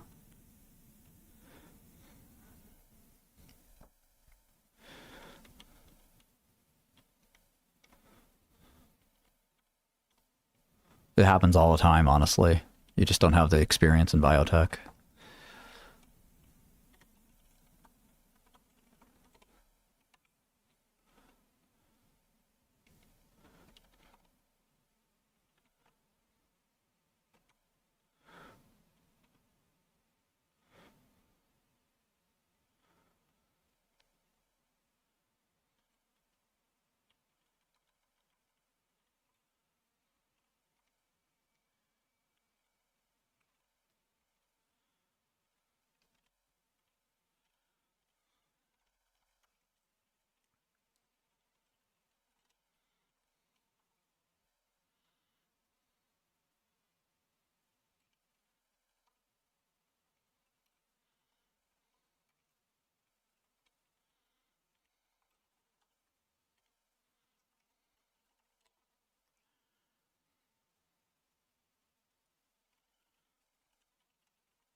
Good old Kaplan-Meier curve coming right up.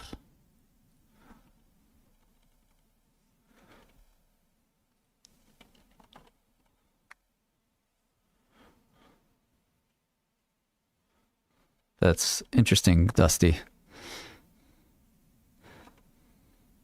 Usually, I mean, I can get the answers straight from the doctors in the trial.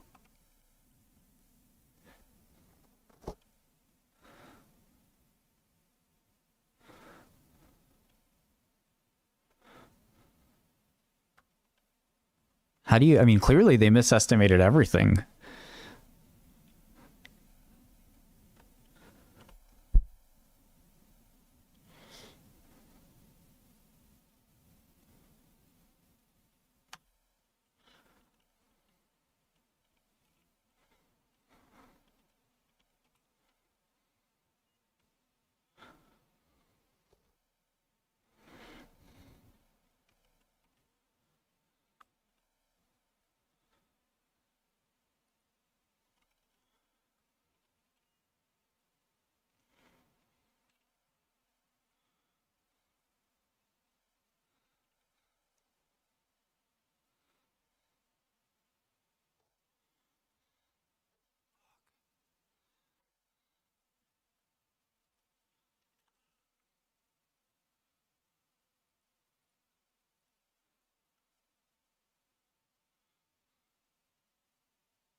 Might as well.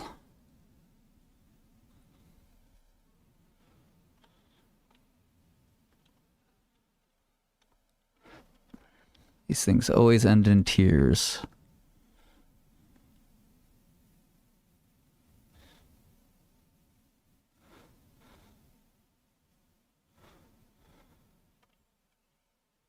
Okay, so can you linearize this? This took a year, year and a half to get this. Just get 6 deaths. These people don't have AML.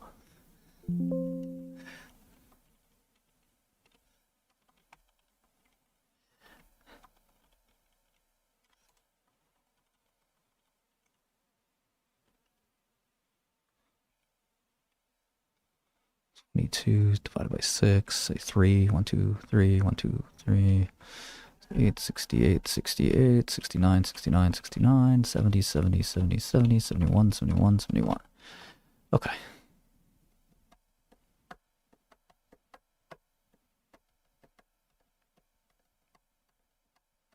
I'm just joking. Of course they have AML, dickhead.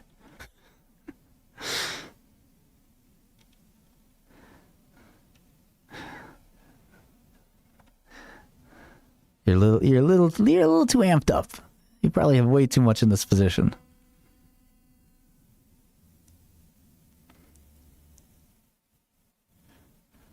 These guys had to do warrants. Y'all talking about warrants? Damn, warrants. Oh fuck.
Yeah. No, look, I mean, you get the money however you can, you know. I'm not faulting them for that.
Yeah, you got it, SLS. Don't worry, man. Just don't put more money than you can lose. Biotech is very risky.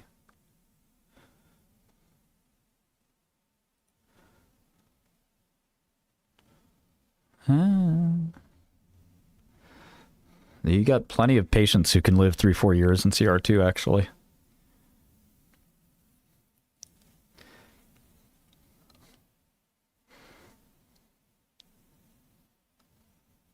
You can just screen the right patients. They live longer. Yeah, it just sounds like you're new to biotech. It's not meant to be an insult. I mean, I've been in biotech a long time.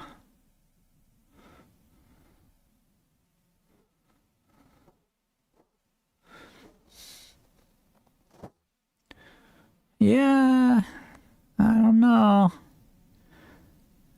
I'm not sure that's true. I'll have to do some research.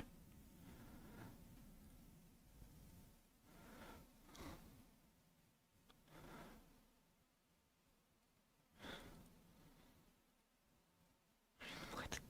66 patients discontinuing treatment. Okay, just stop treating in cases of death. Relapse intolerant. Okay, so the March 2024 was not 60 people dead. March 2024 is 60 discontinuations. Okay.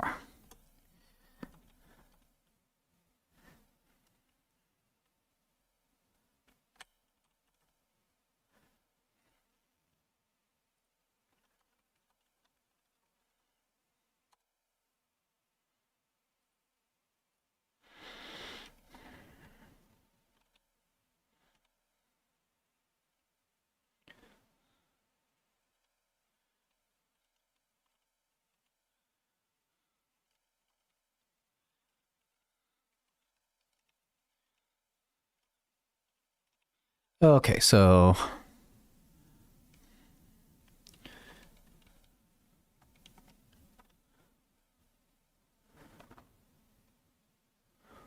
enrolled 127. They must have completed enrollment right there.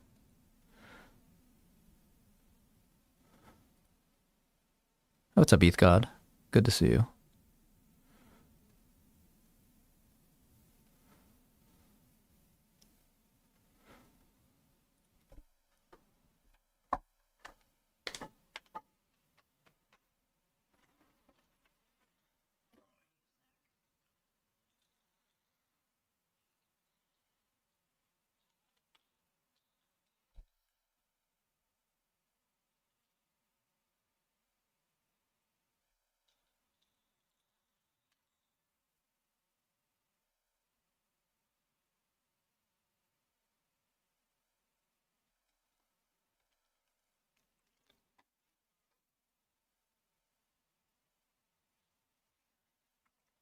No, when these baggies get involved in one stock, they don't look at other stocks. They're just in one.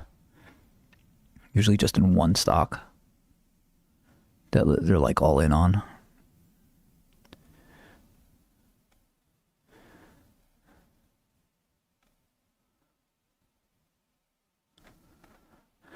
Dun, dun, I do, you know, I do.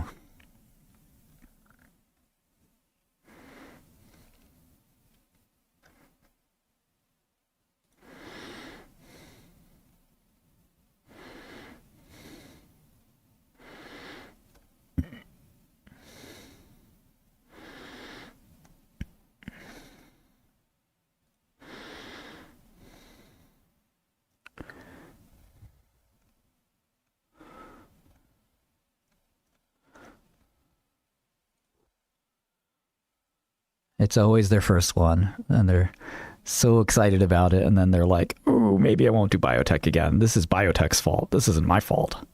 This is biotech. Biotech's just really hard. I didn't realize that. But it's not my fault. The stupid people at SLS. Not me."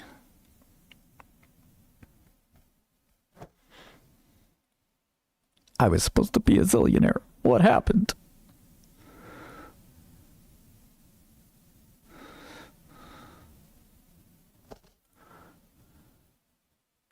Did a $4 million raise. Jesus Christ.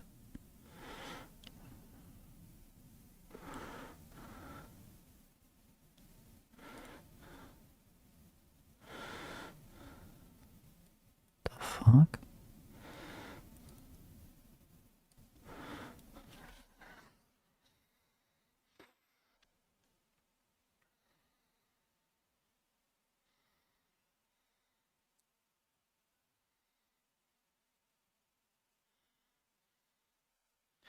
They don't really have significant operations, so they don't burn anything.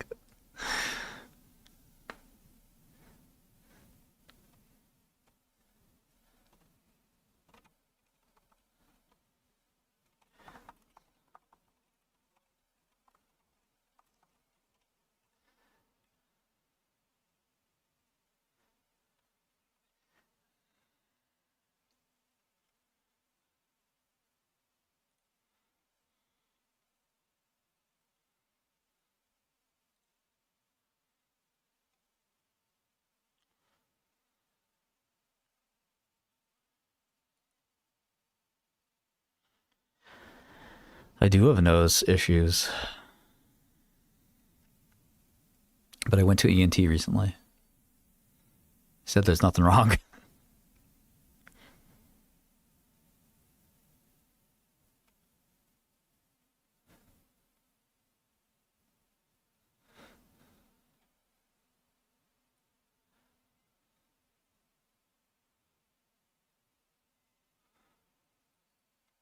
Not really. I mean, failure's a failure.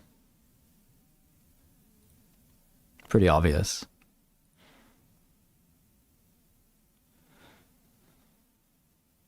I basically do it in my head.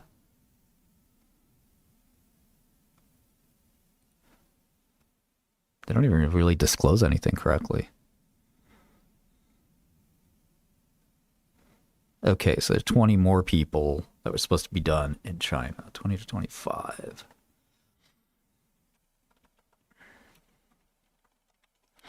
Okay, whatever. Dusty said they started in mostly in 21.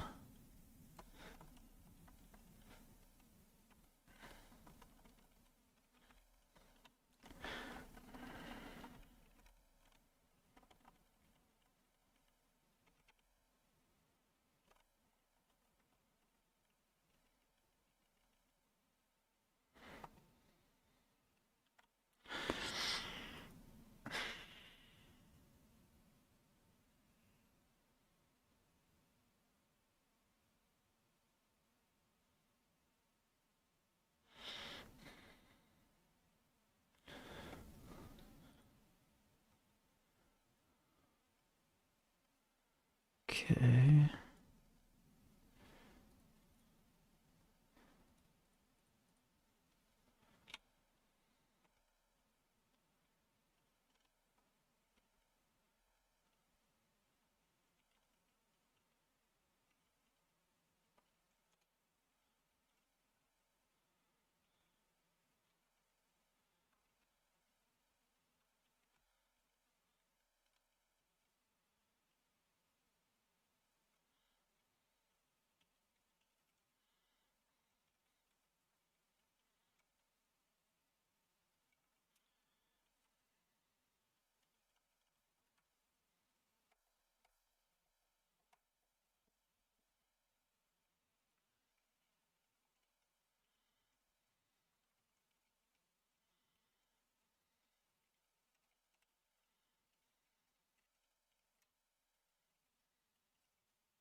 You do Monte Carlo here pretty easily.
Oh my gosh, it assigned 5 placebos in a row. Something's wrong here.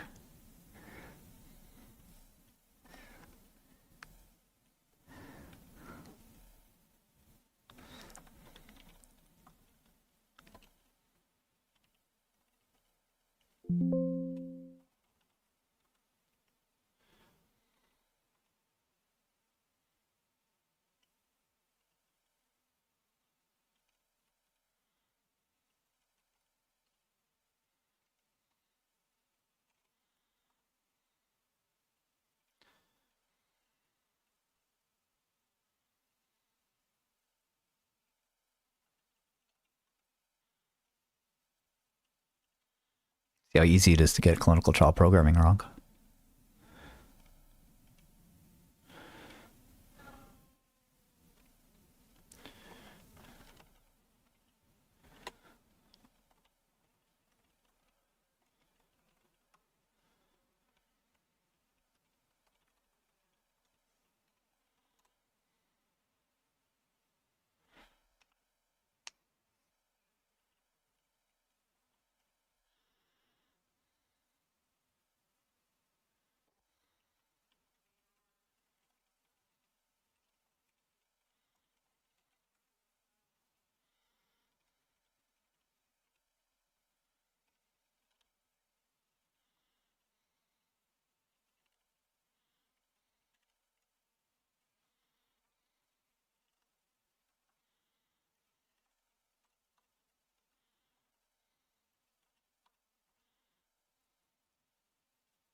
How are stocks doing? A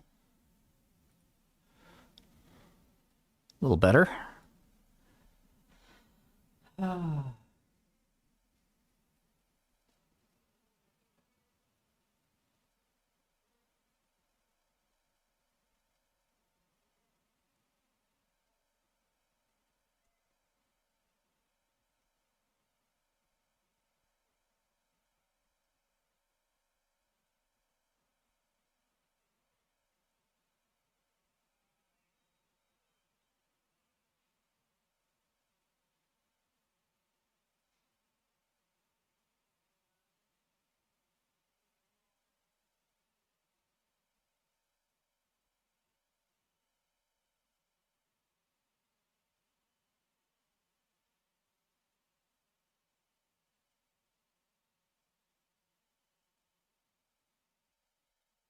Right.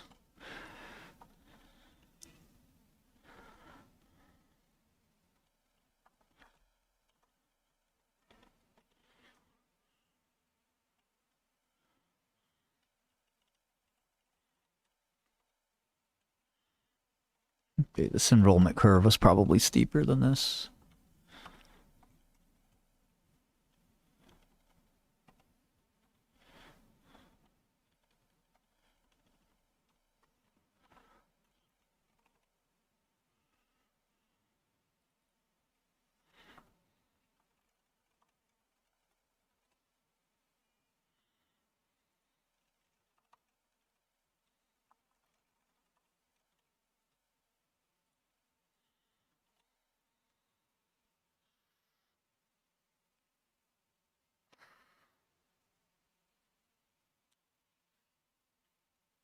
This is gonna be tricky. I should probably do this in Python.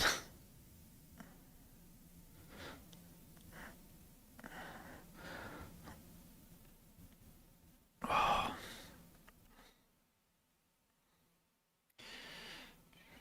22 first death. This is tricky. I should just freeze the placebo. Okay, I can do that.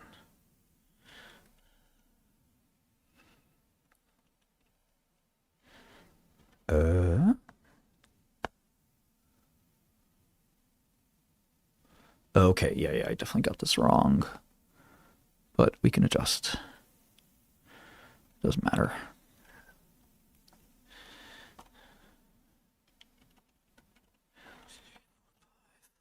One 23, 1, 2, 3, 4, 5. 1 23. 1, 2, 3, 4, 5.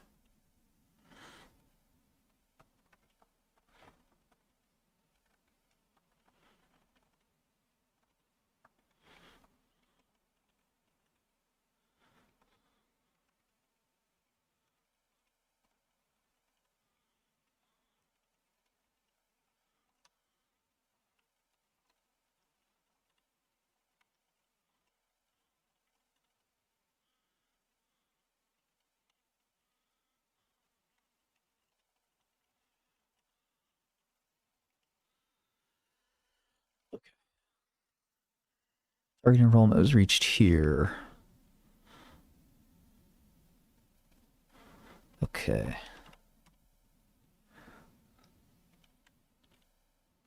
Might even been this slow.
I like Biohaven.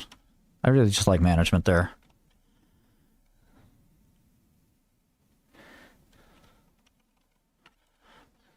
Five, 3, 4, 5. Okay.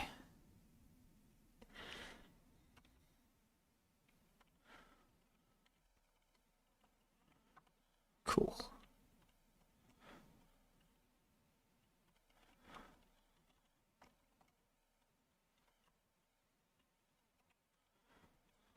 Okay, so we're just going to freeze this right now. Maybe we should do this. Yeah.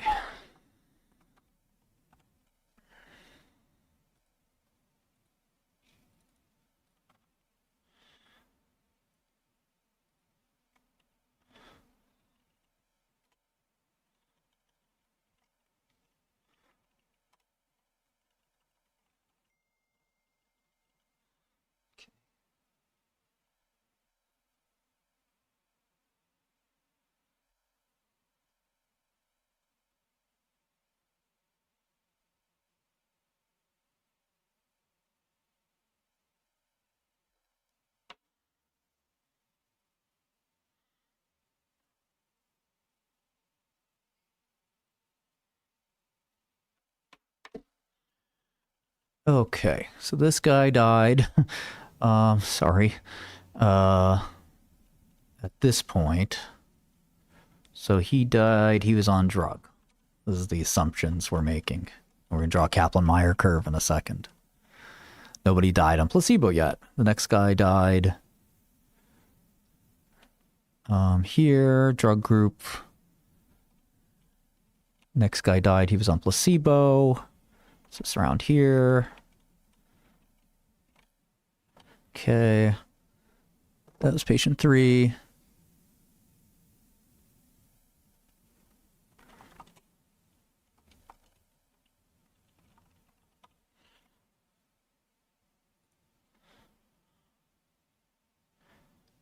Great job on the Biohaven.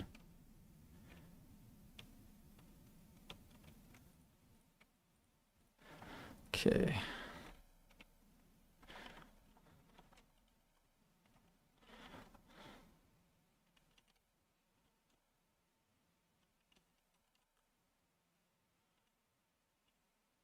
Okay.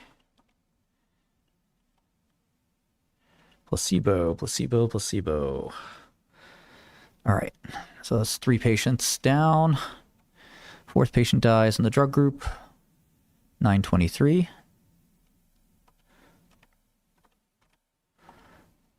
5th patient dies on the drug group.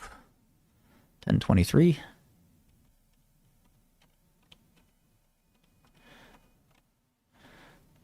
Placebo patient dies.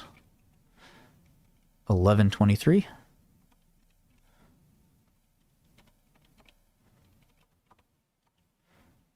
Okay. And so on and so on. Drug guys all die until February.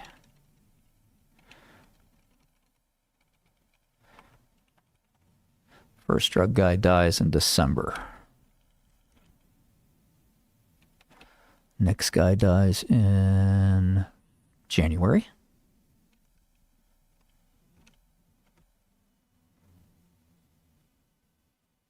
Dusty hit it out of the park, man. I'm proud of him.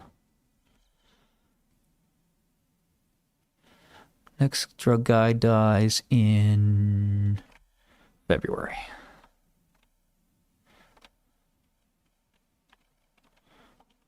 Okay. Placebo guy dies in March.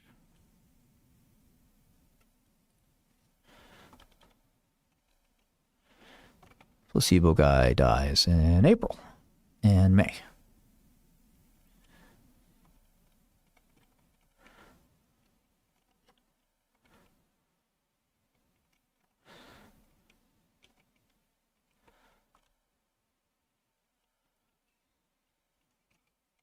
Drug guy dies in June.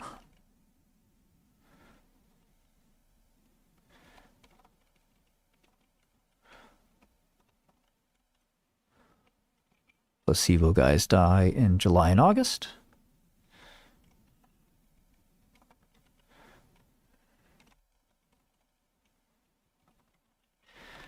Okay, drug guy dies in August.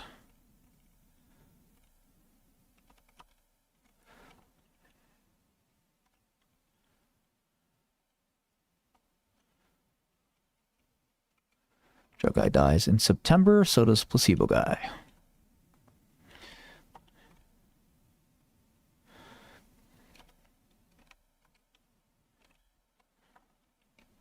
We're now in August. Or no, October. Where 3 drug guys die.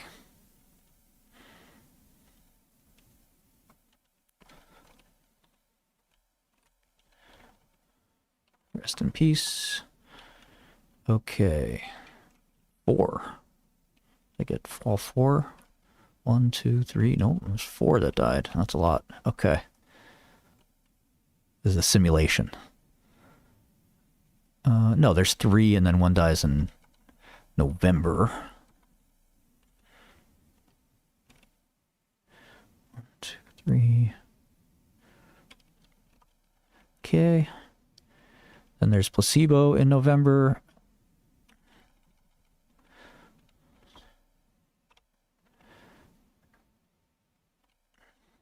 Drug guy in November. So 3 deaths in November. This is make-believe. It didn't happen. Okay. And then 2 placebo guys in December.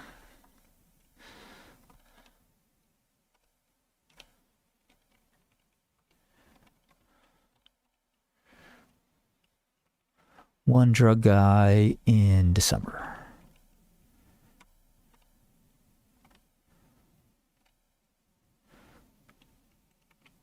Okay. 2 placebos and 1 drug in January.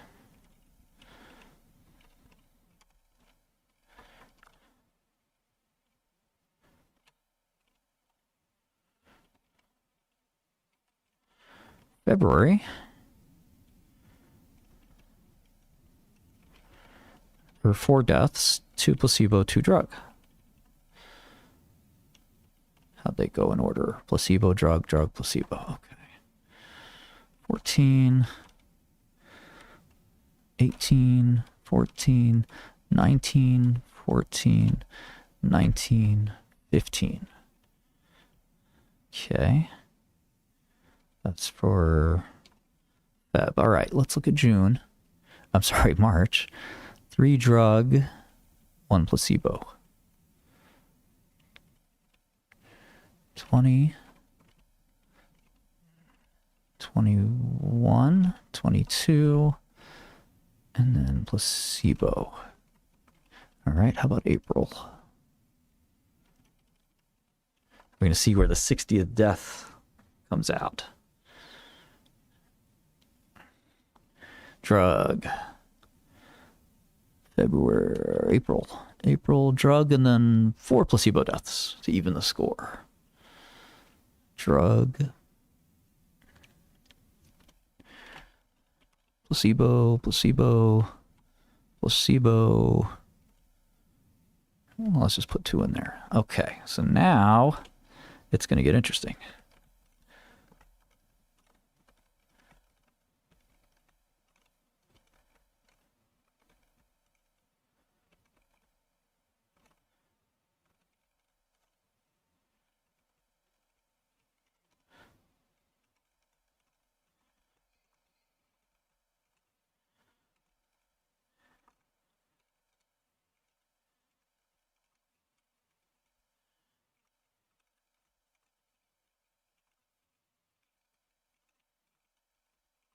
Twelve 125 wasn't there supposed to be 60 deaths, right?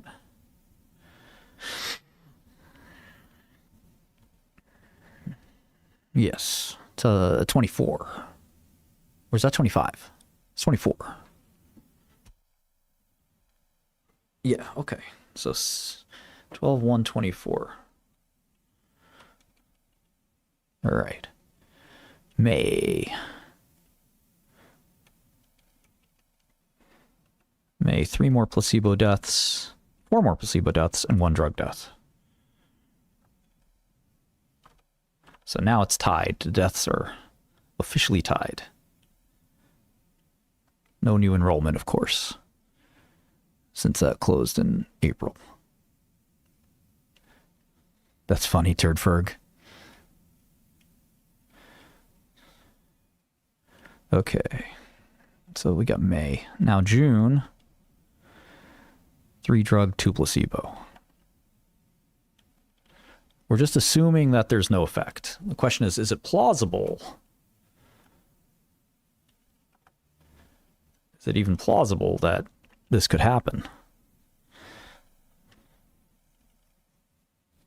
Okay, so that's June. Let's see, July.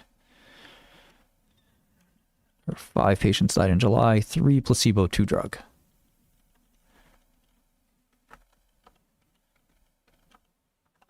Okay, now 58 people would have died. So this actually lines up pretty well. It might be that median overall survival was more like 19 months, or the placebo or the enrollment curve was further. You have two. It's multivariable. You have 2 things you're trying to optimize here.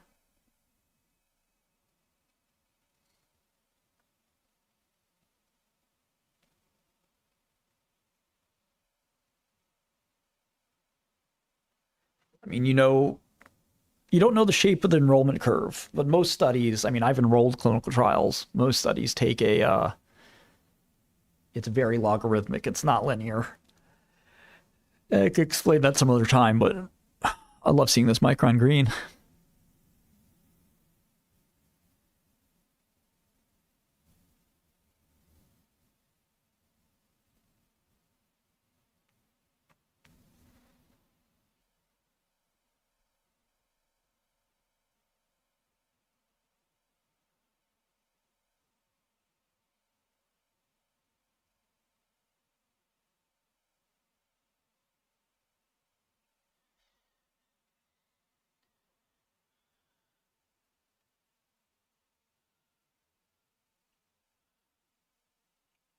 Yeah, I mean, I know it's gonna fail. August. 4 drug, 1 placebo.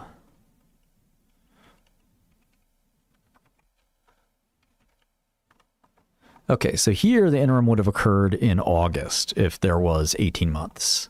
So 18 months isn't far off. It might have been 20 months. Let's keep going with this. This is fun. September, there were 5 placebo deaths in a row, no drug deaths. So there 68 would have died there. October, 3 drug, 2 placebo.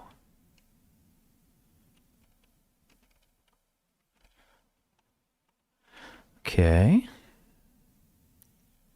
So let's see. November, 3 placebo, 2 drug.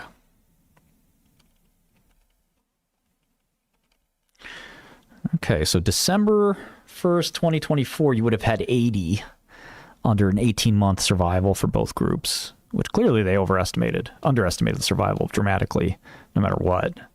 Placebo, 3 for placebo, 2 for drug. Again. So they would have crossed 80 patients dead in, it's not placebo, obviously. So they would have crossed 80 patients in this scenario if it was 18 months. So let's do 18-month scenario.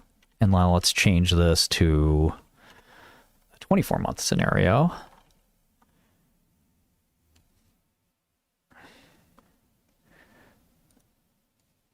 I wouldn't assume there's any deceleration. It could be, it could be noise.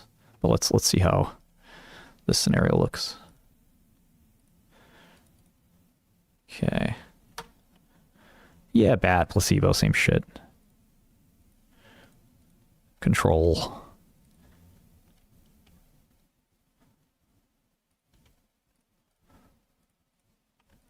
Okay. Hey, thank you.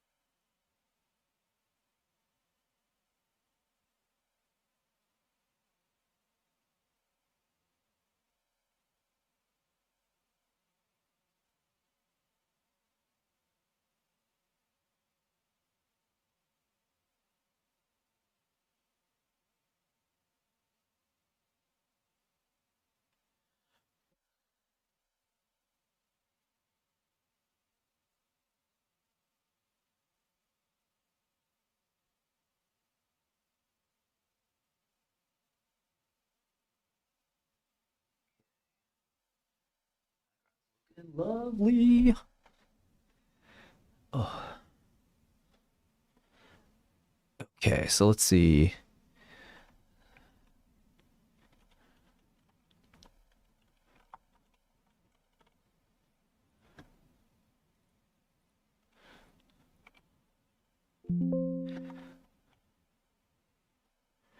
So is it 24 months? We'll find out. Okay, so first guy dies December 2022. Right here. And he is a drug patient. 100. Okay. Next guy dies January 2023. And that is a placebo guy.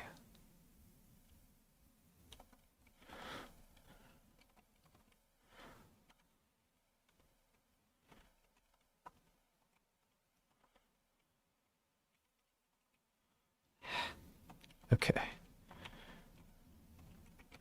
Next guy is February, and he's a placebo guy too. Score 1 for you bears. We want all these people to live for what it's worth. March, drug guy dies. Okay, score is even, 2-2. Bat guy dies April.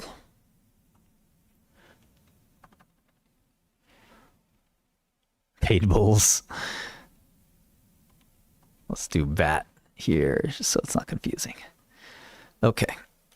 Bat guy dies in May. So it's now 4-2 or 2-4. There you go. Okay. Drug guy dies in June and July.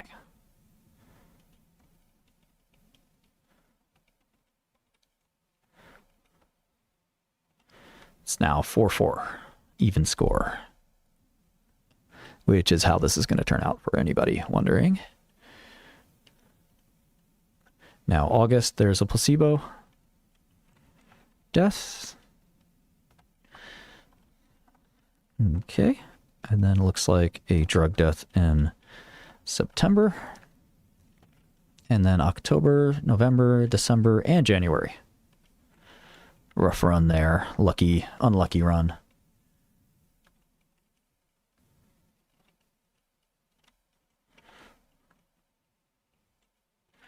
Okay, so that's December, but also January. Okay, and then we go back to 2 placebo deaths in Feb.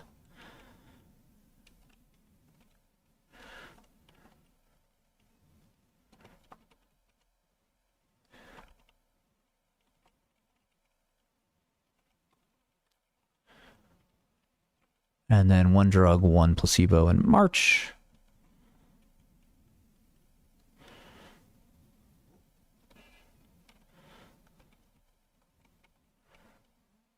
All right, let's see. April,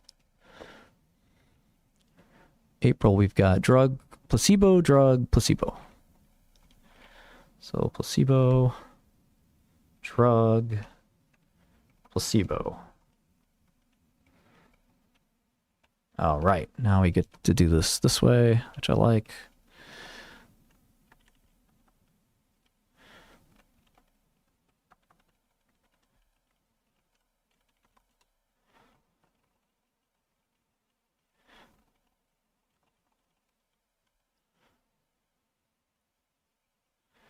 Okay. So May. 1 placebo, 2 drugs.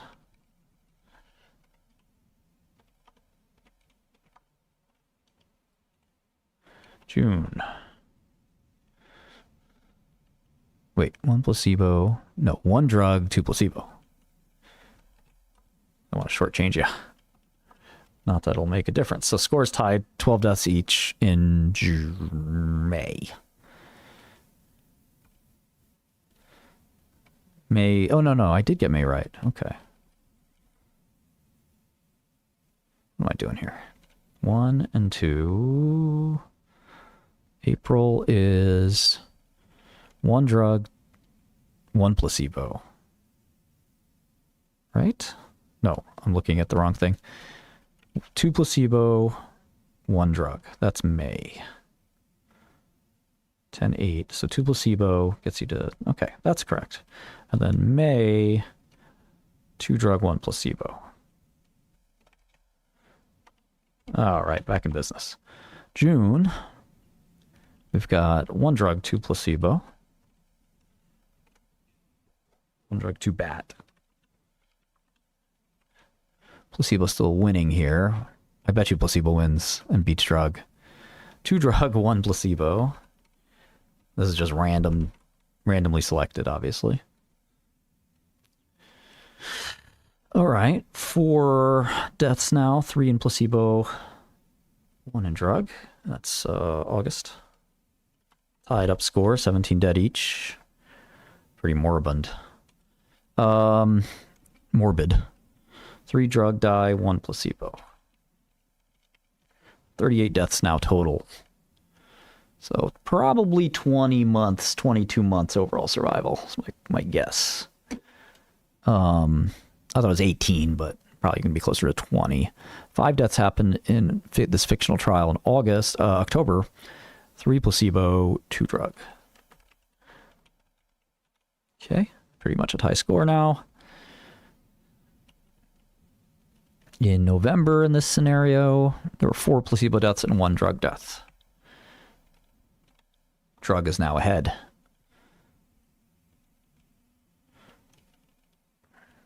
Same thing, 1 versus 4 in December. All right, so now in this scenario, the interim's supposed to happen December 2024, but it's actually short a little bit. So the real number, this is 53 if it was 24-month survival, and 83 if it's 18-month survival. So closer to 24 months. So the question now is it plausible that the median overall survival for CR2 AML is 22 months? Because if it's 22 months, roughly, you would, in the simulation, you would achieve, with no overall survival advantage, which is what I'm claiming, you could easily see that result, or what's happened, what's played out here. Well, I should also extend it a little bit to the rest of the trial events. But okay, so either way, that's what you'd get if there were 22 months overall survival. So the question is, what is that scenario look like? And again, as you can see here, there's a 17 months in this old clinical trial. You saw that. But let's look at, we'll do a couple examples. Let's start with ChatGPT, which is not a terrible place. For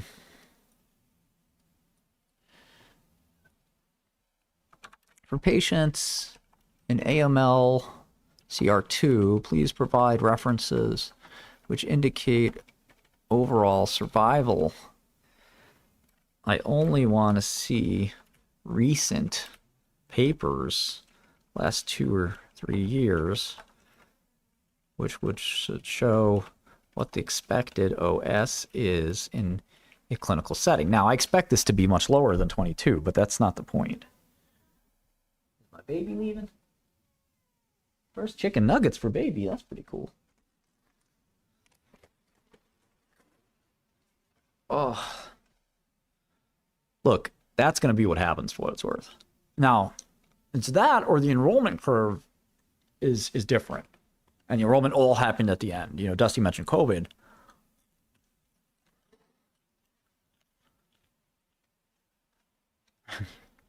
Very likely the trial succeeds. Wow.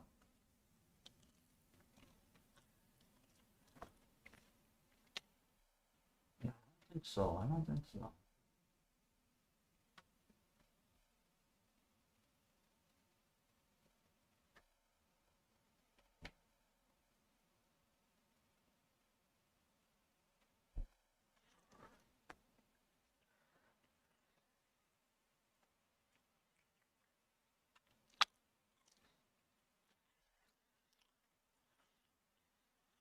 So they're transplant ineligible? Is that in the protocol? Okay, so 2-year survival, 24 months on average. That's with transplant.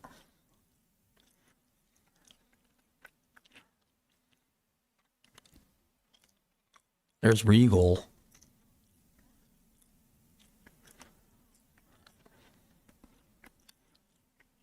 There's no easy answer here.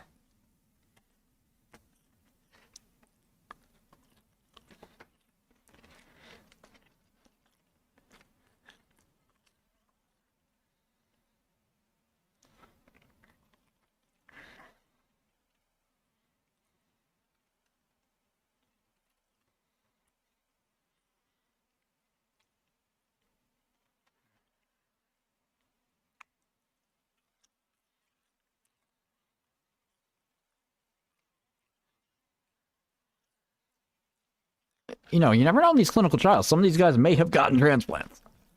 It's a pretty, the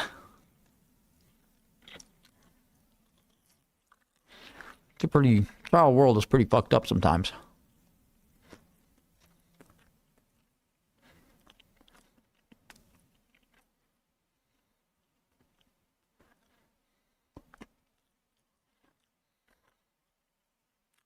This is with Pembro. What am I doing here?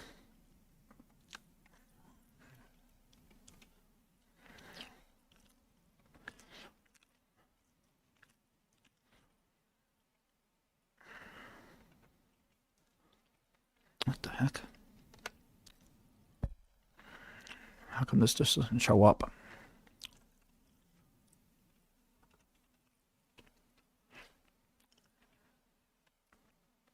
Okay, here it is.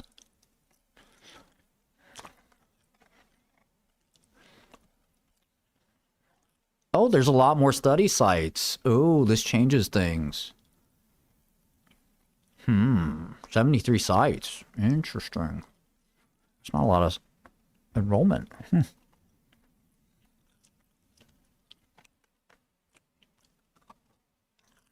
Okay, so imminently planned transplant is excluded.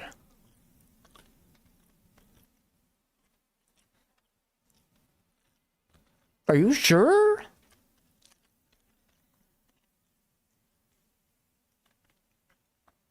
Yeah, are you sure that there's no transplant allowed?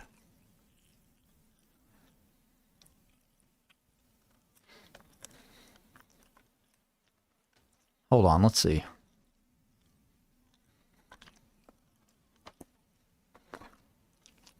Must not be candidates at the time of study entry for allo SCT.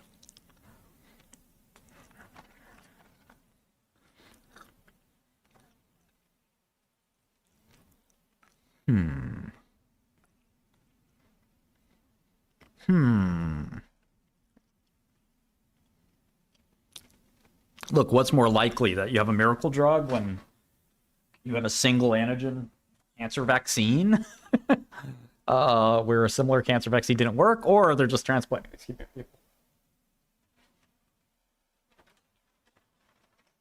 Management should be able to tell us how many people got transplants too. And the doctors should be able to tell us. Stop the bullshit.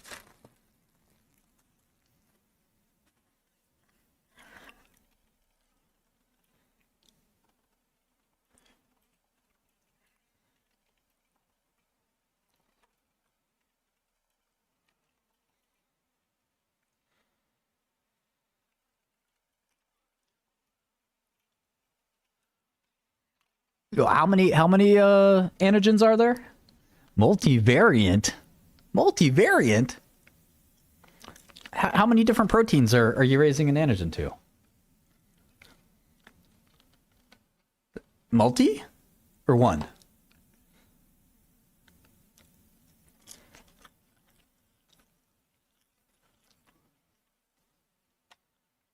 You actually are part of the study site, Turd? That's not just a LARP?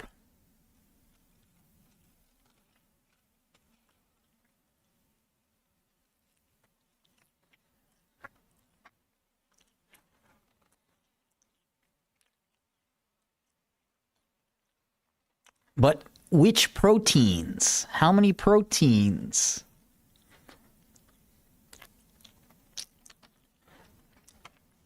Just WT1, right?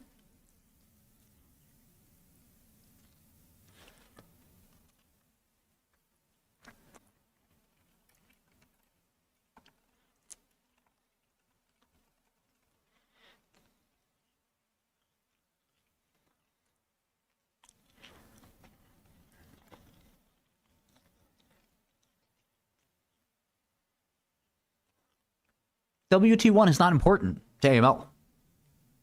That's the Big Bear thesis. But you ain't ready for that conversation.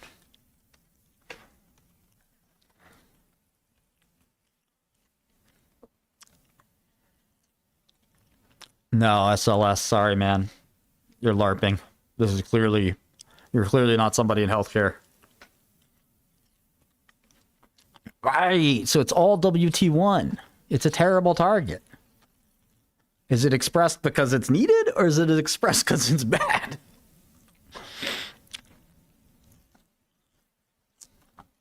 Could be protective.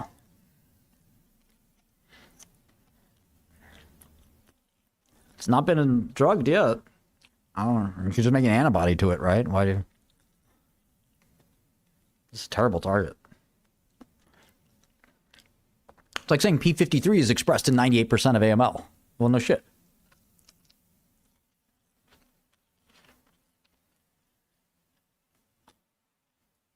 I don't think ChatGPT has any data.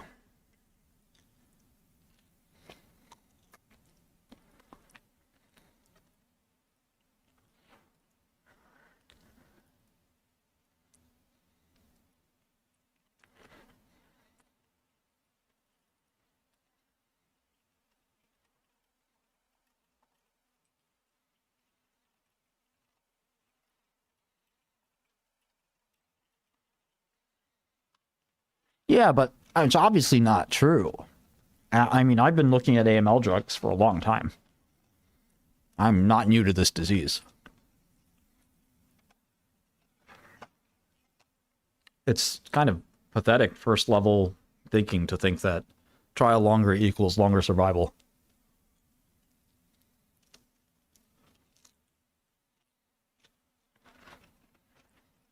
Well, my wife did create ChatGPT, so I know its strengths and I know its weaknesses. It's not perfect, I'll tell you that.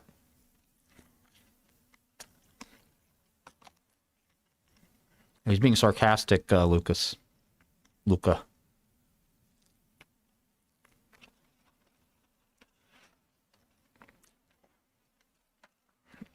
Because it's still, I mean, that's what's happening, SLS. There's plenty of patients who can do years and years and years. You get to control what patient is. I mean, look at this one. Transplanted MRD negative, 70% 3-year overall survival. You could easily get big numbers.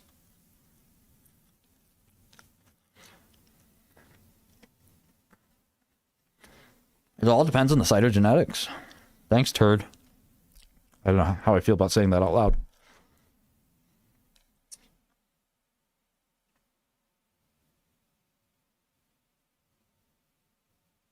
That's my boy Turd.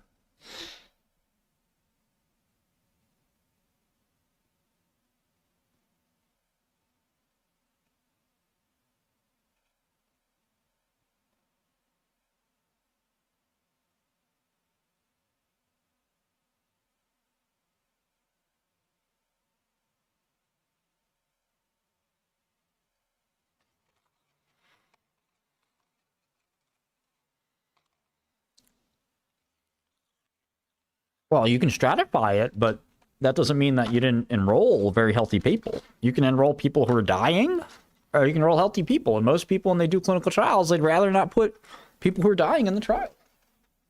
Simple as that.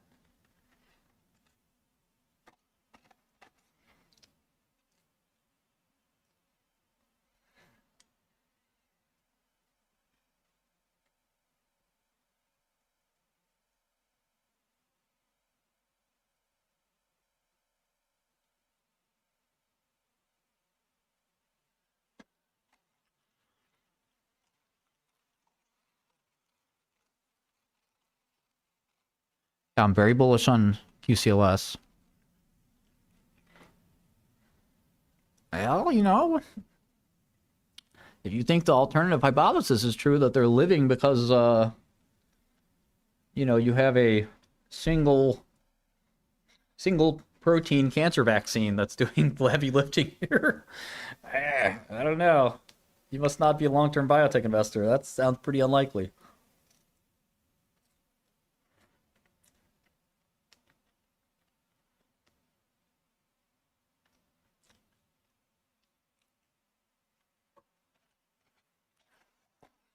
You know, under your level of thinking, they must have met their interim analysis. They could have met their interim analysis right away. If they had 24 months of survival and the drug was 6 months, I mean, they should have closed out the study already. It's unethical to keep going with this trial.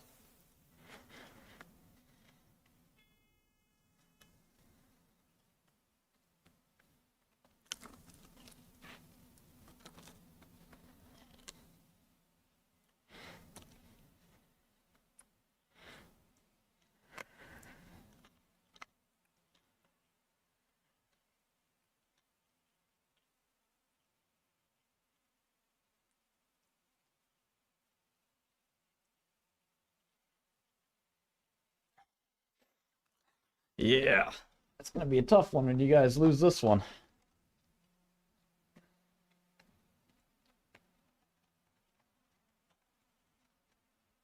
But doesn't matter to me.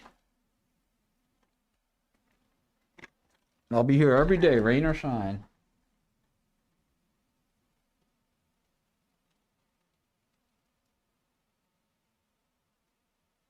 Okay, so the guy who did email me, he is a,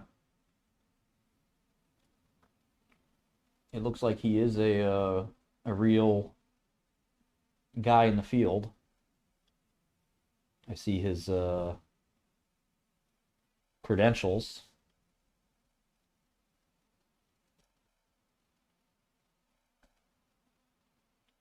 Yeah, I'd be very curious what the what your experience was, turd.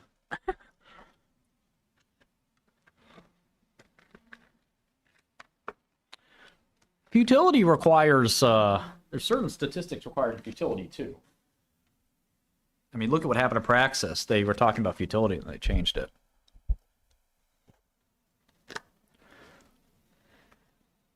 There you go, Vlad.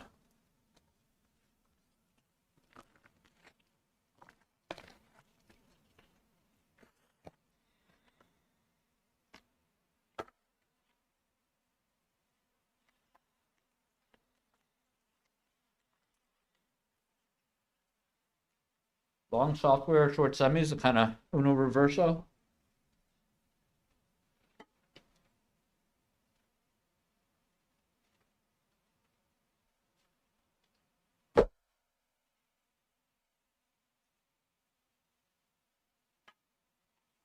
Make sure you try Godel, godelterminal.com.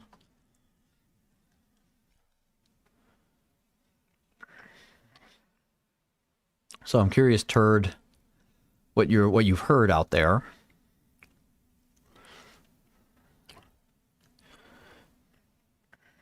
I got out of Rocket Lab. I am so sure of SLS failing. I'm gonna write up and then probably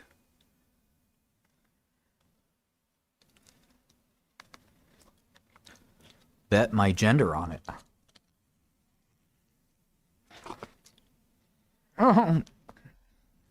Not full of myself, but So you're saying the cytogenetics were favorable? I mean, nobody wants to enroll dying patients in trial. Drug company, I don't want that. You tell them, listen, try to bias it towards, better patients. I've never lost a gender bet, ever.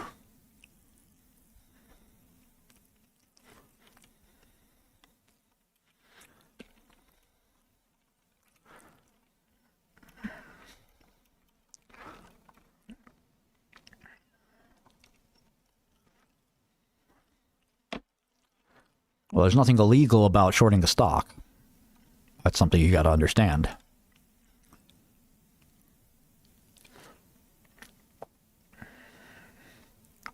Yeah, I've only put the gender on the line a few times, but the last time this situation happened, it was a company called Oncothyreon, and you can read my analysis. It's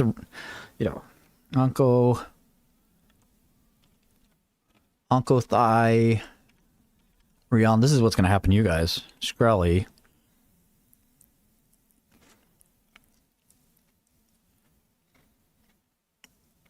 Where is it? Here we go. You guys should read this because this is what happened.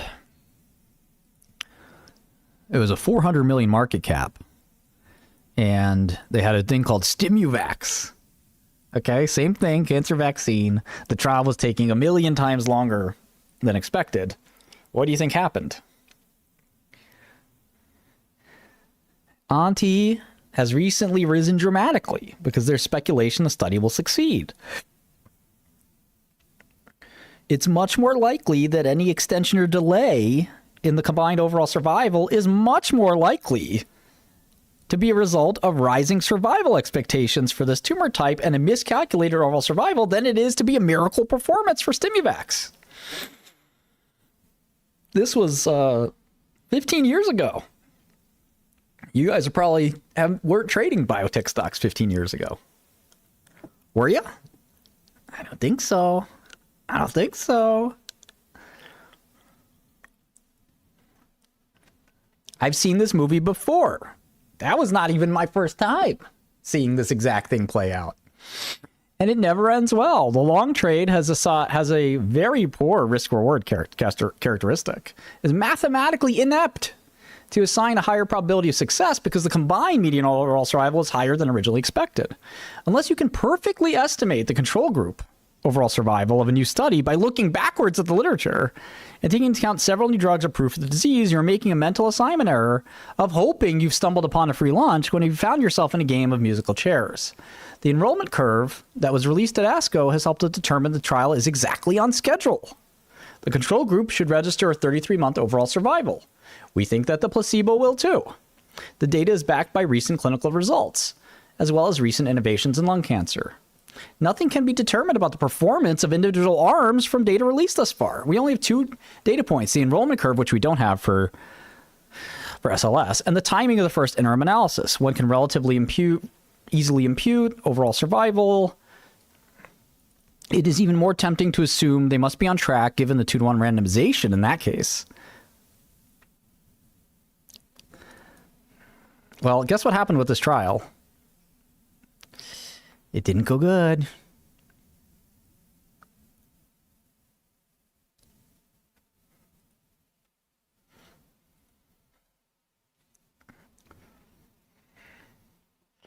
I think it's either my enrollment curve is right and there's 22 months overall survival, or the enrollment curve is not right. And for example, they didn't enroll lots of people until 2022. And it was much steeper enrollment curve, in which case, it could be 16 months or 15 months overall survival. Something between 15 to 22. I'm not watching the stock price of.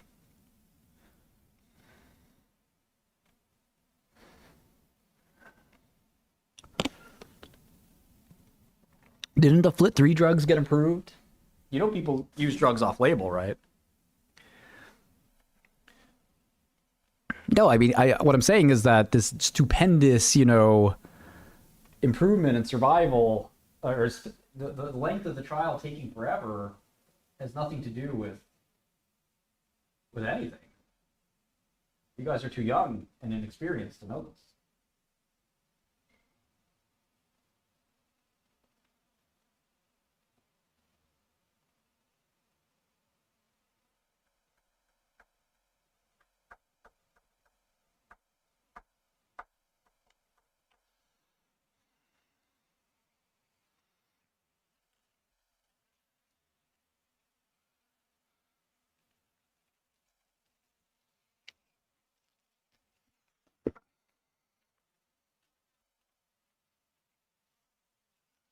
Are these guys not FLT3 mutations?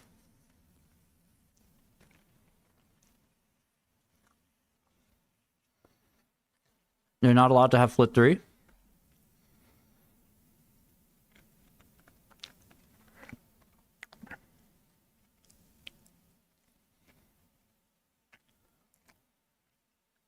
Yeah, Vlad, that's the pretty easy, it happens all the time in biotech. These guys are just too young.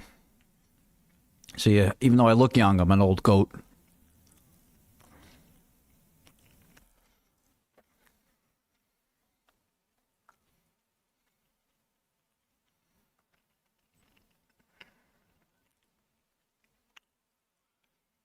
mean, we know how this is going to turn out.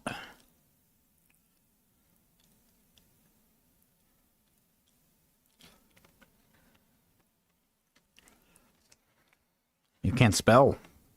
U-R, Y-O-U-R, and Y-O-U apostrophe R-E. Two different things. Your is possessive. You are.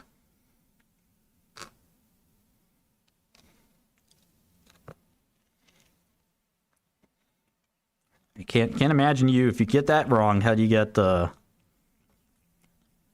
clinical trial right? I mean, when you're brand new to this field.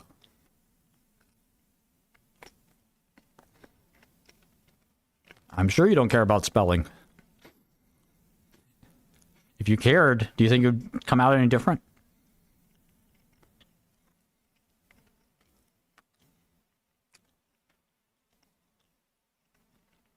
Hey, at least you got the UR correct, Whale Bull. You'll get there. You're a published writer? Is that your job? I would stick to your day job. Don't bet in biotechs.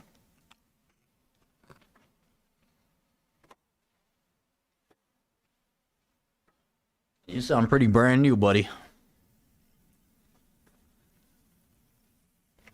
Why won't I have that? You guys are giving me free money. Come play at the casino, by all means.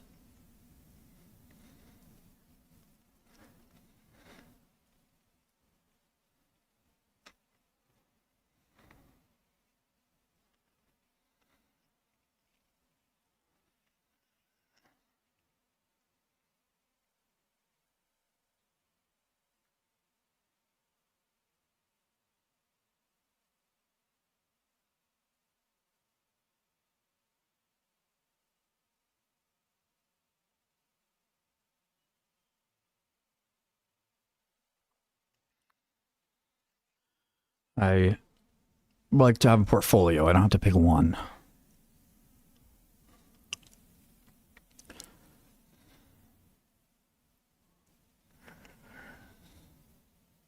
That's good. I mean, I want everyone to make money, you know, take some money off the table and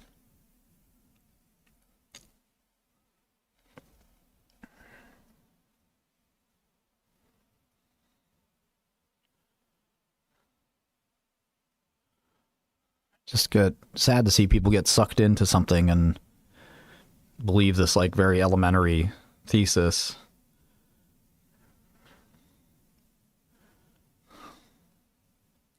I'm not. I mean, I assume people would be up millions. It's totally fine. I mean, you can buy call options in the S&P and be up millions pretty quickly too. It's just.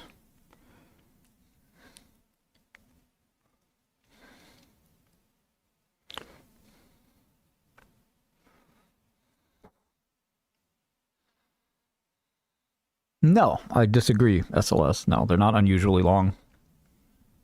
There's a big difference. You can have people that are 3 months overall survival in that disease, and you get people that have 5 years overall survival in that disease. It really depends on the patient conditions. If you've been around the block, you know how this stuff works. It's not...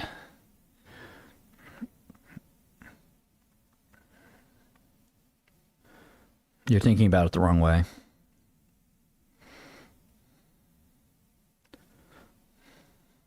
I've seen this happen 100 times.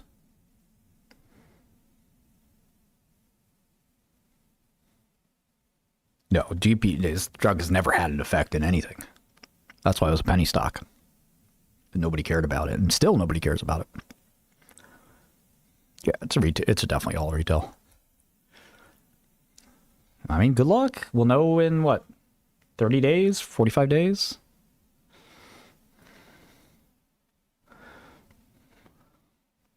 I wouldn't say it's unheard of. I mean, there's literally, here's a trial. I just showed you a trial that 16 months is normal, and 16 months would be totally within the realm of possibility here.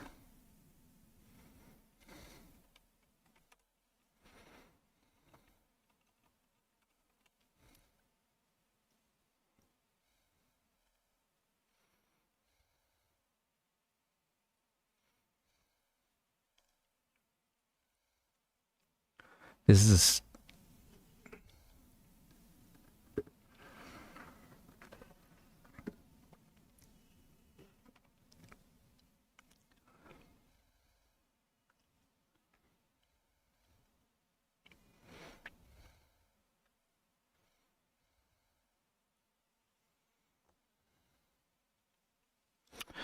fucking Abivax.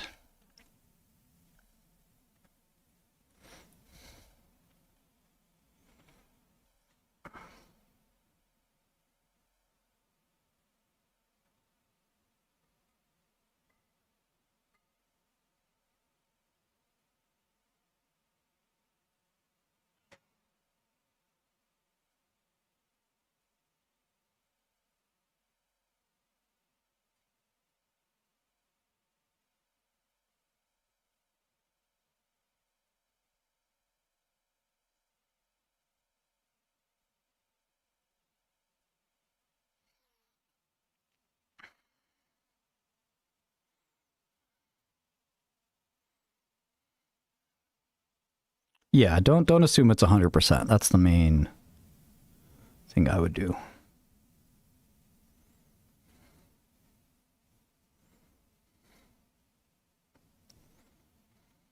Yeah, most people are old.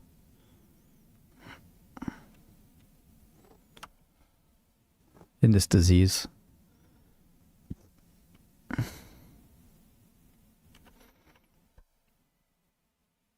All right, let's see how much cancer was caused now. Stupid fucking Abivax.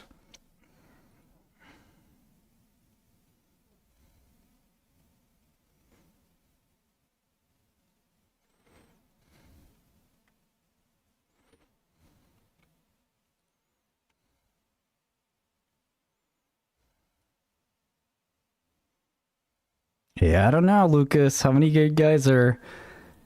you SLS bulls are experienced biotech people?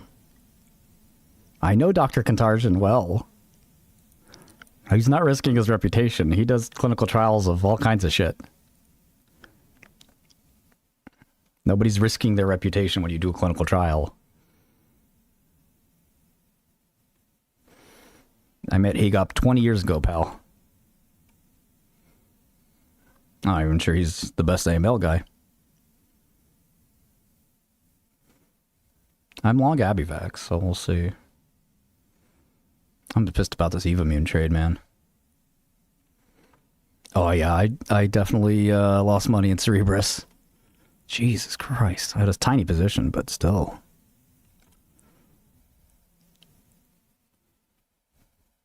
What do you mean, why would you be involved? You guys just don't understand medicine. If you're a doctor at a tertiary center, you're doing every fucking trial there is in AML. No, I'd rather not do that trial. You give the option to your patients. That's how you're a leading teaching center. Like I said, raise your hand if you're a bull and you're a biotech expert. I don't believe you. Yeah, I made money on Micron. It was good. Turd Fur gets it. But why would they give their patients a placebo? What do you think? Okay, news is out. Oops.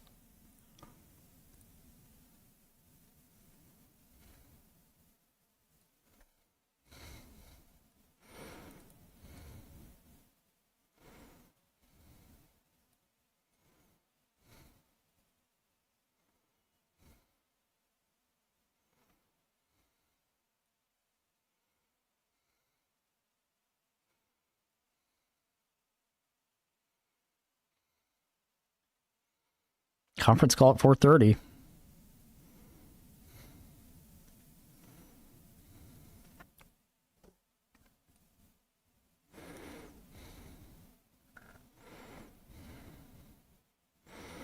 Pretty sure all I care about here is safety, right? No new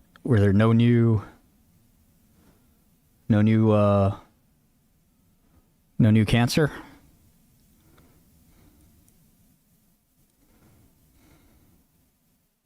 Part 2, they had a cancer?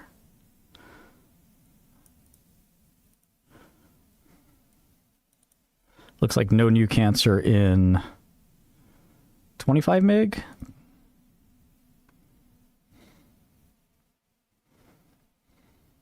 I don't even know. Hard to say. It's confusing as hell.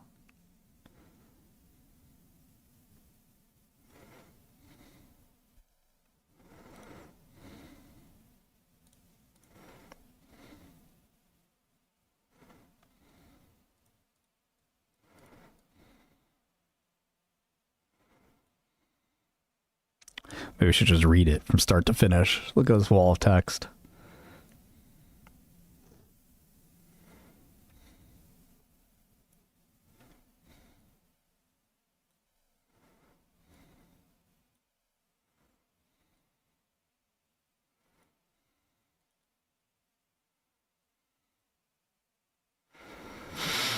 Okay. I just want to know what the raw number is.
Yeah, I mean, clearly they're bulled up on the in the press release, but I just want to see the numbers myself.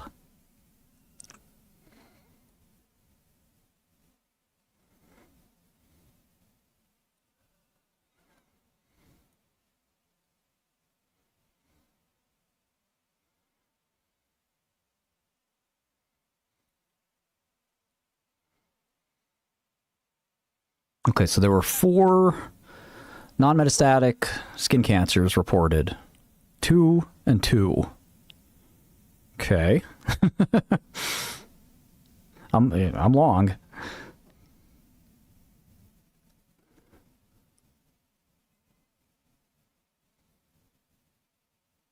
Am I wrong?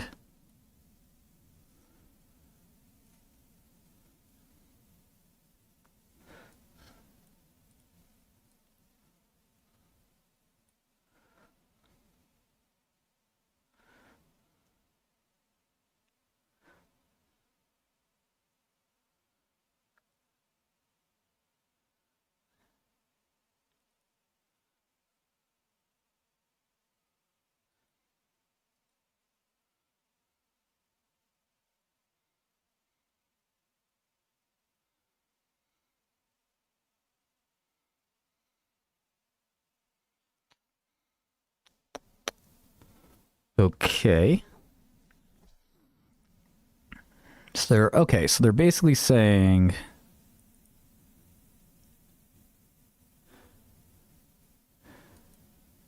the rates for placebo 0.68, and then with more experience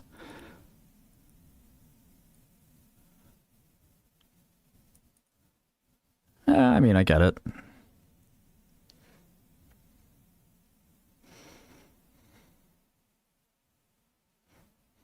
I was making sure.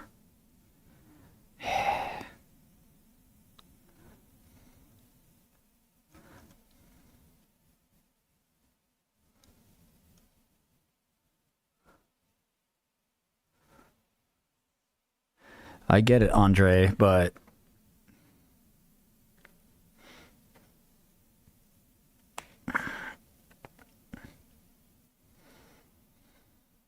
we'll listen to the call and see the call slides too. I have to use the bathroom.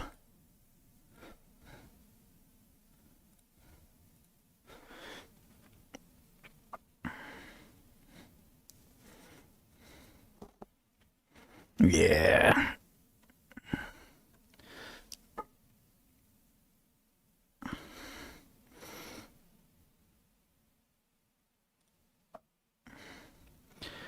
I mean,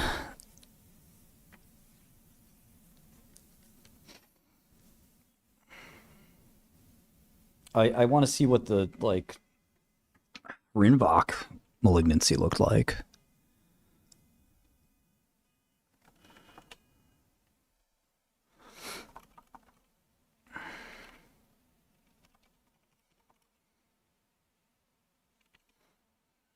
No, I don't know anything about Belgian politics.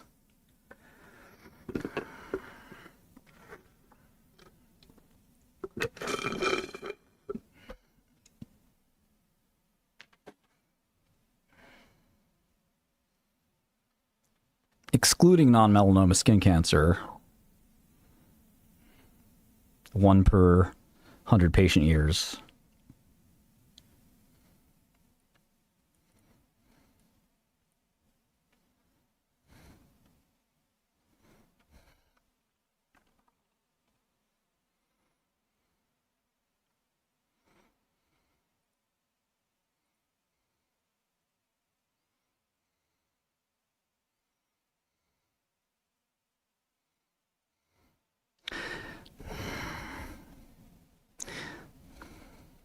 Yeah, so I guess it's less than,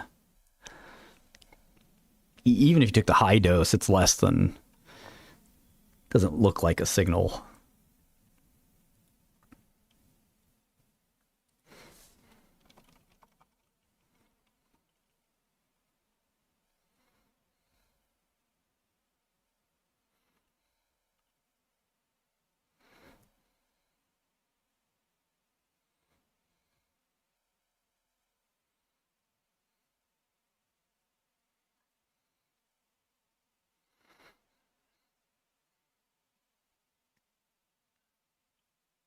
Probably get some kind of black box or something.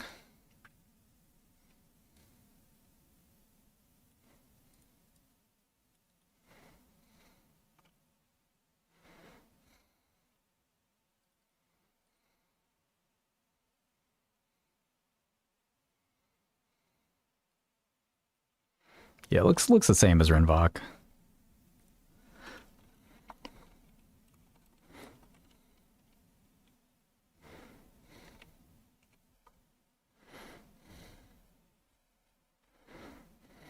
I mean, yeah, why not go to lower dose, right? It's the risk reward for your patient. I don't think I'm going to add, but I'm happy that it wasn't, I'm happy with the press release. I mean, could have been better. I'll take it.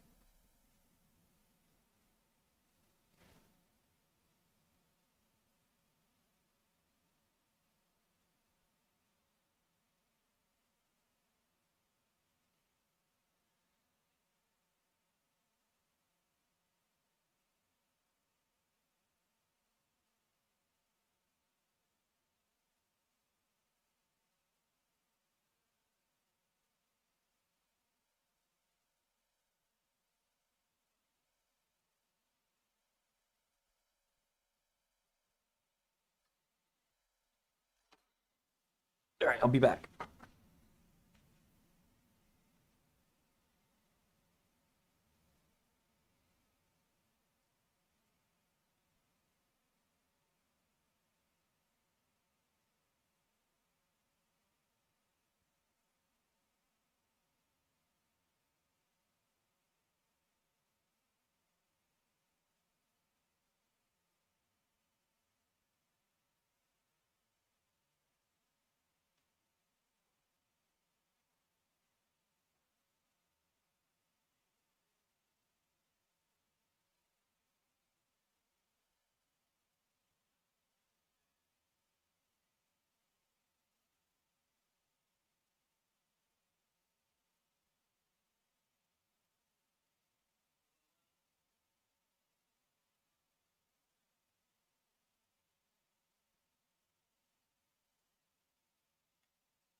1,100 shares of Abivax, so not too much, but I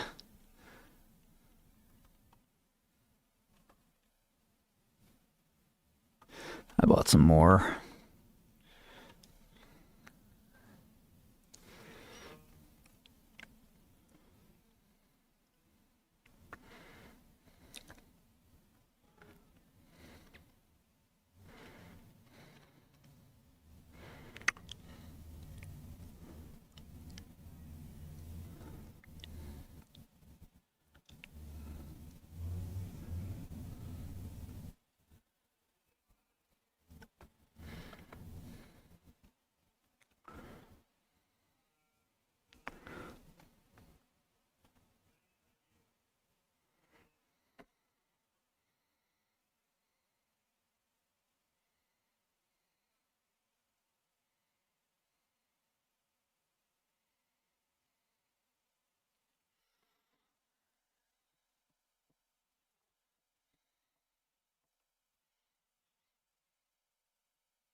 Yeah, I don't use AI for modeling.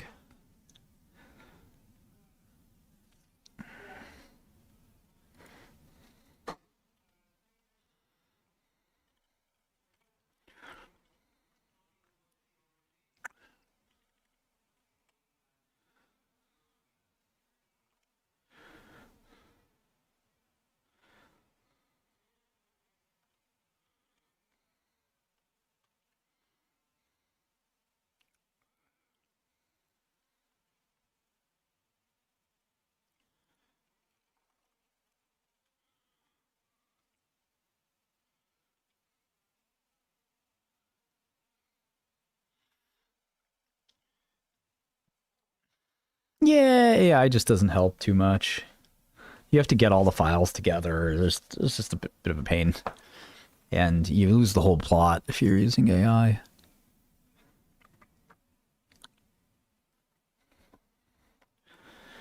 It's pretty easy to update a model. You don't need to... Yeah, exactly, Ace Cuz.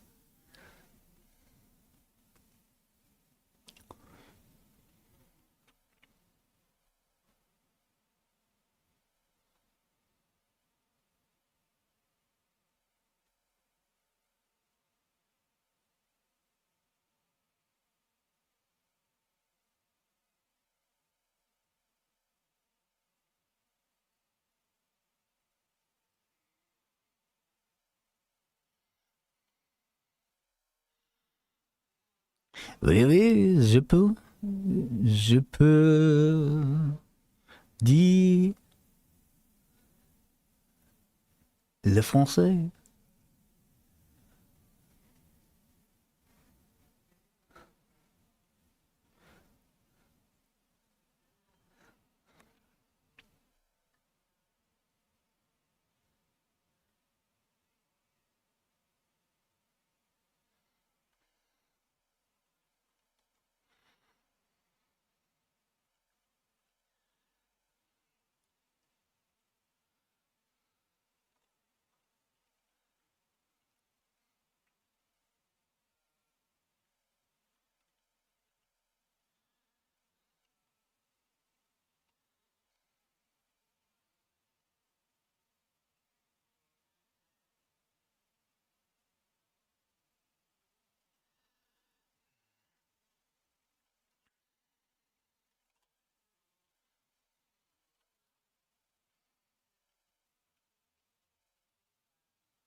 Yeah, I think that's right. Jack Glass just sucks.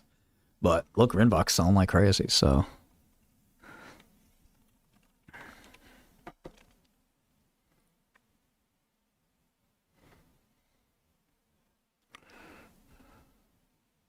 Where's the conference call?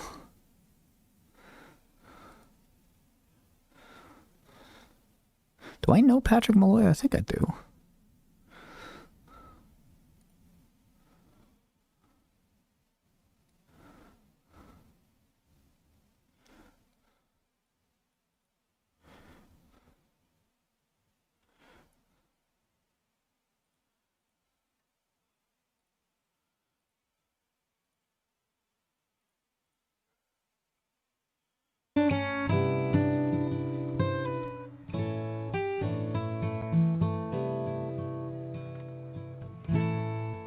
We got a meeting to go to later, so I don't know how much of this call I can do.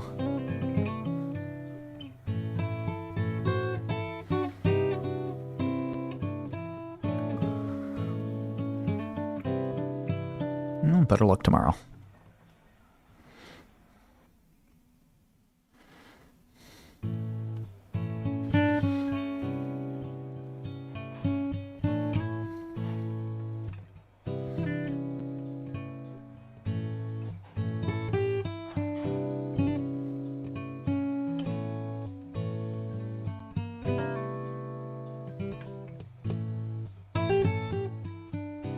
Baggy blues.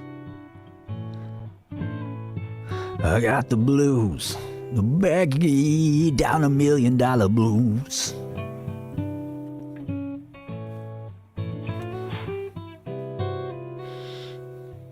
My wife gonna kill me. Baggy blues.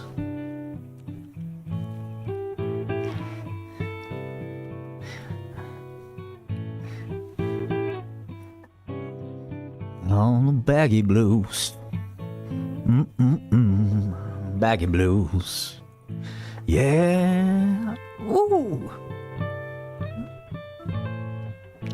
That's the baggy blues, baby. Causing cancer every day. Malignancy after malignancy. Ho ho, we got to get away with it, Skrelly. Baggy blues.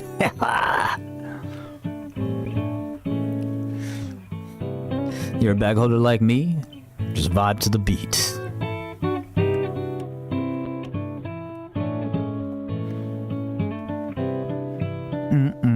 Margin call. Out of money on these baggy blues. Oh, I'm down 10 million. My wife's gonna kill me. Baggy blues. Good day, and thank you for standing by. Welcome to the Abivax Uptake Part 2 Results Webcast and Conference Call. At this time, all participants are in a listen-only mode. After the speaker's presentation, there'll be a question and answer session. To ask a question during the session, you will need to press star 1 and 1 on your telephone. You will then hear an automated message advising your hand is raised. To withdraw your question, please press star 1 and 1 again. Please be advised that today's conference is being recorded. I would now like to hand the conference over to your first speaker today, Patrick Malloy, Senior Vice President, Investor Relations. Please go ahead. Great. Thank you, operator. Good afternoon and good evening, everyone. We hope you've had the chance to review the press release we issued after market close in the U.S. today, announcing the ABTECT Maintenance Part 2 results, strengthening the obefazimod safety data set and demonstrating continued clinical benefit in refractory ulcerative colitis patients. Joining me on today's call are our Chief Executive Officer, Marc de Garidel, our Chief Medical Officer, Fabio Cataldi, our Head of Global Medical Affairs, Chris Rabat, and our Head of Regulatory Affairs, Keith Fournier. In a few moments, Marc will provide some opening remarks, and following that, Fabio will present Bonjour. results. Chris will then present the safety Qu'est-ce qui se passe? adjusted incidence analysis, On y va. providing a regulatory assessment. Following their prepared remarks, we will hold a KOL Oui, panel oui. where we are honored to be joined by Dr. Jordan Axelrod and Dr. Remo Panchoni who will provide their perspectives on the totality of the obefazimod data presented today. We will then open the floor to a Q&A session with Abivax management and our KOL panel. Dr. Axelrod serves as professor at the New York University Grossman School of Medicine. Should I call in? Serves as the co-director of the Inflammatory Bowel Disease Center at NYU. Dr. Panchoni serves as professor of medicine and director of the Inflammatory Bowel Disease Clinic at the University of Calgary. Before I hand the call over to Mark, I'd like to remind you that during today's call, we will be making forward-looking statements. A summary of the forward-looking statements are included on slide 4 of this deck and can be referenced in our 6K filing. Now, I'd like to hand the call over to our CEO, Mark DeGardahl. Mark? Thank you, Pat. Today, we are pleased to present the ABTECT Maintenance Part 2 results, which we believe further strengthen the overall profile of obefazimod in ulcerative colitis. These efficacy data Monsieur Papi. clinical benefits of obefazimod, even in a highly refractory patient population. It has demonstrated best-in-disease efficacy, unmatched by the most efficacious treatments available today in a hard-to-treat population. Part 2 also expands our long-term safety experience, with malignancy and non-melanoma skin cancer rates remaining within the expected background range of patients with ulcerative colitis. As a result, the larger safety database further increases our confidence in the long-term safety profile of obefazimod, and we believe further de-risks the regulatory pathway. Before we take you through the results in detail, I want to emphasize that this is a very unique data disclosure. Sharing this level of detail at this phase of our development is unprecedented. However, we have chosen to accelerate this Part 2 readout because we believe it is important to be transparent and provide the market with a complete picture of obefazimod's benefit-risk profile. No, he's French. First, our efficacy story continues to strengthen. We continue to see best-in-disease efficacy in difficult-to-treat patients, including induction non-responders. In fact, 37.2% of 50 milligram induction non-responders went on to achieve clinical remission, and 34.5% achieved endoscopic remission of maintenance. Those are remarkable results. Additionally, patients with Family in Part 1 of the study, we can now report that nearly half of them were able to achieve clinical remission at week 44 once they dose escalated to 50 milligram in Part 2. Second, the expanded safety database gives us even greater confidence in the overall safety profile of obefazimod.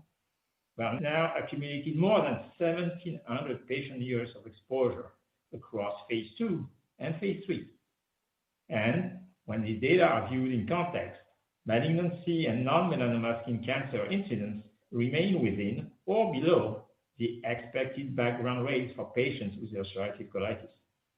We also carefully evaluated individual safety events and found no evidence of a new or unexpected safety pattern. Importantly, these findings are consistent with the obefazimod unique mechanism of action. By enhancing NIR124, obefazimod helps rebalance the dysregulated immune system rather than broadly suppressing. Why did you stop the jazz music?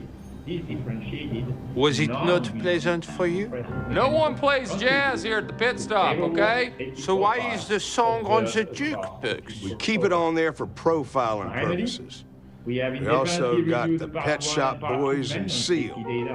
My name is Jean Girard, and I am a racing car driver just like you, except I am from Formula 1. They support filing both the 25 and 50 milligram maintenance doses to address the needs of different UC patient populations, and believe obefazimod has a clear regulatory path forward. Now, I would like to hand the call over to our Chief Medical Officer, Fabio Cataldi, who will walk through the Part 2 efficacy results in detail. Fabio? Thank you, Mark. Before reviewing the Part 2 data, it is important to highlight 4 key design features. No, now that I gotta get damn Italian on. Part 2 serves as a supplemental dataset to the Part 1 registrational cohorts shown on the left-hand side of the slide. Second, Part 2 includes 2 distinct patient populations. Part 1 relapser, who were rescued with open-label obefazimod 50 milligrams, and induction non-responders, who either continue their assigned obefazimod dose or, if previously on placebo, were randomized to an active dose. Together, the 2 50 milligram groups account for 447 or 633 Part 2 patients, or about 71%. Third, these patients represent a more refractory and difficult to treat population, either because they relapsed after response or did not respond during induction. Finally, Part 2 did not include a placebo arm. All patients receive obefazimod, so efficacy and safety results should be interpreted in that context. Today, we will focus on the key efficacy and safety findings for Part 2, with additional analysis to be presented at upcoming congresses. This slide highlights the Part 2 patients were a more difficult to treat population. Over 55% have previously failed at least one advanced therapy, compared with approximately 38 to 46% in Part 1.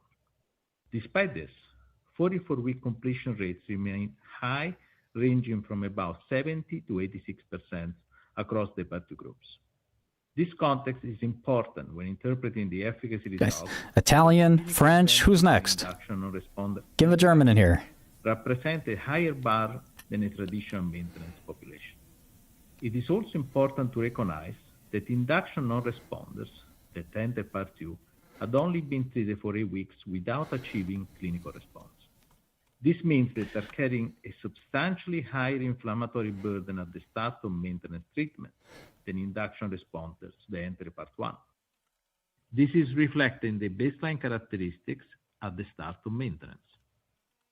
Mean modified Mayo score was more than twice as high in induction responders in Part 2 compared with induction responders that enter Part 1, while over 80% of induction non-responders in Part 2 have fecal cap protectin levels above the clinically meaningful threshold of 150 micrograms per gram, compared with approximately 50% in Part 1. As a reminder, we enrolled the highest percentage of JAK failures of any phase 3 UC trial to date. 19% and 22% of the prior advanced therapy patients failed a JAK inhibitor in Part 1 and Part 2, respectively. Now, let's focus on the Part 2 induction non-responders. These are patients who would not achieve clinical response after 8 weeks but continued obefazimod treatment. This treat-through design allowed us to evaluate whether longer-term therapy will provide benefit in patients who will discontinue in other phase 3 programs, did not allow drug non-responder to enter maintenance or long-term extension. By week 44 of maintenance, efficacy was observed across all exploratory endpoints, with numerically stronger results seen in the 50 milligram arm. In this group, J&J needs this drug. Achieved clinical remission. J&J might buy this. Achieved clinical response, and perhaps most impressively, Perfect deal for J&J. 1/3 Eli Lilly. endoscopic remission, which is the No, I'm not trading Sharon. Yeah, exactly. Leopold, I defer to Leopold. Shit, I want to buy it now. Objective endpoints suggest that a meaningful proportion of initial non-responders benefit from continued obefazimod treatment. The second part population we will discuss consists of patients who initially responded to obefazimod during treatment and were randomized to 25 milligrams in Part 1 of the maintenance study, but subsequently relapsed and received open-label rescue treatment with a higher 50 milligram dose. Importantly, 45.5% of these patients who relapsed on 25 milligrams were able to achieve clinical remission, and 2/3 reestablished clinical response after dose escalation. We believe these findings are particularly meaningful because they mirror what physicians encounter in clinical practice. Patients who lose response on maintenance dose often require treatment optimization rather than switching to an entirely new therapy. This data demonstrate that increasing the dose from 25 milligrams to 50 milligrams can reestablish disease control in a meaningful proportion of patients.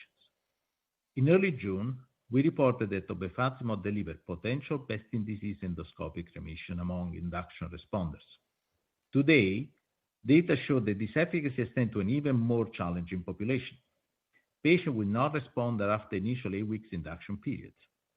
Remarkably, the endoscopic remission rates achieved in this induction non-responder are as high or even higher than rates reported for induction responders for other approved therapy, including Rinvoq. Endoscopic remission is an especially important endpoint as it's associated with lower relapse rates and improved long-term outcomes in ulcerative colitis. I'm now turning it over to Chris Rabat, our head of global medical affairs, to walk through the safety review. Thank you, Fabio. Now we will dive into contextualizing the safety results of the full obefazimod clinical program. Contextualize. We'll provide a high-level recap of the key findings from the June 1st data release.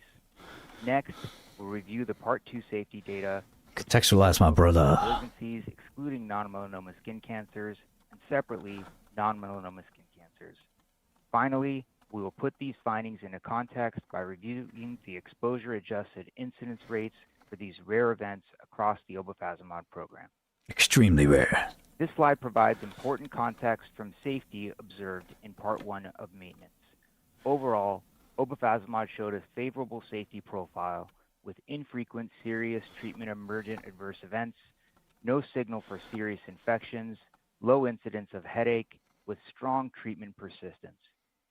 Before we review the Part 2 safety data, I want to level set on one important point regarding the difference between malignancies excluding NMSCs and NMSCs.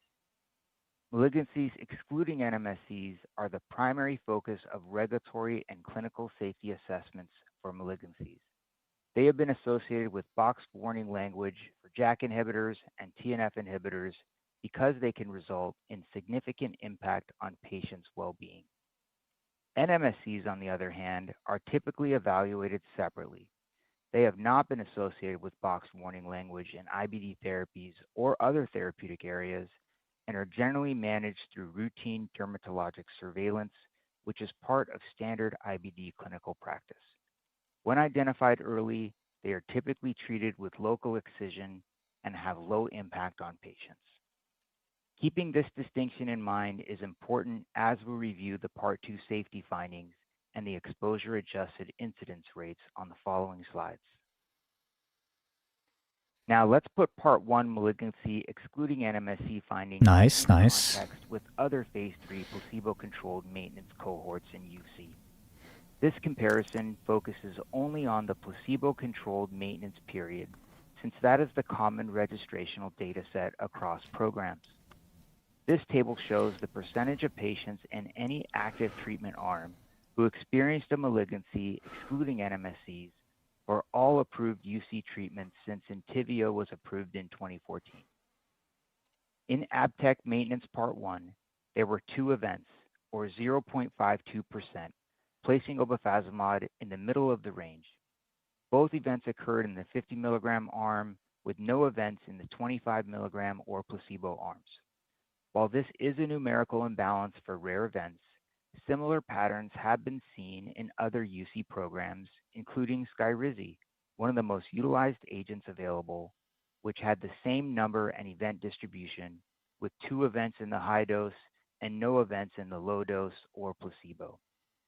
Overall, the Part 1 malignancy findings are consistent with the experience reported for approved UC therapies.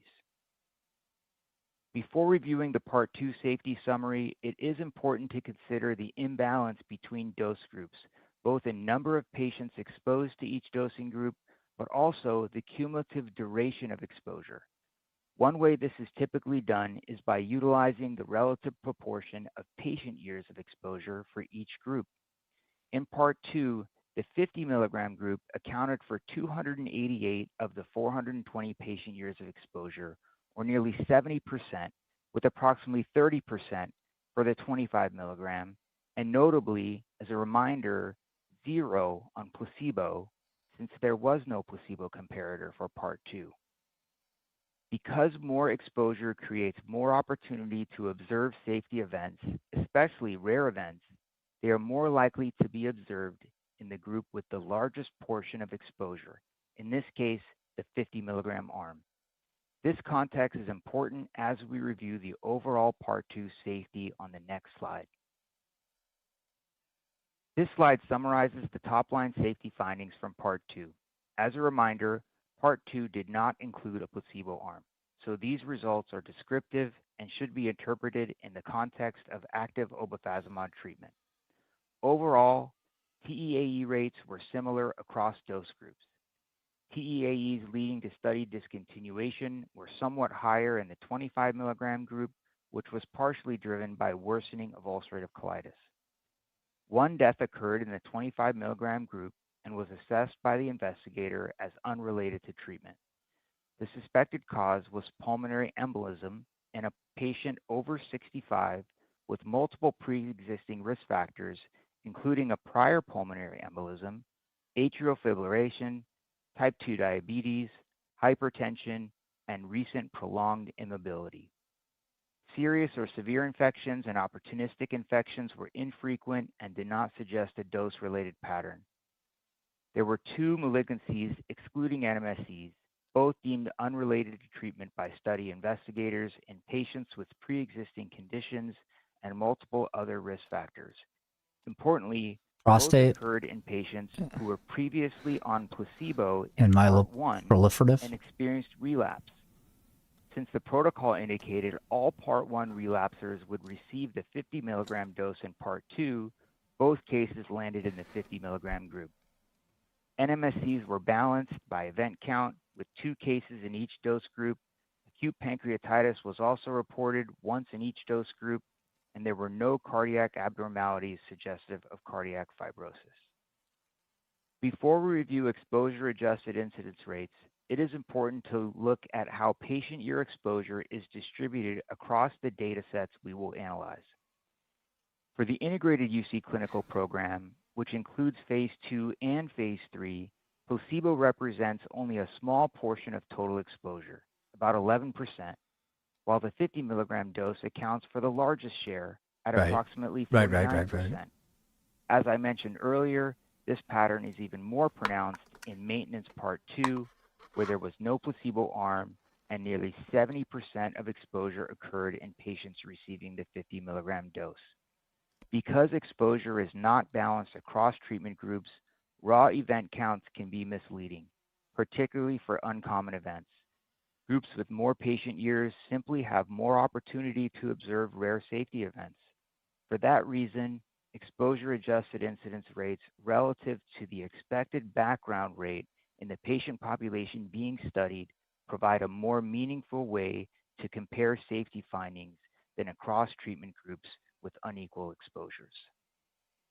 Before discussing the exposure-adjusted incidence rates for malignancies excluding NMSCs, I want to briefly note the source and interpretation of the published reference range used here.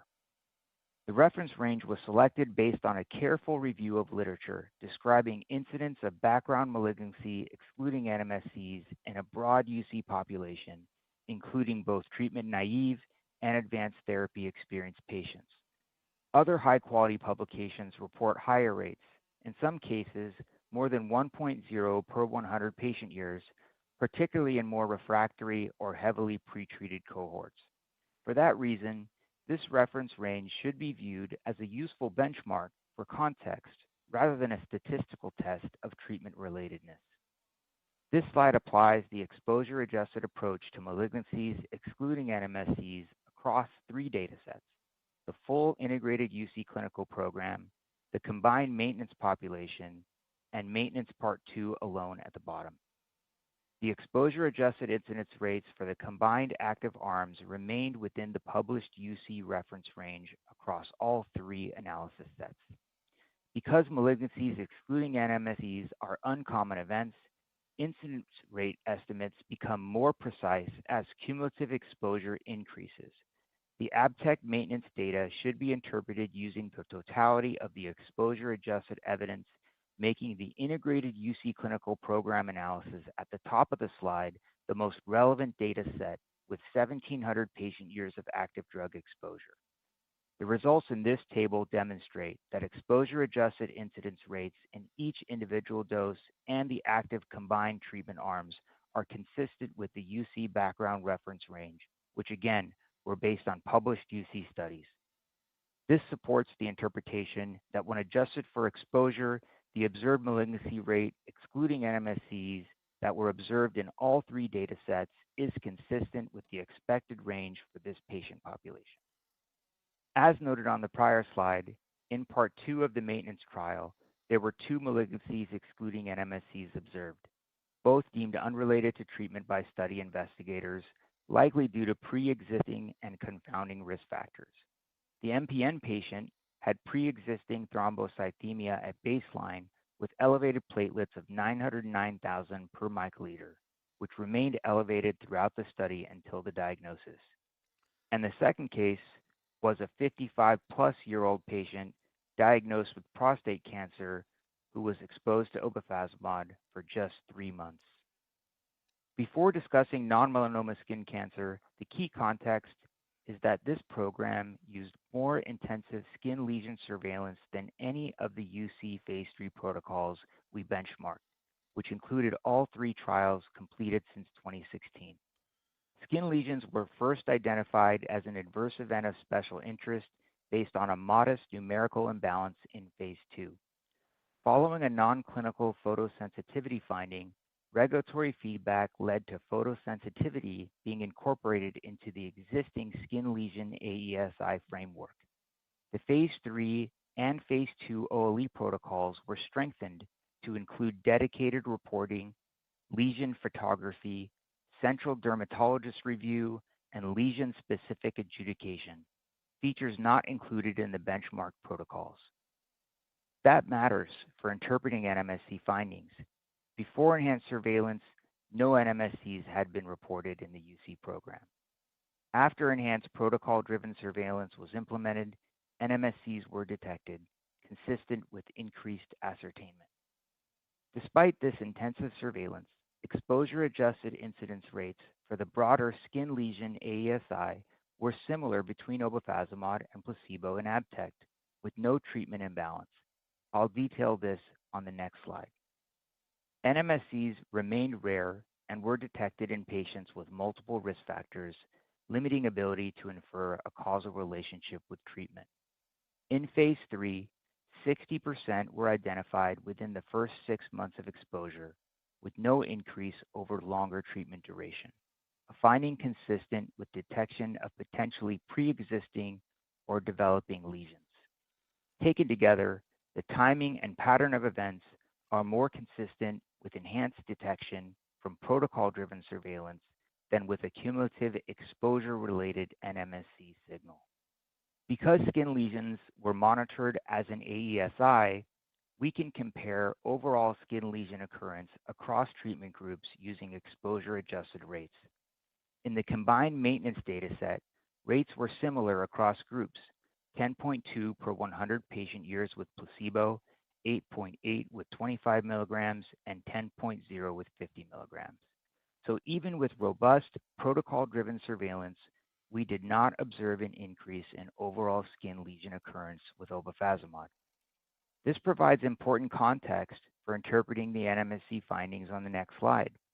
If obefazimod were increasing skin-related toxicity, we would expect to first see an imbalance in overall skin lesions. We simply do not observe that. Under $10, Abivax quote. The same exposure-adjusted approach to NMSCs across the 3 data sets, the full integrated UC clinical program, the combined maintenance population, and maintenance part 2 alone. The exposure-adjusted incidence rates for the combined active arms remained within or slightly below the published UC reference range across all 107. As with the prior malignancy analysis, the largest data set is the most informative because it includes the greatest amount of patient years of exposure and provides the most stable estimate for uncommon events. In the integrated UC clinical program, which again includes approximately 1,700 patient years Baggy of vax. exposure, the active combined NMSC incidence was 0.59 per 100 patient years, 110. slightly below the published UC reference range of 0.7 to 1.4. Overall, the NMSC rates observed with obefazimod were within or below the range reported in published UC studies. As discussed earlier, NMSC should be interpreted separately from non-NMSC malignancies given their different clinical and regulatory significance. In Part 2, there were 109. 4 NMSCs reported. Should be on halting in a few two for each minutes. dose. All 4 cases occurred in patients with multiple established risk factors, including 3 with advanced age, 3 with prior thiopurine, 2 with prior history of skin cancer, and 3 with failure of multiple. Yeah, I mean, the drug could do $5 billion in revenue easily. So it's definitely a good long. With the addition of the Part 2 maintenance data, the observed safety database now includes more than 1,700 patient years of exposure. The key takeaway is the overall safety profile continues to remain favorable. Importantly, we continue to see low incidence of adverse events typically associated with broad immune. I wouldn't chase it. Which is consistent with 110 price now. It's on Godel at the top of my screen. restoring mucosal immune balance without evidence of broader immunosuppression. We also evaluated malignancies using exposure-adjusted incidence rates. Rates for both NMSC and malignancies excluding NMSCs were consistent Wanna with wait. expected background rates in a UC population. Taken together, the expanded maintenance data set continues to support confidence in obefazimod's long-term safety profile. Now I'll turn it over to Wanna Keith wait, Fournier, 110, wanna wait, our head of 110. Regulatory Affairs, to provide the regulatory assessment. Keith? Thank you, Chris. So let me now turn to the feedback we received from 4 independent 108, former 109. FDA senior leaders who reviewed both the complete ABTEC maintenance Part 1 and Part 2 data sets. While these are independent expert opinions rather than formal FDA guidance, the feedback was remarkably consistent across 3 key areas. First, on safety and labeling, the consultants viewed that the overall safety profile supports advancement without major regulatory concerns. They considered it highly unlikely that a box warning would be required and did not anticipate significant additional testing or referral requirements. Importantly, they noted that potential safety considerations could be addressed through established clinical practice measures, such as routine skin examinations and standard patient counseling around sun protection. Second, regarding dose strategy, there was strong consensus 109.5. that both the 25 milligram and 50 milligram maintenance doses should Come on. maintaining both doses provides flexibility for 109.78. tailored treatment based on 30 seconds late on the on-halt. while preserving optionality in the product label. Third, when looking at the totality of evidence, the consultants believe that the maintenance data meaningfully strengthens the overall regulatory package. They viewed obefazimod as having a compelling efficacy and safety profile when considering the combined phase 2 and phase 3 experience. They also felt that the maintenance data provide important context, showing that observed adverse events remain within expected ranges and support a favorable 110. overall benefit risk assessment. It hit 145. I don't think it ever hit 160. Our strategy then is to pursue a label with 50 milligrams for induction and both 25 milligram and 50 milligram. I want to chase it that high. Both the 25 milligram and 50 milligram doses deliver Definitely exceptional efficacy with 110. better disease endoscopic Time has also passed, so The 50 milligram dose it's been almost a year. additional value 104. with more refractory, severe, or I don't know about 170. supporting our strategy to file both maintenance doses. Importantly, including both maintenance doses gives physicians the flexibility to tailor treatment It did hit 160. based on individual patient needs. Now I will hand it back to Mark to summarize today's presentation. Thank you, Keith. In conclusion, Monsieur we Bobby. are excited to report today the remarkable efficacy of obefazimod demonstrated in a highly refractory ulcerative colitis population. Equally important, Monsieur Bobby. expanded database now includes more than 1,700 patient years of exposure across the phase 2 and phase 3 studies, with patients treated for up to 7 years. The addition of the Part 2 data presented today further strengthens the benefit-risk profile of obefazimod. With this in mind, we'll meet with the FDA on July 30th for our pre-NDA meeting as we continue to work toward an NDA Magnifique. by the end of this year. Looking ahead, we are very enthusiastic about the readout of the phase 2b Crohn's program mid-27, particularly in light of the remarkable efficacy in this highly refractory ulcerative colitis population. With that, I'll turn the program over to Chris to introduce our two distinguished key opinion leaders. Chris? Call's gonna take 2 hours. Dr. Axelrod serves as an associate professor at the NYU Grossman School of Medicine and serves as the co-director of the Inflammatory Bowel Disease Center at NYU. Dr. Axelrod's clinical and research focus includes malignancy risk, cancer surveillance, and the management of IBD patients with current or prior cancer. He will provide clinical context for interpreting the observed malignancy and NMSC findings in ABTECT relative to expected background risk in patients with ulcerative colitis. Dr. Panaccione serves as a professor of medicine and director of the Inflammatory Bowel Disease Clinic at the University of Calgary. Dr. Panaccione is an internationally recognized IBD clinical trialist with extensive experience evaluating the efficacy and safety of new therapies in ulcerative colitis. Why don't you recognize these nuts? He will provide his perspective on the clinical relevance of the ABTECT maintenance Part 2 efficacy findings and the overall benefit-risk profile of obefazimod. It's the best drug I've ever seen. Welcome to the call. Where's the money? To start by asking you each the same question. If you could both comment on it, that would be great. And that is to taking a step back and looking at both the safety and efficacy from the Part 2 data that we just presented. Has anything changed with regards to how you view the overall benefit-risk profile of obefazimod, or it's improved place in the treatment paradigm? Maybe we can start with Dr. Panaccione. Yeah, thanks, Chris, and thanks for the presentation. I guess from an efficacy standpoint, he's is that these were not. Here's that. Is that 112?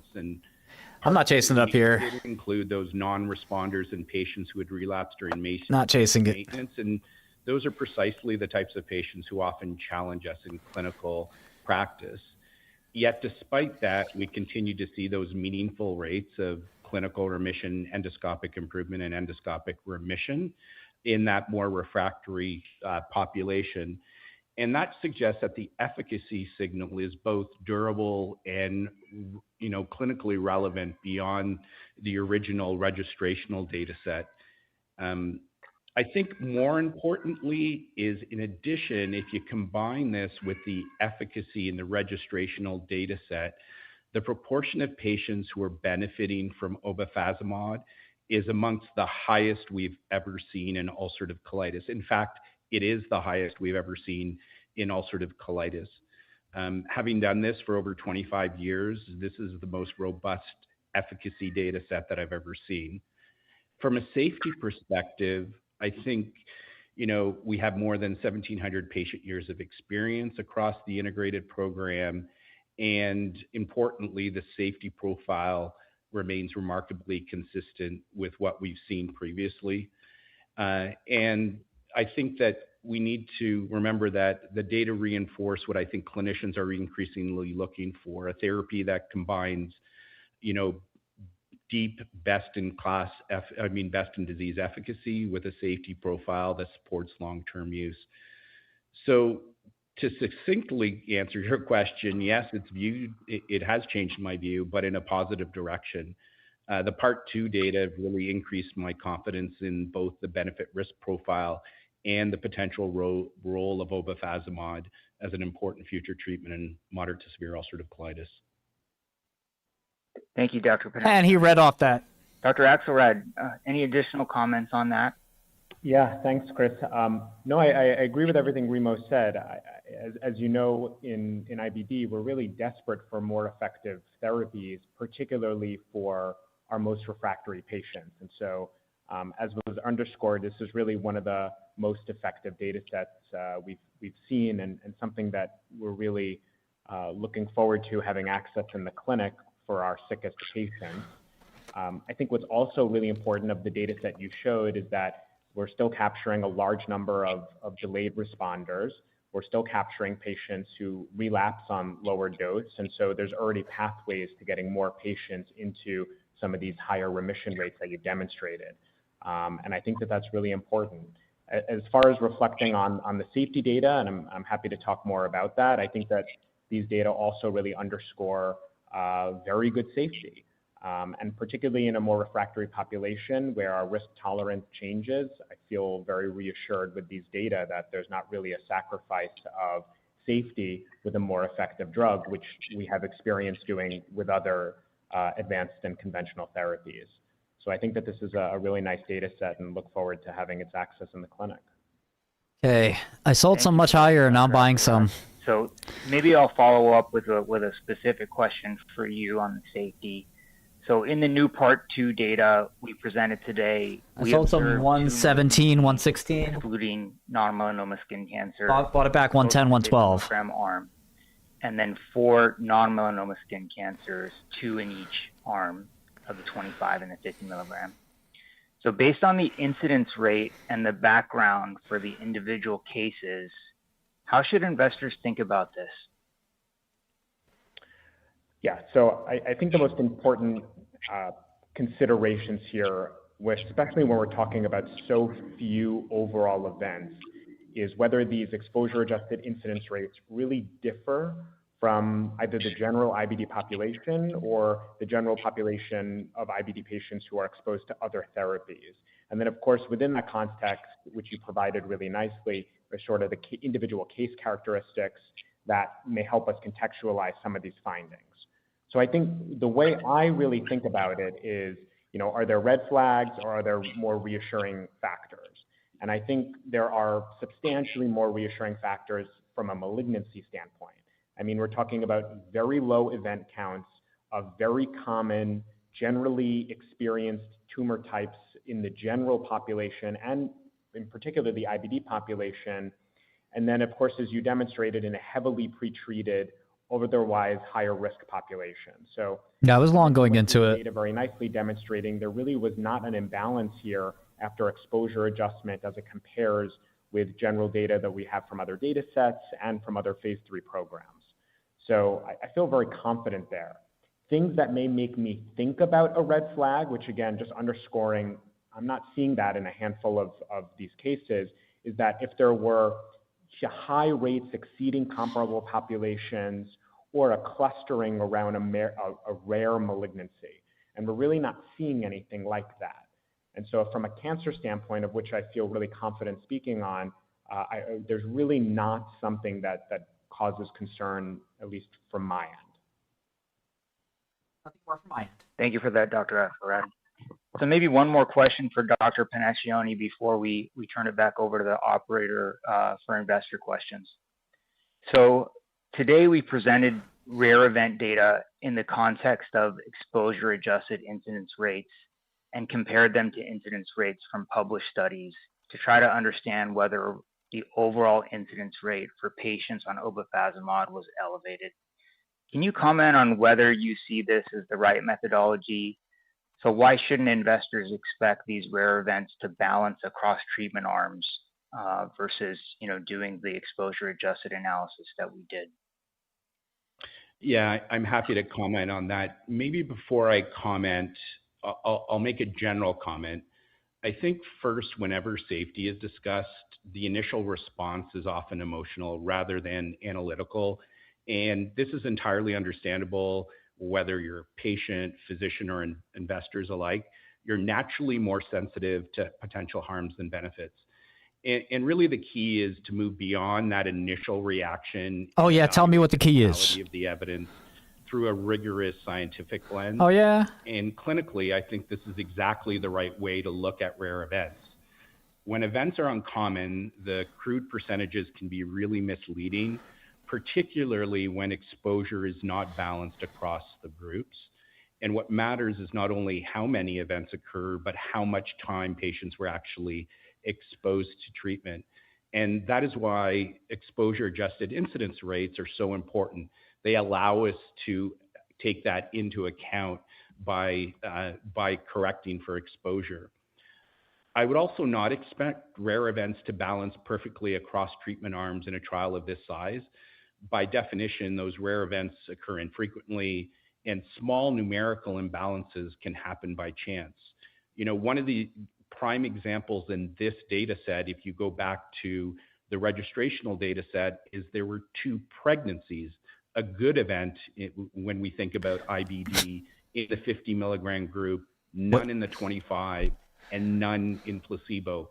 And scientifically, we wouldn't interpret that because there's a numerical imbalance that this drug is a fertility drug or is responsible for those pregnancies. And those are the exact same numbers that we were seeing for some of the malignancies. What is he talking about? So it's really important to take into account. So the methodology is appropriate. And I think Jordan really summarized it beautifully, is that we look for patterns. Who's getting pregnant? Events increasing over time. We can look at the phase 2. Are they above the expected background rates? Is there organ-specific clustering? None of which we see with this data set. So from my perspective, the methodology is completely appropriate, and the current data support continued confidence in the overall safety profile. Thank you so much, Dr. Panaccioti and Dr. Axelrod. With that, I'm going to hand it back over to the operator. Thank you. To ask a question via the telephone, please press star 1 and 1 on your telephone keypad and wait for your name to be announced. To withdraw your question, please press star 1 and 1 again. We will now go to the first phone question. One moment, please. Maybe before we get to the first question, we are a little bit short on time. I want to get through as many of the questions from the analysts as possible. So please, one question per analyst. Thank you. Your first question comes from the line of Thomas Smith from Leerink Partners. Please go ahead. Hey guys, good afternoon. Congrats on this update, and thanks so much for taking our questions. For the clinicians, now that we have the Part 2 maintenance data, can you just comment on how you intend to use OB in your clinical practice? What proportion of your advanced therapy naive patients and experienced patients would you see as ideal candidates for OB, given the balance of the efficacy and safety that we've now seen across substantial data set? Thanks so much. I'm happy to start, Jordan, if that's okay with you. Yeah. Yes, please. You know, when I tend to answer this question when we have new therapies, especially with a therapy that has the efficacy that we've seen with OB, is you need to ask yourself why or where wouldn't you use obefazimod? And so efficacy in IBD is, I always say, is always king or queen. And you can't really discount the efficacy that we've seen, especially when you look at the endoscopic remission differences compared to other existing therapies. So because I don't believe that there's a safety signal here, I think that this could easily find itself as a first-line therapy in moderate to severe ulcerative colitis. But we also have the benefit that in the patient population, because of drug exposure, it's shown to be very highly effective in advanced therapy exposed patients. So in that situation, it would also be a prime drug that we would use after the failure of a first advanced therapy. So I can see this being used very broadly. And if you layer on the fact that it's a once-a-day oral therapy, it's going to be a very, very attractive therapy to offer patients. After. I think I'll have very little to add other than to really echo that there's very limited therapies that we have at our disposal that work in our sickest patients. And so there's really nice data presented here in a largely refractory population that this drug is very effective. And so, yeah, I agree with Remo that I think that there's a pathway to use in the first line and a pathway to use in our sickest, most refractory patients. And that's not something that we commonly see in a data set. So I think that really could find a place in many segments of the population. And in a particularly refractory sick group, I think that there's a great place for this drug. But yes, I can see it being used in many segments. Right. The other thing that we may want to add briefly is the fact that if the drug is approved at both the 25 and 50 milligrams, it also gives that flexibility that clinicians are looking for. So you could rescue patients if you had 25 milligrams or lost response, which is another attractive attribute of the therapy. Great. Thank you, Remo. Thank you, Jordan. Operator, let's move to the next question. Thank you. Your next question comes from the line of Jason Butler from Citizens. Please go ahead. Hi, thanks for taking the question, and appreciate all of the details you guys have gone into today. Again, a question for the physicians. The company's spoken to regulatory experts that suggest the malignancies and non-malignancies would not show up in meaningful warning language in the label. Do you agree with that? And to what extent would the inclusion or exclusion of that language impact your view on how the drug would be used? Thank you. Yeah, so maybe I'll take that. So I think that with a handful of very common malignancies, I don't really see that there's a clear pathway to having any sort of language around the label or restrictions. And remember that we have a lot of experience using drugs that do have labels that have concerns about adverse events and whatnot. So we already have a lot of comfort with that. So one is that at least from the malignancy standpoint of these common malignancies in a higher risk population that don't differ from incidence rates that would be expected in the otherwise IBD population and otherwise treated IBD population, I don't really see a pathway to anything on the label. But even if there were, I don't think that would have a major impact on our utilization, particularly from the standpoint of skin cancers, which again is the only thing really to be discussing. And that's something we encounter with other drugs, and it's something that through health maintenance recommendations, our population should be receiving annual skin cancer exams anyway. So it's not really outside of our practice as it stands today. Great. Thank you very much, Jordan. Operator, let's move to the next question.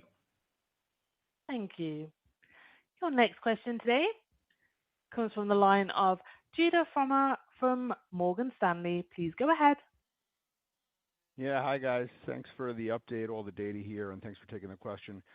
Just real quick, can you remind us what happened with the classification of the colonic dysplasia patient in Part 1? And can you help us with what role the Part 2 data play within the regulatory submission process in the pre-NDA meeting? Did that change at all, or is this always contemplated within that package? Thanks. So maybe we'll start with Chris, and then perhaps Remo or Jordan, if they want to weigh in on any of those topics around the colonic dysplasia, they probably have great perspective. Yeah, let me just say that the company took a look at the case and realized that it wasn't a true malignancy, and we removed it from that category. It's sort of a MedDRA coding thing where it came up in the table. But yeah, I'd like to invite we changed this shit. Dr. Axelrad to comment on whether or not colonic dysplasia should be categorized as malignancy or not. Yeah, so dysplasia is a colon polyp. These are precancerous lesions that are exceptionally common in the general population. That's why patients are required to have colon cancer screening and surveillance in the general population and in those with inflammatory bowel disease. It's akin to a precancerous mole, for example, or it's not a cancer. It's a finding, and it's something that's completely removed, and that obviously prevents the development of cancer down the line. But this is not a malignancy. It's not a cancer. It is a colon polyp that is extremely common. So it really not ought to be considered a malignancy. Great. Thank you, Jordan. And operator, let's move to the next caller. Thank you. Your next question. I agreed, Olympian. Comes from the line of Faisal Khurshid from Jefferies. Please go ahead. Hey guys, thank you for taking the question. Wanted to ask, in the phase 2 study that you're pooling in with the phase 3 results here, was the surveillance for non-melanoma skin cancer similar to what you did in the phase 3? Yes, maybe Chris, do you want to take that one? Yeah, I can take that.